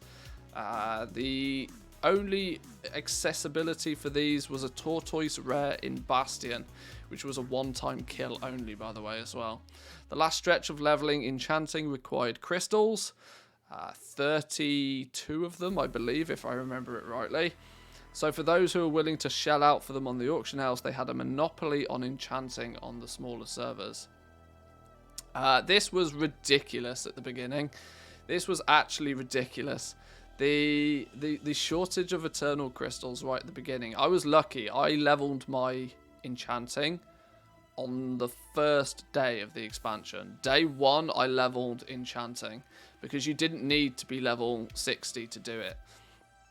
I leveled enchanting on day 1, and I think I bought my Eternal Crystals at the time for about 1,000 to 1,300 gold each. Can't remember the exact numbers. Which in today's market sounds like a ridiculous price to pay for an Eternal Crystal. But at the beginning of Shadowlands, there was one significant problem. There was no way to farm Eternal Crystals. The only way you could farm Eternal Crystals was to disenchant gear that you got from your Mythic Zeros. But of course, you could only loot your Mythic Zeros once a week. So there was a finite quantity of gear that people could even disenchant. Now, of course, it was the first week of the expansion. People didn't want to disenchant this gear. This gear was a big upgrade for them. And so it meant that Eternal Crystals were basically unobtainable for the first week of the expansion. And this meant that on the first day, there was a zerg of Eternal Crystals as people just got them very quickly. But then they dried out completely. They straight up just didn't exist. The only ones that existed were people that bought them and were flipping them. And yes, 10, 20k was not outrageous a price for a single Eternal Crystal in the first week of the expansion. Quite simply, just gating people off from being able to maximize their enchanter. Now, why does this matter though? Why does enchanting matter? Well, enchanting matters very much so, because it holds the ticket to crafting the enchanted mats for the legendary market. If you could not level your enchanter, you could not craft the legendary materials that you needed for your legendary professions. So there were some people out there that had a stranglehold on the enchanting market, which in turn had a stranglehold on the legendary market. It was quite interesting to see how it all played out. Now, obviously, eventually more Eternal Crystals became available, and the problem kind of naturally went away. But it was a really good example of the fact that enchanting was just broken. It was this bad, and it was this bad even after Blizzard had gone in and made like literally last minute changes to enchanting. I'm not sure how many of you guys remember or were viewers of my content and my videos, but before Shadowlands launched, in the last week or so of the beta, I was making a big song and dance about the fact that enchanting was still broken, in terms of the fact that you could take soul dust and turn it into shards, and you could take shards and you could turn them into crystals. You could scale up your materials, but you could also scale down your materials, and there was no cost in doing this. It was completely a free conversion, which ultimately would have completely nullified the enchanting market from day one. Now, I don't know if anything that I did or said or videos I made about the topic had anything to do with why it was changed, but I'm glad somebody at Blizzard was paying attention and it got changed before it went live, because otherwise enchanting would have been completely bust.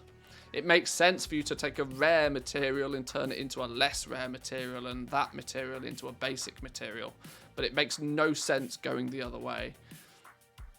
Got skill points going up and down as well on the PTR as well. Yes, this was also the thing. You could completely cheese the leveling of enchanting, because there was about 30 skill points in enchanting where you could just make sacred shards and then shatter sacred shards, or make eternal crystals, and then shatter eternal crystals at 0 cost, and every time you did a conversion you got skill points. It was so bust.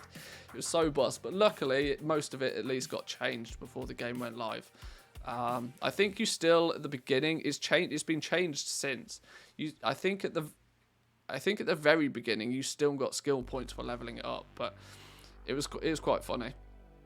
Anyway, that was a good little story of what's happened goal making wise. What else has people been chipped in with then? So we have Korthite crystals, and to a lesser extent Progenitor Essentia drop rates, changes, and their influence on price. When Korthia came out, the crystals were selling for what would become dirt cheap, as it would take weeks before players were even able to craft their shiny new legendary. No, they didn't. I didn't capitalise because I thought the price was already pretty high and would stay stable, especially after their announcements that the drop rates would be buffed. Turns out crystals jumped in price the first few weeks to the point where I was priced out the legendary mark. What? None of that happened.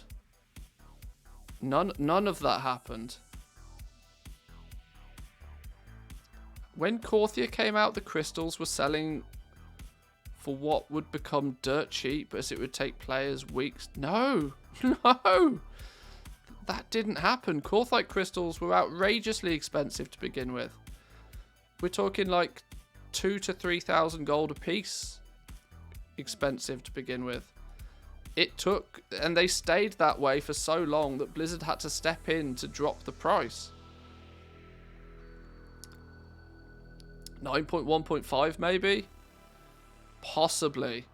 But not when Korthia definitely not when Korthia came out. When Korthia first came out, Korthite crystals were crazy expensive. And goblins held them at that crazy expensive price point. Because they were literally the bottleneck for a while. They made a hotfix. They made the change that the Shaping Fate box would guarantee like 5 Korthite crystals or something. Meant there was a huge zerg in supply of Korthite crystals literally overnight. And that's what dumpstered the price on them. Eventually after that, they went down and down and down and down and down. Before 9.1.5. Yeah, I think this person's very much misremembered this one. I recall maintaining the crystals well over 2k a piece, well into the patch. Yeah, absolutely. Yeah, it took 5 weeks. It took 5 weeks before Blizzard stepped in and did anything with the Korthite crystal price. And I remember it very clearly. I remember it very clearly because Dirty Herbie chose to take a holiday. He chose to take a holiday. And Dirty Herbie had somewhere, I don't know, he had a lot of Korthite crystals because he was stockpiling them all for crafting legendaries. He went on holiday and then came back to find that Blizzard had buffed the drop rate on Korthite crystals, and every single one of his Korthite crystals was now worth half what he paid for it. And he was doing things at a monstrous scale. Dirty Herbie lost 10 million. I'm quite sure he lost more than that. I think he had about 25 million gold invested in Korthite crystals, of which were worth literally half overnight. But yes, that's why I remember that quite clearly. Needless to say, any essence under 10k ended up in my bags come 9.2. Didn't get got twice.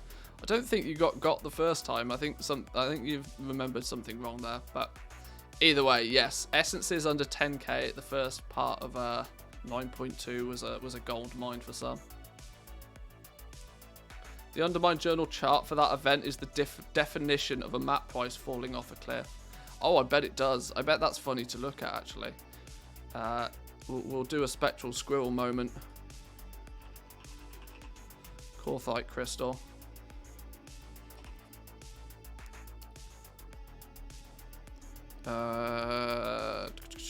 No, we need to go region daily summary.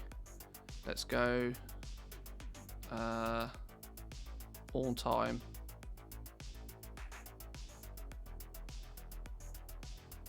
Yeah, it's so outrageous that you literally can't even see it. It doesn't even fit on the graph.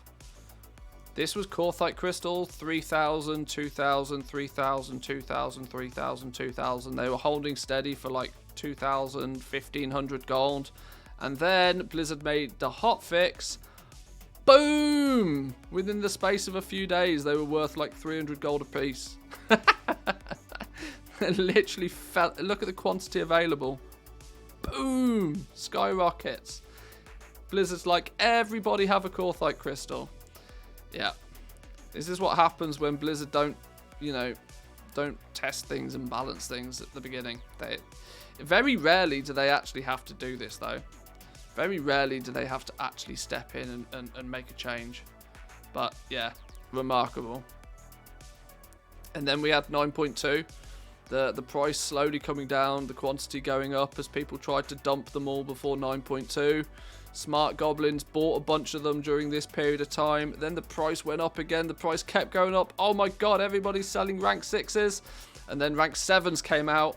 Rank 7s came out and it's panic! Sell your Korthite crystals again. Ironically, the supply is actually dipping again on them, even though the price is literally going through the floor. Interesting graph. Anyway, where were we? Next on the list, what do we have next then? Biggest take is that Blizzard is the one that determines the price, not the goblins or the players. Eh? Blizzard determines the drop rates and the prices of the basic materials, which in turn determine the item prices. Oh, I see what you're getting at there. Okay. There are several changes in Shadowlands this time frame that shows us how this is done. The basic mats were 5 gold at release and very quickly bumped up to 9, changing the whole crafted item prices. Well, that was done to alleviate massive amounts of incoming inflation. This was done to render farming of shrouded cloth at a floor price of 8 gold apiece irrelevant. This was a knee-jerk fix to not them trying to fix the prices, but to make sure there wasn't massive amounts of inflation all of a sudden. Lightless silk, mostly useless in 9.0, which dropped to 3 to 4 gold, and with a single recipe, Blizzard increased the price to 30 to 40. Now again with 9.2, the lightless silk requirements have dropped, which causes the price to drop again. This was also just a mistake by Blizzard. That single recipe, that was just a prime example of an intern being responsible for something they shouldn't have been. Oh my lord. Taking a look at NA Area 52 lightless silk price, and then trying to balance the quantity of materials needed based on that was a ludicrous decision. That was a massive mistake that Blizzard should have never done.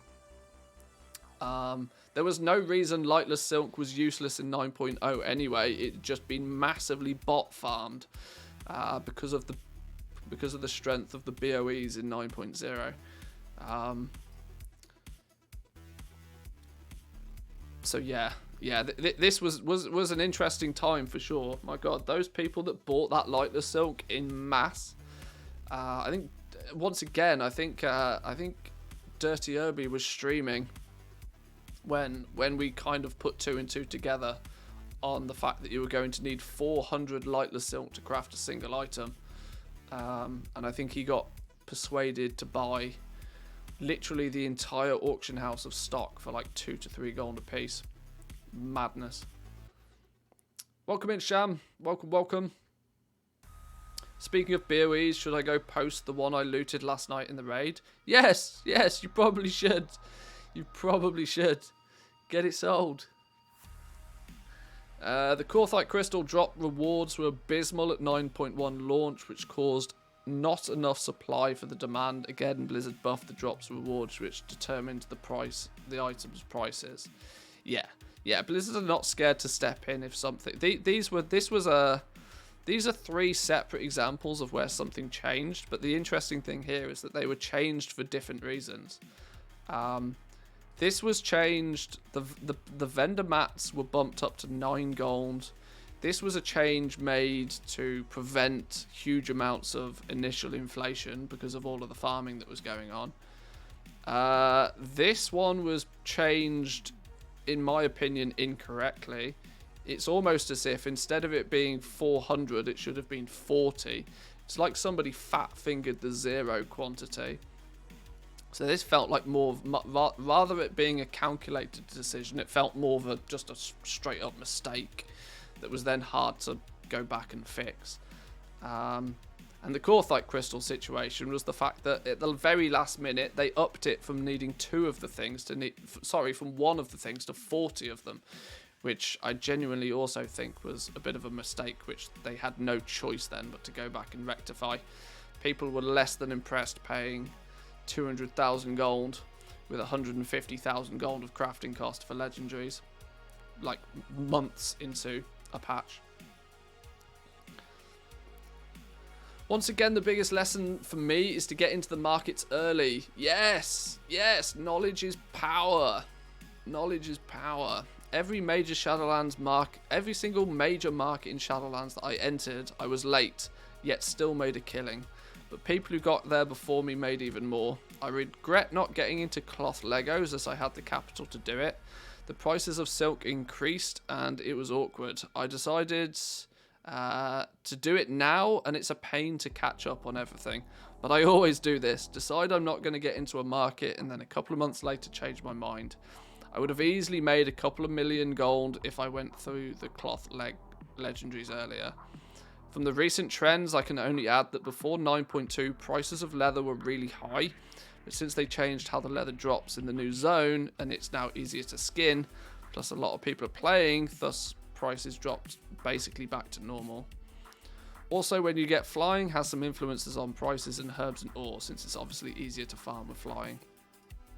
Yeah, the takeaway from this for sure is absolutely that there's just so much of an advantage to be had to being ahead of the game. This is one of the big things that I try to achieve here on the channel through the streams and through the YouTube videos. This is why you tend to see a lot more video content from me, you know, in the run-up to a big event, less so after the big event is a thing. Because by the time the event is already an event, enough people know about it that the big profit to be had from it is basically done. If you keep your eyes on what's coming, you can react to it way before the majority of the player base does, and it means that you're there ready and waiting. Literally, the rank 7 legendary launch is the best example of that that's probably ever been, and hopefully there ever will be. That those that were of good understanding to what was happening with the rank 7s, good understanding that your limiting factors was going to be Corthite crystals, progenitor essentias. There wasn't going to be that many of them about, and the ones that were about, you could very quickly determine were remarkably cheap for the limiting quantity of them that there was going to be at the start. Secondly, everybody was there ready and waiting to buy one. The fact that people wanted 2 of them potentially, the stars aligned. I did a little video. It may actually still be my most recent video on my YouTube channel. I really need to put some more effort into the YouTube content. But we did a video talking about how the recipe for gold making and how the ingredients were just absolutely perfect for the rank 7 launch to make stupid money. The only way you could have capitalized from that, though, to its fullest, was to be way ahead of the game, to have been buying your progenitor essentias 2 weeks in advance before the event came to really min-max the amount of profit you could make there. But it was definitely a thing. This makes the next section very relevant to look what's on the... Oh, looking ahead. Oh, yeah, Mage Tower. Yeah, let's move on then. Mage Tower, although is not, you know, right round the corner, now is the time to start doing some basic things for the Mage Tower if you haven't already. Now, I haven't watched Penguin's video on this, but I'm sure there's some good tips in there to get yourself up and running. A couple of them which I can probably guess. Your Cataclysm... No, Mists of Pandaria professions. Leatherworking, tailoring, blacksmithing. If you're not doing your daily cooldowns to get the crafted Dreadful Gladiator patterns, get on it. Because that was one of the limiting factors for most people in the event last time round. The fact that they literally couldn't catch up even if they wanted to, because the recipes were locked behind a daily cooldown. There's been plenty of time since the last Mage Tower to, you know, press that daily cooldown every day. Go out, do some farming of some exotic leather, press that cooldown button every day, and I'm sure by the time the Mage Tower rolls around again, when is it? April 12th, April 13th? So there's still a few weeks away before the Mage Tower turns up again. Markets which I think are going to be less lucrative this time than they were last time are things like the farming. Because there's a very, very good chance that people still have massive stockpiles of these materials that they were farming for the last Mage Tower that weren't able to sell. Plus, people are going to go into this second Mage Tower event with a lot more of an understanding to what's hot and what's not. That will mean that, you know, there won't be as much gold to be made with the Mage Tower this time. But there will still be some, namely that crafted gear. That crafted gear, getting it crafted, and more importantly, crafting it at the right price.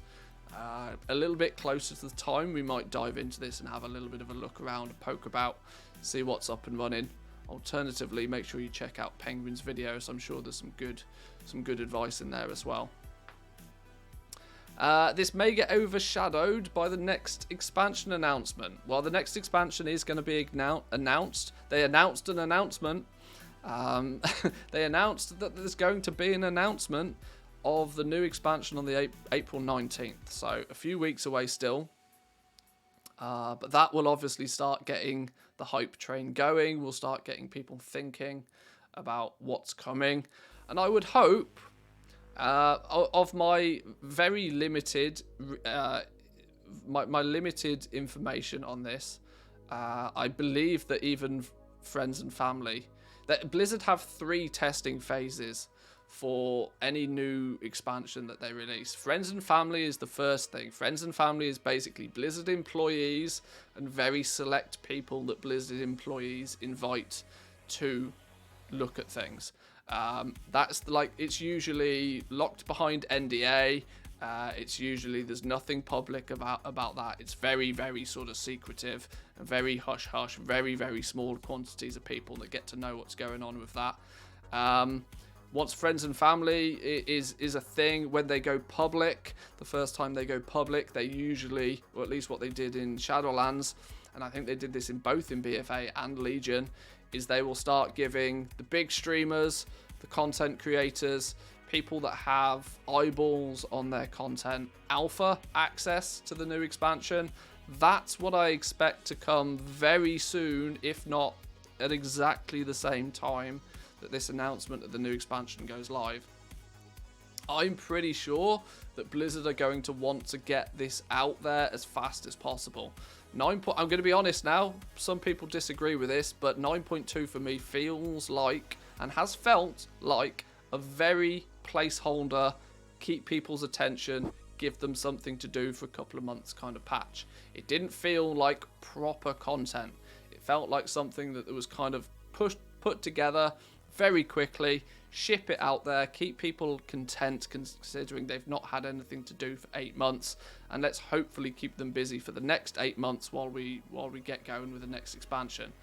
Because of that, I think that soon as we get the announcement of the expansion, we should probably see an alpha very quickly after that, I would guess. It would not surprise me if some of the big streamers out there, I don't think I'm going to make that list, but it wouldn't surprise me if some of the big streamers and the big content creators get alpha access to the new expansion very quickly. It's felt like there's just a skeleton crew of devs for 9.2. Yeah, 9.2 has felt like it's almost felt outsourced. It almost feels like they've outsourced it to a B team.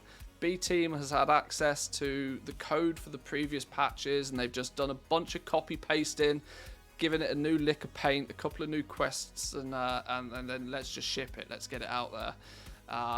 9.2, and this is why I feel that there's been so much aggressive level of time gating in 9.2, because there's not a lot to it, and they want to make sure that they drip feed the content to you, because there's not a lot of it. 8 months, you're very optimistic. I expect a year. I'm still kind of content with believing that it will turn up this year. Just from a business perspective, right? It makes sense from a business perspective for them to launch it in Q4. A new expansion in Q4 is where the money is. If they have to delay it into the beginning of next year, they'll make half as much from the game, purely from a business perspective. Now, hopefully that doesn't mean that they feel the need to rush it. But equally, let's hope that they've been working on it for a while all the same. You got to know people to get on a list. There's not really a content creator list. Persephone, you are very right there. Yeah, it's more about who you know and less than what you know. I know a few people, but not enough, I don't think. I would hope that I have influence enough and a community big enough to maybe get me early access to the beta. I don't think I'll get much better than that though. Either way, as soon as I do get access to it, that will be content that will be brought to your eyeballs if you care about that sort of thing. So yeah, there is some looking forward to do, especially with new expansions and mage towers and all sorts of stuff. Let's take a little look at this goal making success stories. If you are looking for inspiration for goal making, then here's a few little snippets celebrating the success of gold making and how it was done. I spent essentially every day farming every rare in Zereth Mortis since launch hit revered yesterday. I wonder when this was. Some people on my realm hit revered really quickly, and I mean scarily quickly, but I think that's the Alliance human combo meant that people on my realm hit revered like super fast. There's been contracts and glyphs on my realm for what's felt like weeks. Since then, I've sold contracts and glyphs and have surpassed 1 million gold with almost no competition. One other also got revered and posted some contracts, but I camped the auction house all day, so the poor fella never stood a chance. Hey, you put the effort in, you get the rewards. I've been in a gold making slump for a while, never really finding a market in Shadowlands, but the last 24 hours really helped revive my inner goblin. Just wanted to share. If you get there first, early bird catches the worm. Absolutely. The rep grind in 9.2 was real. Those that worked it out, those that capitalized on it, fair play to you. I anticipated that a lot of people would want Legos and 262s as soon as they were available. Stockpiled Essentia from the auction house beforehand. What I didn't expect was the spike in price for Essentia on my server, up to 60k. Where did it hit 60k? Most people don't like paying more than 100k for their legendaries, so selling Legos and 262s turned profit negative when crafters got into an undercutting war just to move their products first. Okay. 60k. I halted crafting, pulled my Legos off the market, sold all my raw progenitor essentia that I'd stockpiled for basically double what I paid. And then a week later, Matt's costs calmed down, but the legendaries of 262s were still flying off the shelves for a nice profit. It's honestly the quickest I've ever made $1 million, and it happened by lucking into a scarce material price spike instead of the time and money I spent investing in the Lego crafting. Once again, goes to show knowledge is power, right? You know, if you're aware, you need to know. You basically need to know two things when you look at any market. If you're looking at anything if you're trying to determine the value of an item in a market, you need to know how many people want it and how difficult is it to get. If you can answer those two questions, you very quickly have a basic understanding of just how much something's going to cost. If you look at progenitor essentia in that situation, how much do people want it? Well, they definitely want 2 for their legendary. They might want a third if they want a 262. They might even want 2 more if they want 2 legendaries. So people want 5 progenitor essentia, or they're going to need items that derive from progenitor essentia. They're going to need, 5 per person realistically. Then you look at the second part, how difficult is it to get? Well, in the early days of 9.2, almost impossible. That is why the price went up very dramatically the first couple of weeks. But like what happened at the very beginning expansion, we talked earlier about the Eternal Crystals. What happened at the very beginning of the expansion is people don't know the value of something. They find it, they just put it on the auction house for value that they think might be sort of right. And it turns out the first couple of days, these progenitor essentia at like 4,000-5,000 gold a piece, maybe wasn't. I mean, it was a guess, but it wasn't an educated guess to what their value would end up being. And so people that bought them at that price, even people that bought them under 10k a piece in the first couple of days, could easily double, if not triple, their gold off the back of those. But yeah, this is just Woo's put it pretty nicely there. Accidentally rode the wave. Yeah, sometimes you get swooped in by the tide and you accidentally fall upon a win. But what the real trick here and the real skill is to be able to work out when the waves are coming, and to get on that surf at its best. Which is why we focus a lot on what's coming rather than what's happened. Finally made my first million. Really excited. My question to you is, what should I do with this first million I earned? What should I invest in? I'm open to additional suggestions. Don't forget to go and get the companion Francois. Yeah, you need 1 million gold in your bags to get this pet. It's a BFA pet, I believe. My advice is to keep it now, and you'll make this patch for the next expansion. I had 1 million at the start of Shadowlands.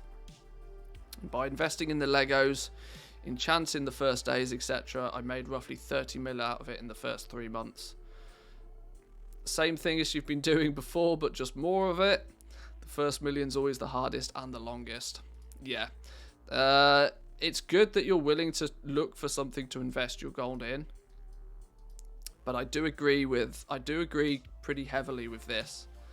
The opportunities for taking gold that you have and converting it into more and doing it quickly are quite limited in the last patch of an expansion. Technically, or historically even, the last patch of an expansion, everything tanks in value.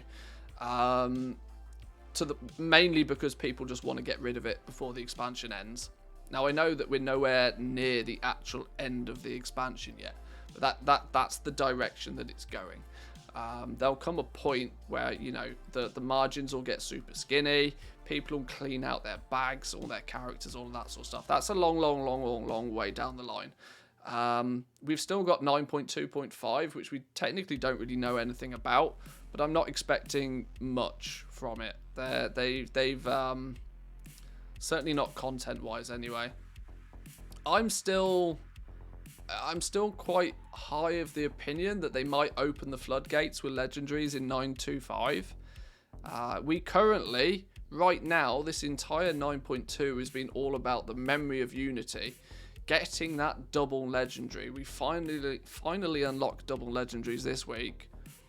But it's still really restrictive. The very first question people had to ask when they started talking about legendaries back in the announcements of Shadowlands was that how many can we use and when?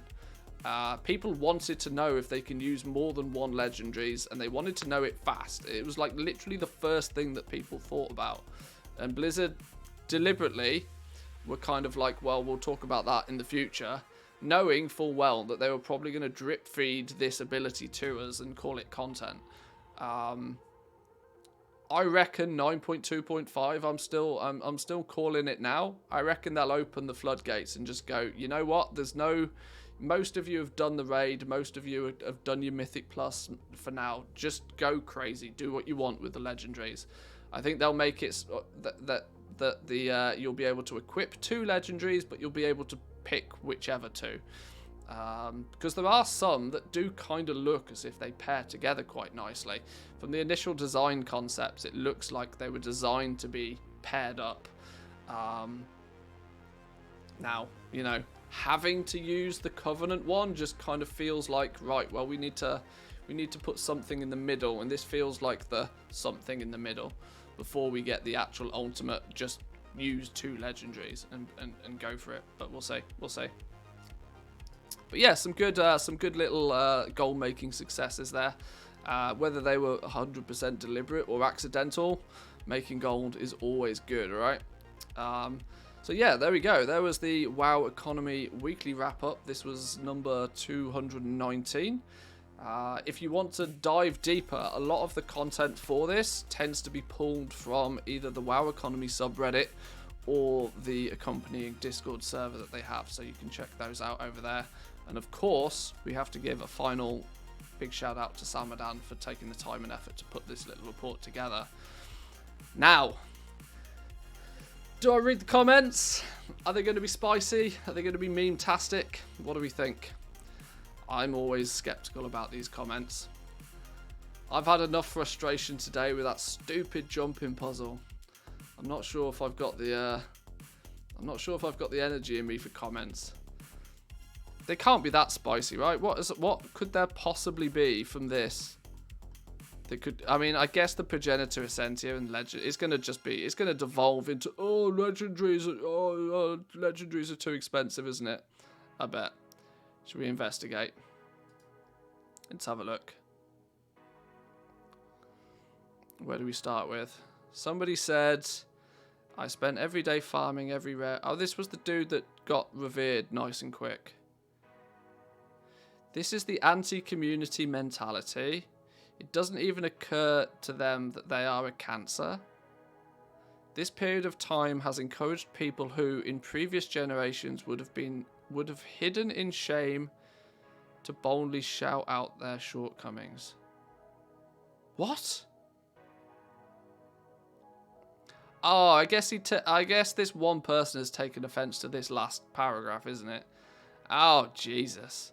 But I camped the auction house all day, so the poor fella never stood a chance. So,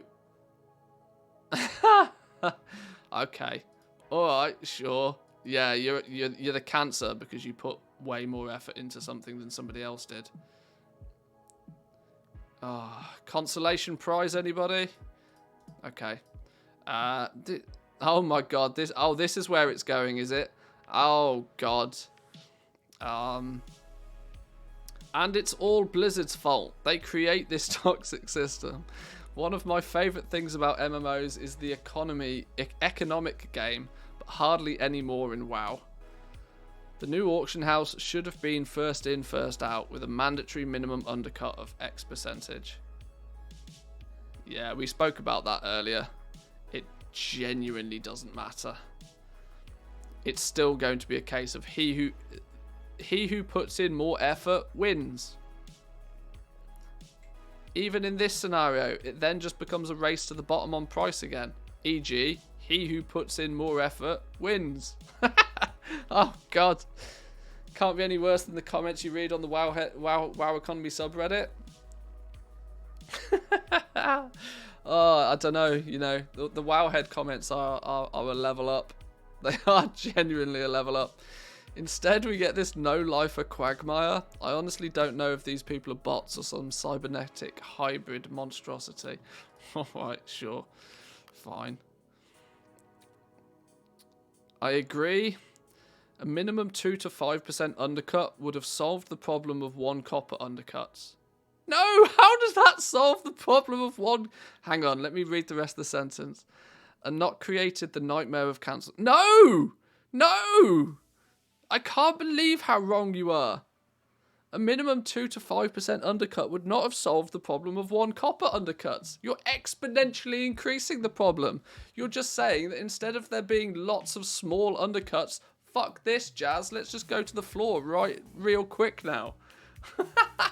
This would devolve into absolutely every single product being listed for 101% crafting. Because at that point, people would stop posting. It's batshit crazy. It would not fix cancel scanning at all. This is just amplifying the problem. This was the problem. Sure. Why make a simple solution that works? Well, it doesn't work. I can prove to you it doesn't work. Why make a simple solution that works when they can make a convoluted one that doesn't?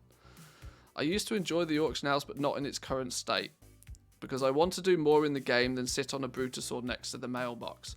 Then you cannot expect to perform as well as those that do sit on the Brutosaur next to the mailbox. It's an effort thing. You can't put in 0 effort and get 100% of the reward. Fuck. People are pansies nowadays. I mean, if you don't try, if you want to put 0 effort in, just because you used to be able to post things on the auction house and have things sell because nobody else was even crafting or posting them, sure. I knew I shouldn't have read these. These are getting way too spicy for my liking. I've been live almost 5 hours now. I can't be doing this level of spicy comments. Okay. For your consideration, a perspective. Gold making is much of PvP as is arena. Oh, haha! This person must watch my content. And whilst you may not enjoy that, in the same way you aren't required to enjoy arena, that you don't have to compete. Plenty of ways around the PvP element. Avoid the auction house by selling in trade chat. Dump your materials at a price that somebody will buy for resale. Higher gold per hour for your time spent on the auction house. Find higher turnover markets which sell more regularly, e.g. raid consumables. Don't play the parts of the game you don't like. I'm not really much into raiding. I play as little as required to push big dungeons. You don't have to play the auction house. On auction house mechanics, cancel scanning exists because it's last in, first out. Goblin wins camping the market.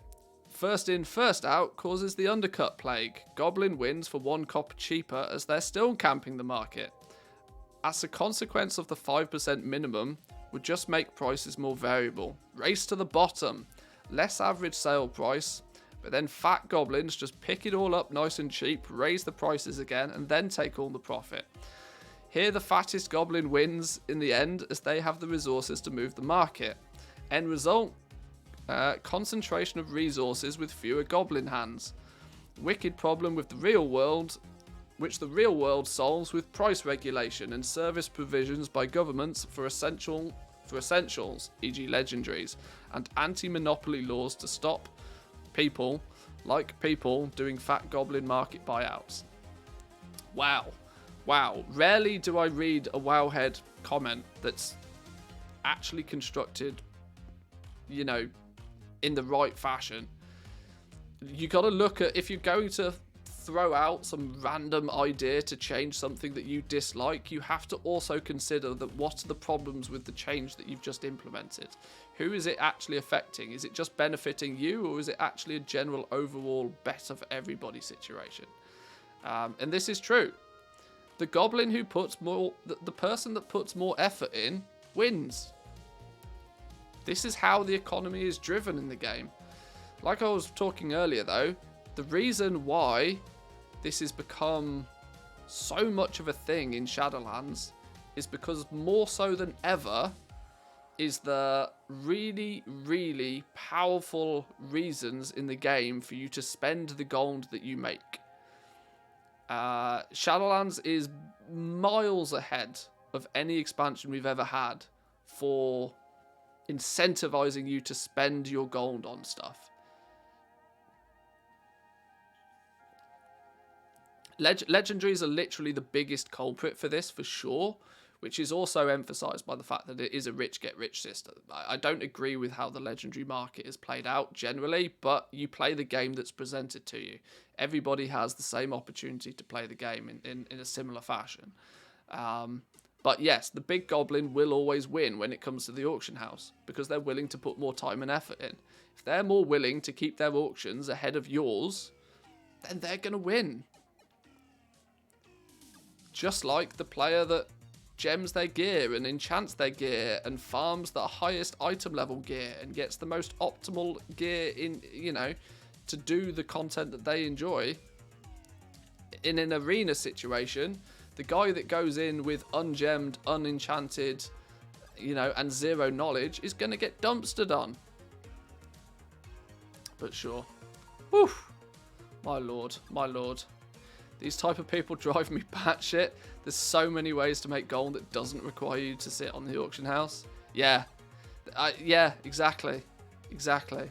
The thing is, though, is that the reason people get so bent out of shape about it is the fact that the best way to make gold is often on the auction house. But, surprise, surprise, the best way to make the best gold is to put in the most amount of effort in the most optimal way. Just like any other aspect of this game. You want to roll around in like 272 mythic raid gear? Well, guess what? You're going to have to grind your ass off mythic raiding and get really good at the game and put in weeks of planning and preparation ahead of time. If you want the big rewards, you've got to put in the big effort. But people seem to have this somewhat weird belief that when it comes to making gold, that they're somewhat entitled to it just by virtue of crafting and putting something on an auction house. Oh. Well, actually, the Crybaby's got the best way to make gold banned. I I'm not sure if you're I'm not sure what you're referring to there. It's one of two. Neither of which are technically banned. Except that somebody who mythic raids 100 hours a week gets no more gear than somebody who clears it once. Oh, well, yeah, I mean, you can only kill the boss once a week. There's time gating in place there, but... Scamming got banned. I think scamming's always been banned. I don't think scamming was ever allowed. Dancing on a mailbox, is that still allowed? I don't know. That worked pretty well. Oh, boosting communities. Oh, I see. Oh, I mean, well, boosting communities are no longer allowed. Yeah, you're right. But boosting is still a thing. It's just on a smaller scale. Being an advertiser for a boosting community was no effort, made so much money. Yeah. Yeah.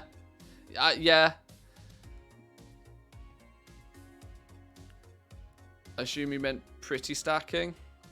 I'll bring back pretty stacking or go full buy order, sell order system, please. The way that the crafting is working now is slowly but surely working to a position where buy orders actually really suit it. That they start to suit it really nicely. This new...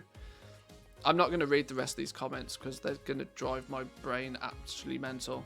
But the way the crafting system works now, with all of the progenitor enhancements, with the optional, you know, it still feels very much in its infancy right now. But you look at a piece of gear now, you have the base item, and you can then specify the secondary stats. You can specify the item level of the piece of gear. You can then specify the bonus perk that it does. We're slowly building towards a system where a buy order type system would work very well.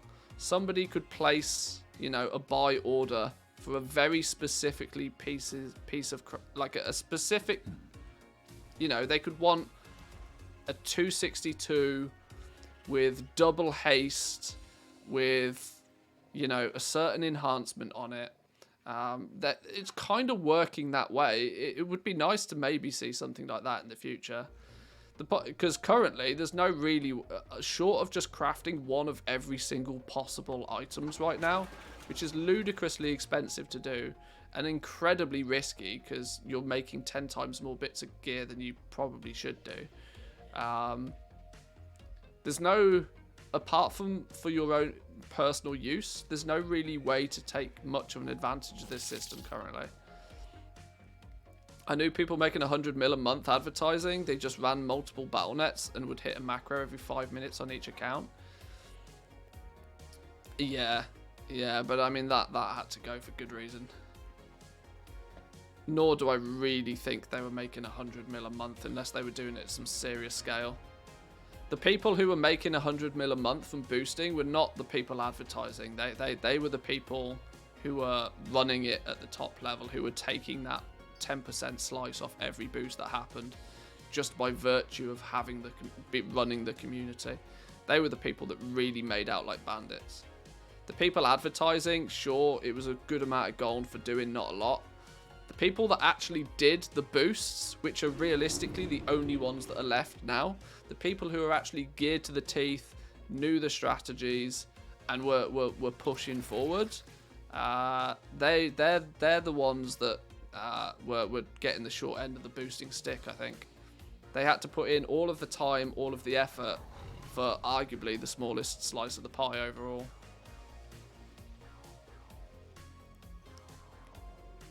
Don't know how much I'd like it, but removing the option to cancel an auction would also be interesting as well.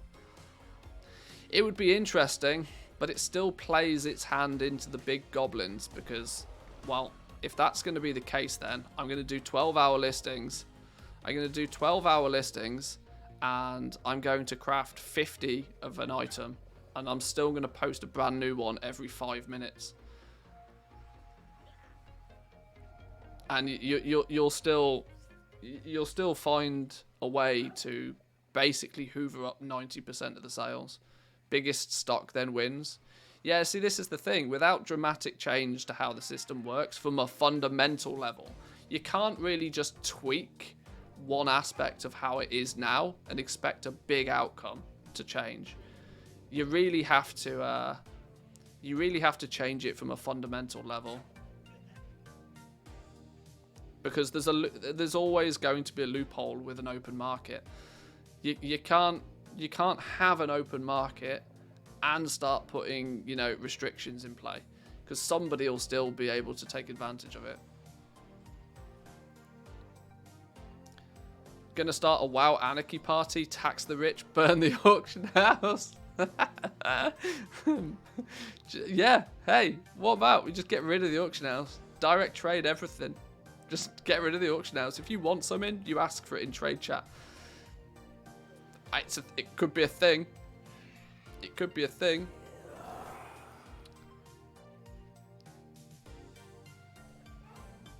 Removing cancel scans penalizes ordinary players' mistakes as well. Then don't make a mistake. That's one of the arguments that really annoys me. Then don't make a mistake. Don't fuck up.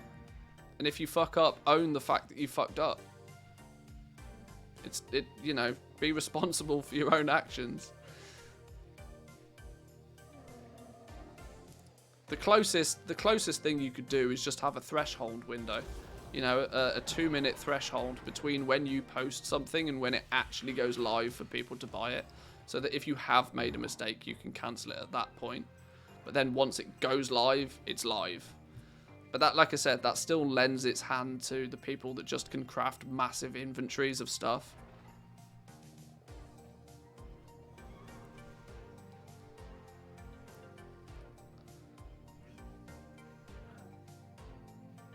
My preference would be the buy/sell order system.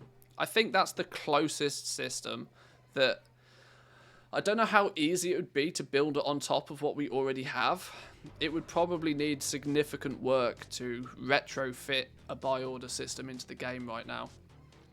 But it's not outside the realms of possibility with still keeping... Because you could still, in some regard... I mean, you could implement it into the material market pretty effectively, I reckon. Materials are basically that way anyway. Other than there's a, you know... Yeah, materials are not far off there now. The fact that you can't choose the auction, that you have to buy the cheapest auction for materials at the moment. There's no choice to not buy the cheapest one. It's not exactly the same, but materials are almost... I don't think there's much wrong with materials now.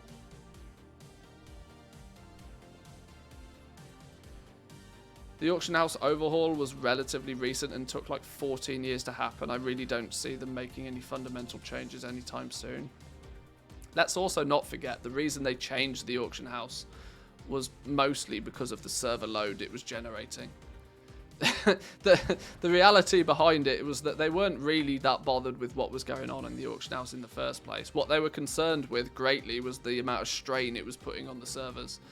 They needed to optimize it so that it didn't put so much strain on the servers. And so hence they made some of the changes that they made. I don't think if that hadn't been an issue, I don't think they'd have changed anything anyway. I think they'd have kept singles still a thing. I mean, fuck, look at Classic, you know?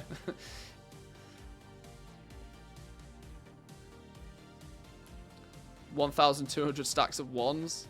Yeah, it was just creating pages and pages and pages and pages and pages and pages of listings. Like hundreds of pages of listings, which was, you know, every time somebody did a search, it had to populate, you know, hundreds of pages of information. Whereas now it's all collated so that bang, it's just boom. The auction house change was not so much of a player benefit thing, it was more of an optimization thing for how the game engine runs.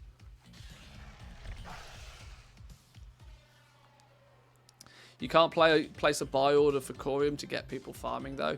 No, that's true. There is definitely room for that. You are right. For the materials, that's a good point. If you're actually putting buy orders, that could then trigger people to go out and get what you need. and could then facilitate, you know, fulfilling that order rather than even listing something on the auction house. It could be, this is why I think the buy order, sell order thing could be a, you know, a tangent to the auction house. It wouldn't have to really change. The auction house could still run the way that it does. You can still post things, you can still do all of that, but they could implement a buy order, sell order system that kind of links in and sits sort of parallel to it. I think that if they're going to do anything, that would probably be the easiest way for them to do anything. And then that presents choice to people again, right? Well, you can either play the auction house game and you can, you know, put the time and effort in or not, or you could say, right, I want, you know, I want X amount, or I want this very specific piece of gear, and I'm going to pay this much for it. If somebody wants to sell it to me, they can.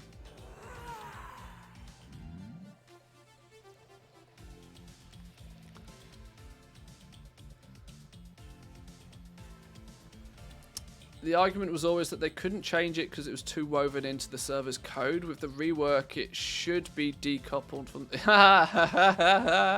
You said the word should. What do we know about Blizzard? Never assume. You said the word should. I doubt it has. I bet it's still woven in like a bird's nest.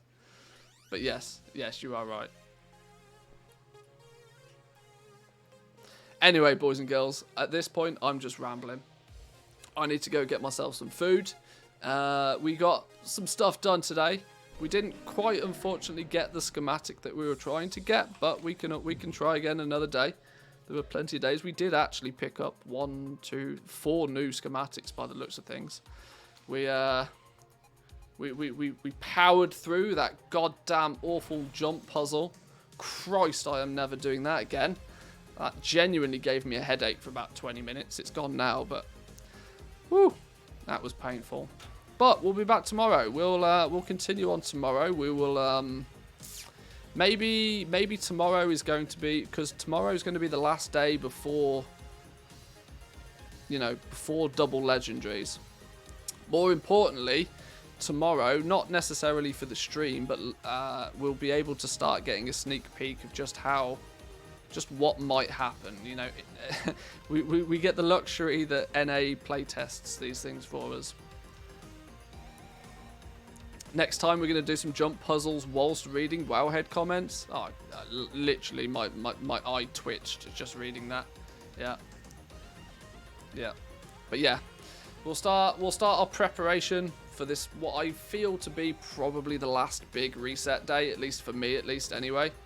It's probably the last big reset day where I'm going to push to do any significant numbers, and then we can sit on our pile of gold and chill out a little bit for the rest of the expansion probably.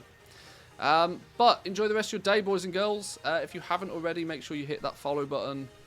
Consider jumping onto the YouTube channel, throwing a sub over there. It's of course entirely free to do. Or jump into the Discord. We've got the loads of... I've done some reworking of the Discord a little bit the last couple of days. I've rejiggery pokered the way that the channels are. We now have some new channels specifically for sort of farming spots. Let's make sweet profit together. Crafting, flipping. I've just reorganized it, made it look a little bit neater and tidier. So jump into the Discord, come say hi. Loads of people chatting in here from time to time about all things gold making. But ladies and gentlemen, boys and girls, I will see you all tomorrow. Thank you very much, Woven Hunt, for the Prime Gaming. Appreciate it. Thank you. We'll be back tomorrow. Enjoy the rest of your day. Peace.